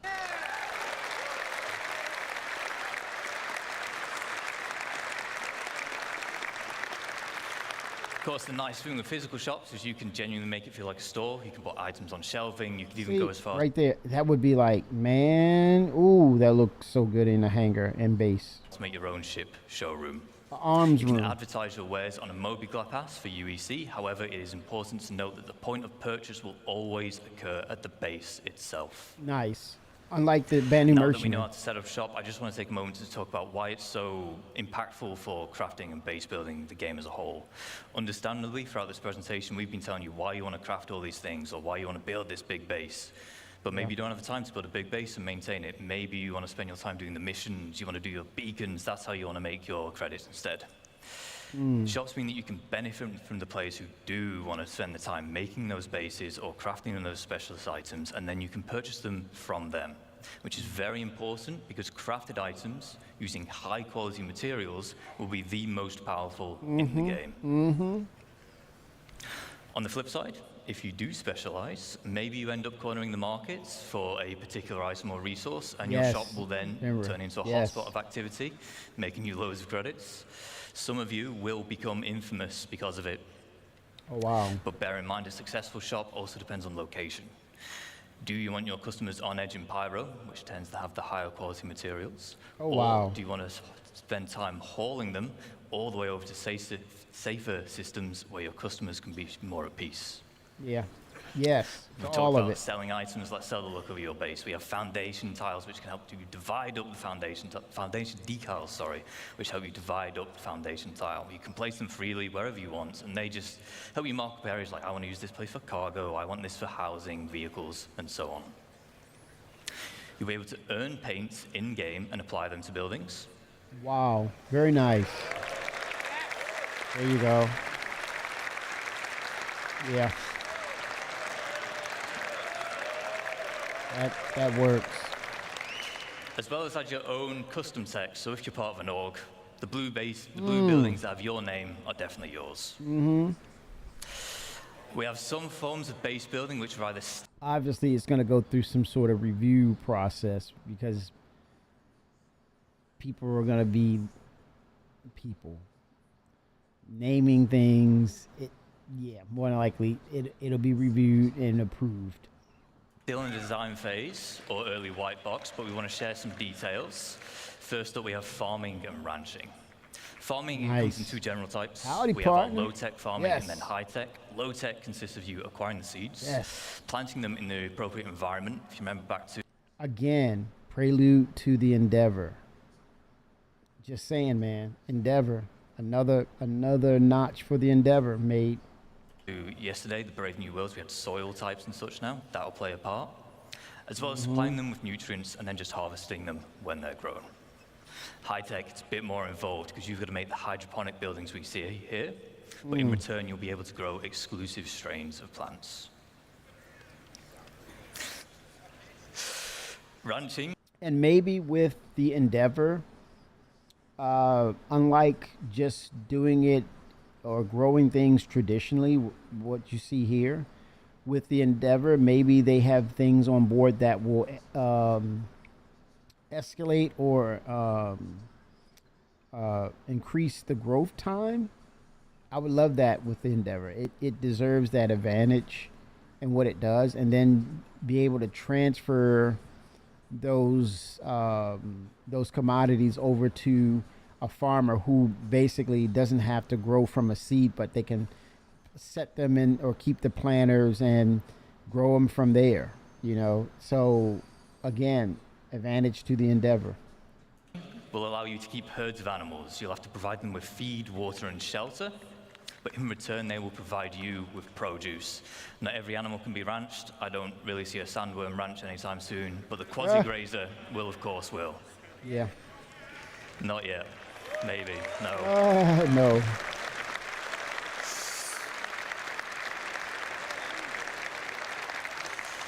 We have a few more additional archetypes. We Look have at landing this. pads, garages, roads, fencing, as well as new variants of structures which you've seen today.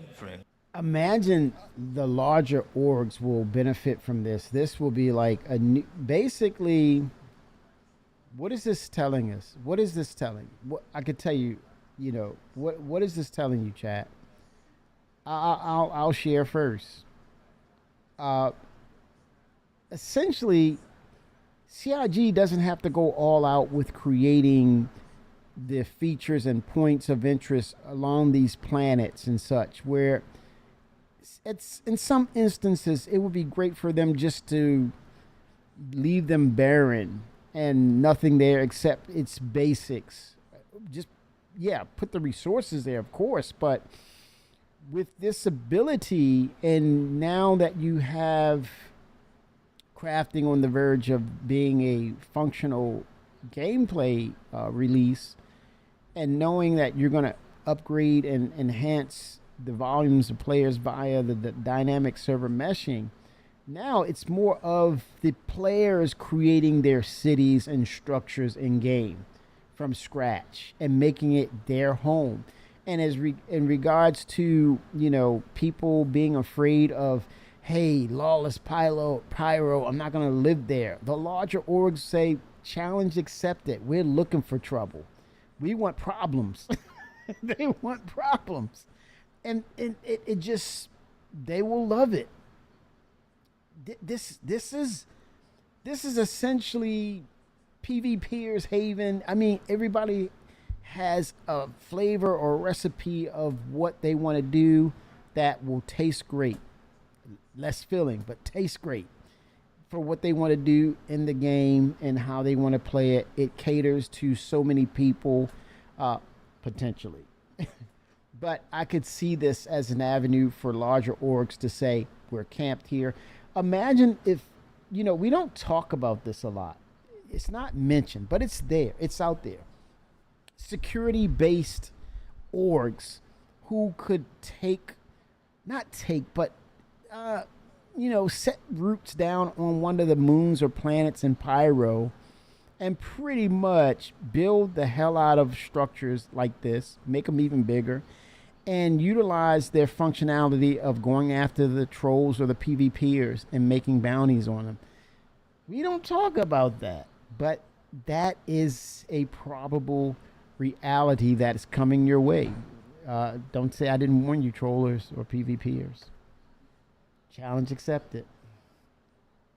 And yes, they can be kept secret, Arcane, once we get more of the footprints, meaning more systems, planets, embedded into the game via dynamic server meshing. That's the intent. That's the goal.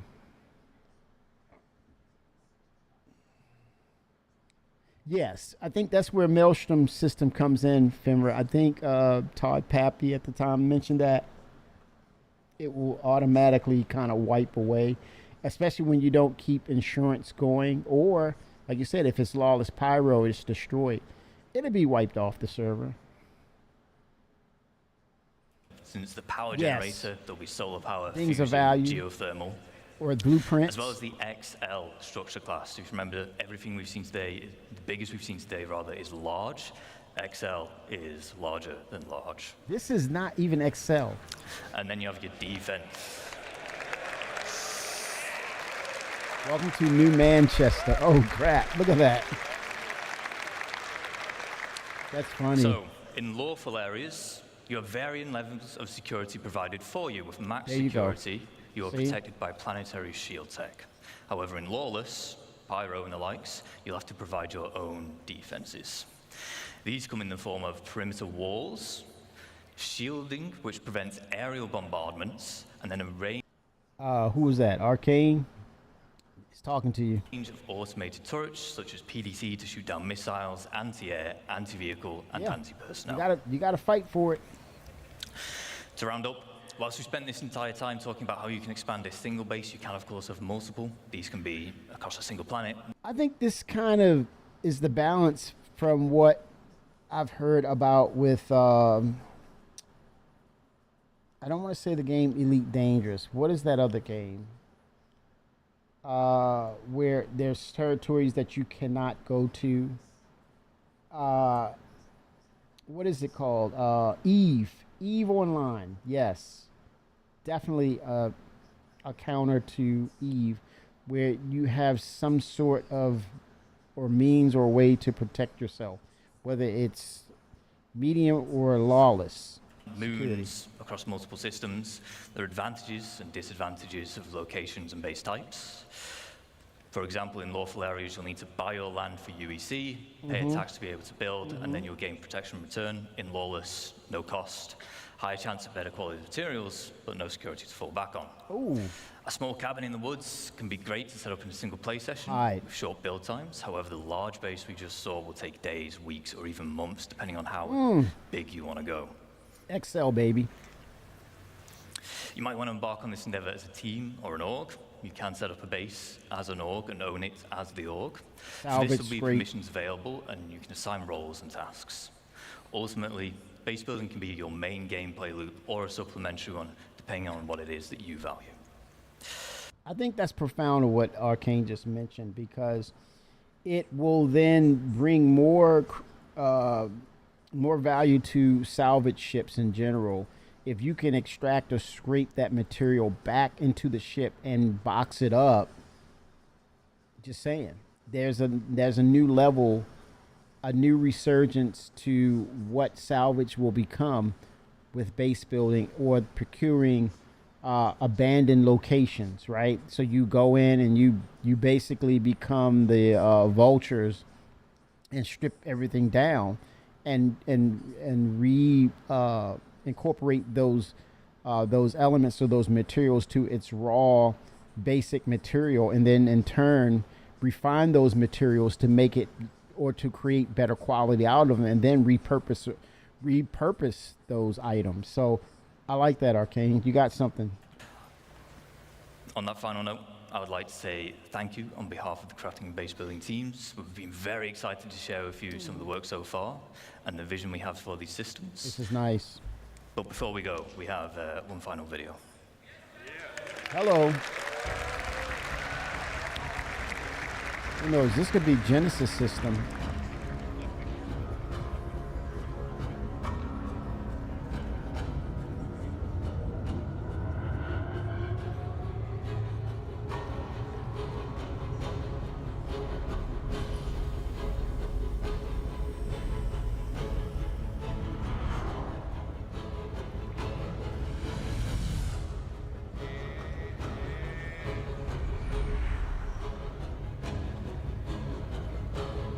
Oh, wow.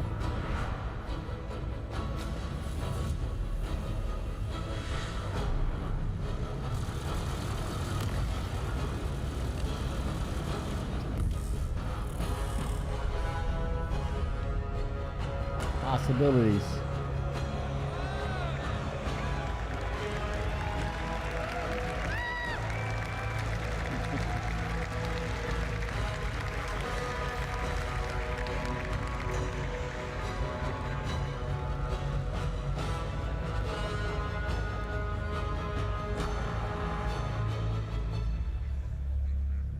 Very nice. You have the potential of multiple orgs working in an alliance together. Thank you. I'd just like to say thank you especially to Kian and Zheng Shui. They worked very hard on this, and you might see that base again later today. So stick around. Thank you. Very nice. Very nice. Very nice chat. I wanted to bring that to you all's attention because of what's coming down the pipeline, like soonish, regards to crafting and where it's going to lead up to, what they're striving for. And it's only January. You know, it makes sense now that they, you know, Chris in his chairman's letter mentioned that they want to, or was it the roadmap, that they wanted to bring in inventory by end of this month, which is essentially 2 weeks from now, unless they change their minds totally. But that's what was mentioned. That was said, right, in that regard.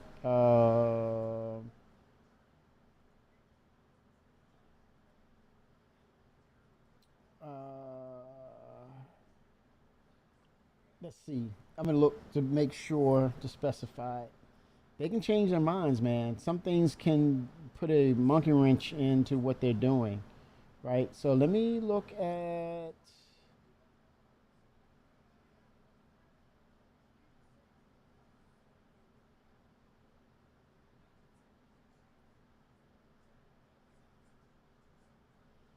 Yeah, I think that was the chairman's letter from last year. He stated, Chris mentioned,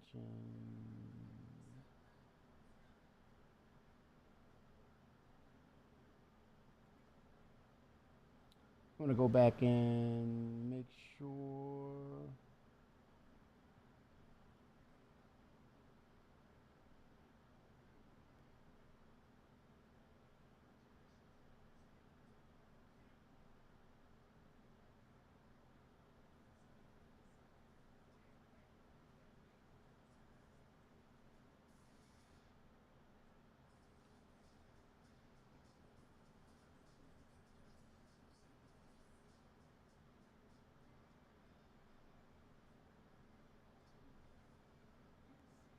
Letter from the chairman, and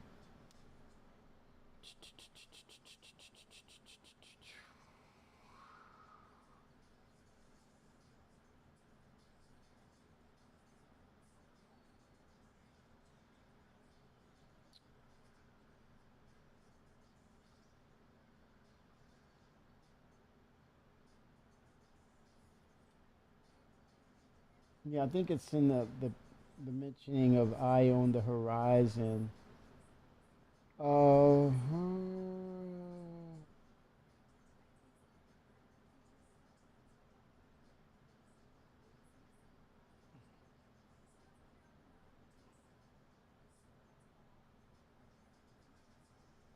probably was not in Chairman's letter.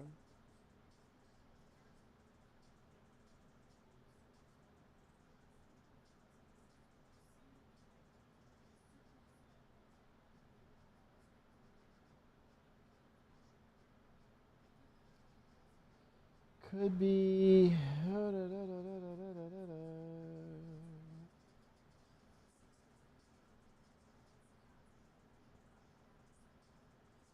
Trying to see specifically.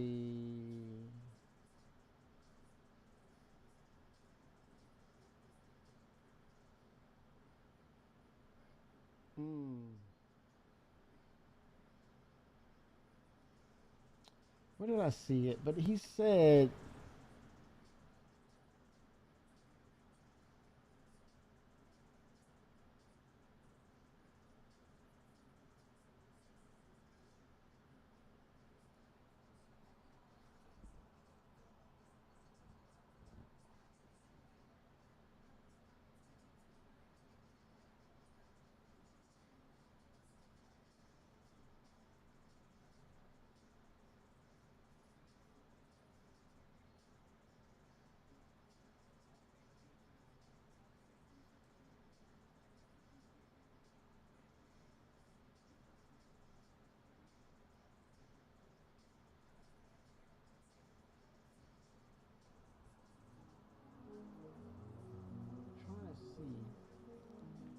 Where do we see the mentioning?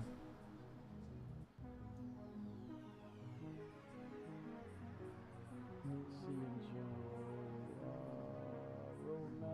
Roadmap updates.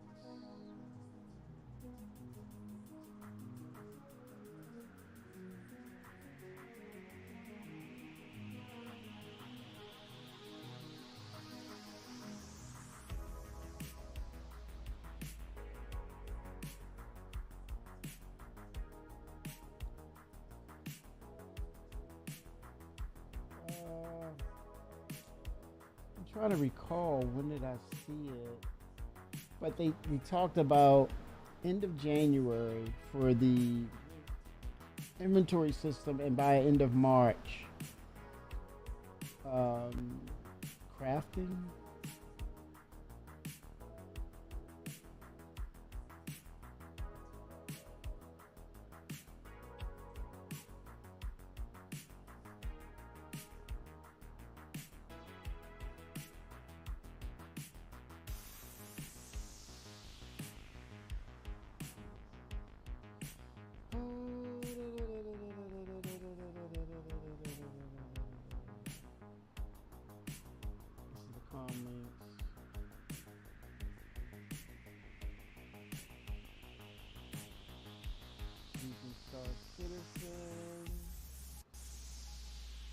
I wonder if it's here.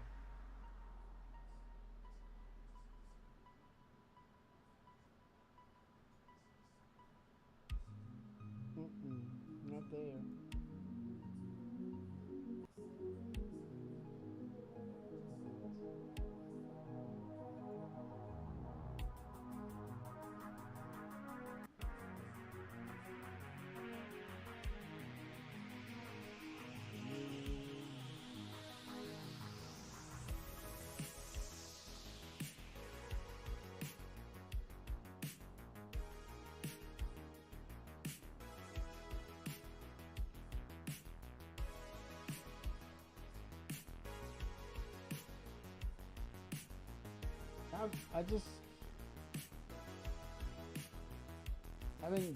I've been looking at the thing multiple times. Now I can't recall where exactly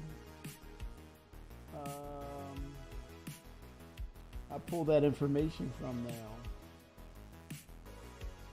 1 second, I think I can.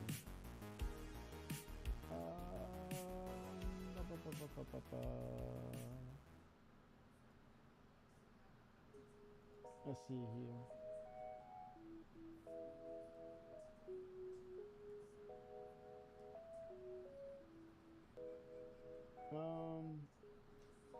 Let me look at my Discord.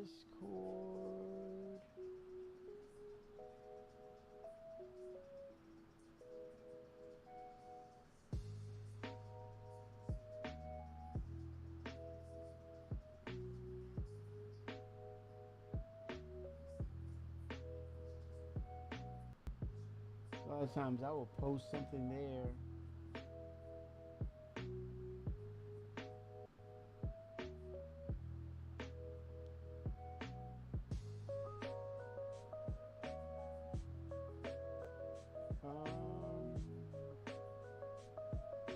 More than likely, let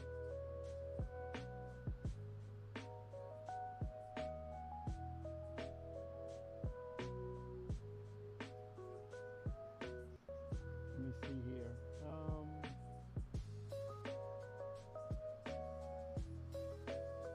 Yeah, I'm sure that was mentioned.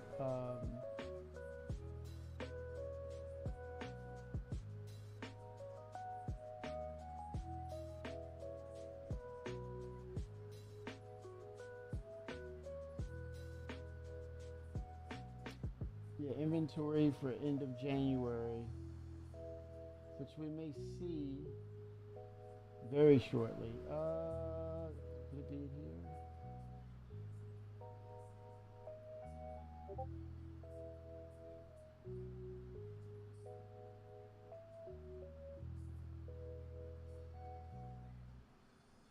I'm rolling back on my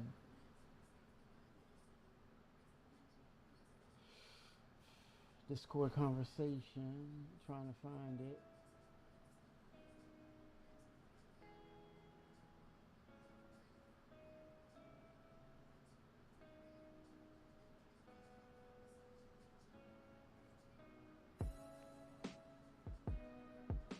Yep. But yeah, inventory should be really, really soon. Unless they change their mind and pivot it over to crafting and more engineering.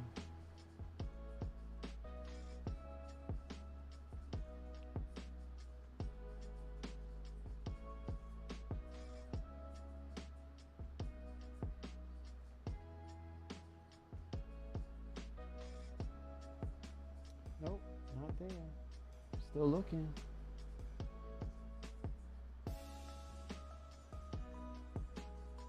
And I'm not gonna stop looking. Yeah.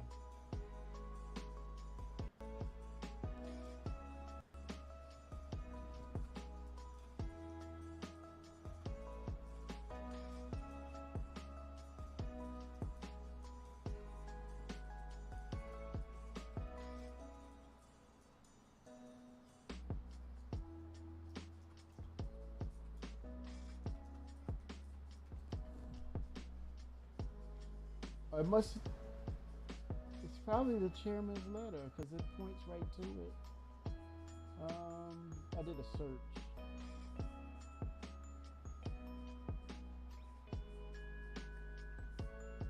It came back to that.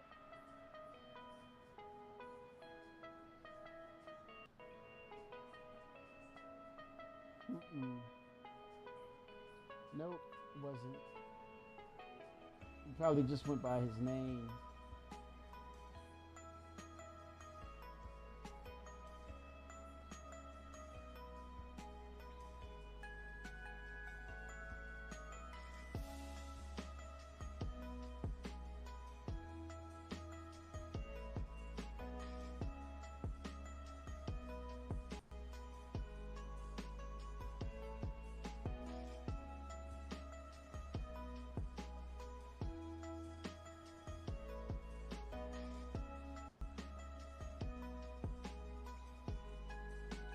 Yeah.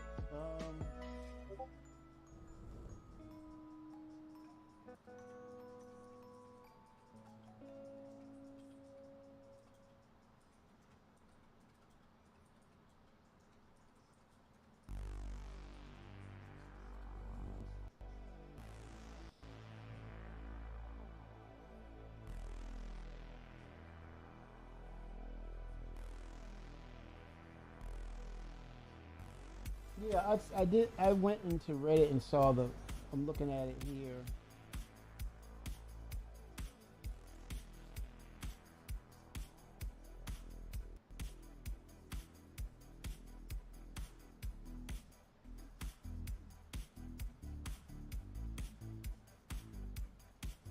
Yeah, it's that progress tracker.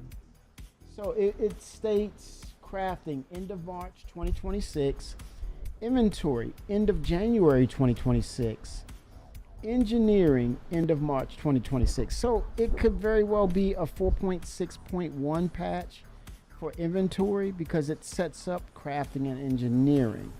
Or you could see both because when we looked at the video, the inventory system seemed very similar to the prototype that they used or were using in their demos before, years ago. It's hard to say that years ago, but yeah, it's there. I'm gonna go to the post. You can see it. I'm gonna copy it. You can link it. 07 Coffee, happy Friday. It's right here. Shapasta. Yes. That's the link. That's where it is. And you will see it. So yeah, basically crafting, inventory end of January. So they're all integrated because when you looked at the video, it had those items and it was very similar to the new inventory system.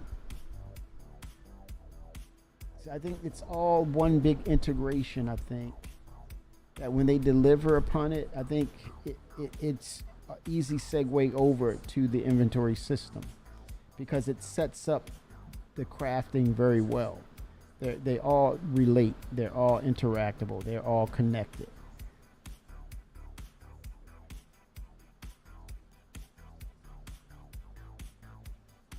Yes. Well, guys, I gotta cut it short. I gotta make a trip tomorrow, but I look to do get back in the evening and do some whatever Star Citizen, more testing, and come back to it. Hope you'll be around, and then also it's gonna be a long weekend of Star Citizen. But yeah, they stated that. I knew it was there. It was out there somewhere. I said, man, I got to find this, man. The hell with that. I got to find this. Because I'm all about, hey, fact check me, man. Fact check me.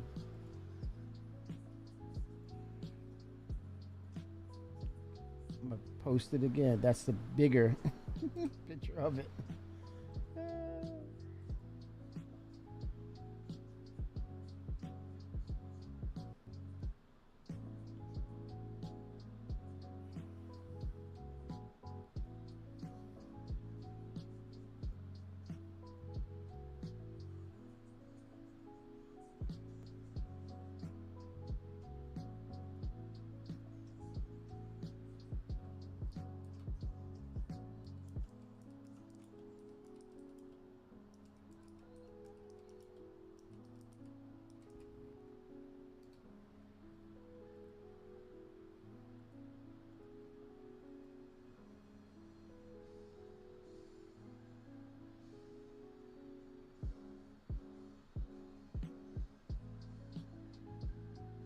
What is that? Is that a scam? Gray scam.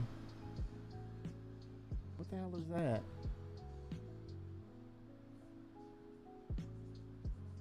Is that a scam? Holy crap. I blocked it and reported it. Holy crap. Holy crap. Well, everyone, thank you for tuning in. I'm going to call it. I will be back tomorrow to do this thing again. That is Star Citizen, y'all. And I will catch you. It's going to be an early day. But I will catch you tomorrow evening. I'll be around. maybe pick up on some more topics and discussion on things that are coming around down the pipeline. It was only starting to get fun. Oh, what is that, Arcane? Was that wasn't a scam? Is that what you're talking about? Holy smokes, man!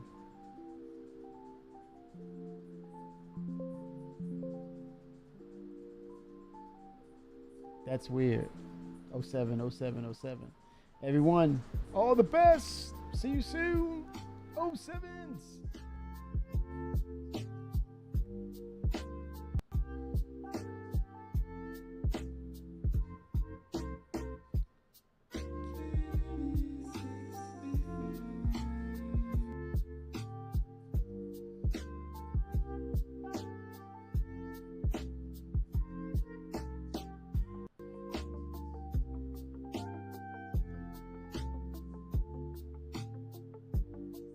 I didn't know who was. I thought this was a scam.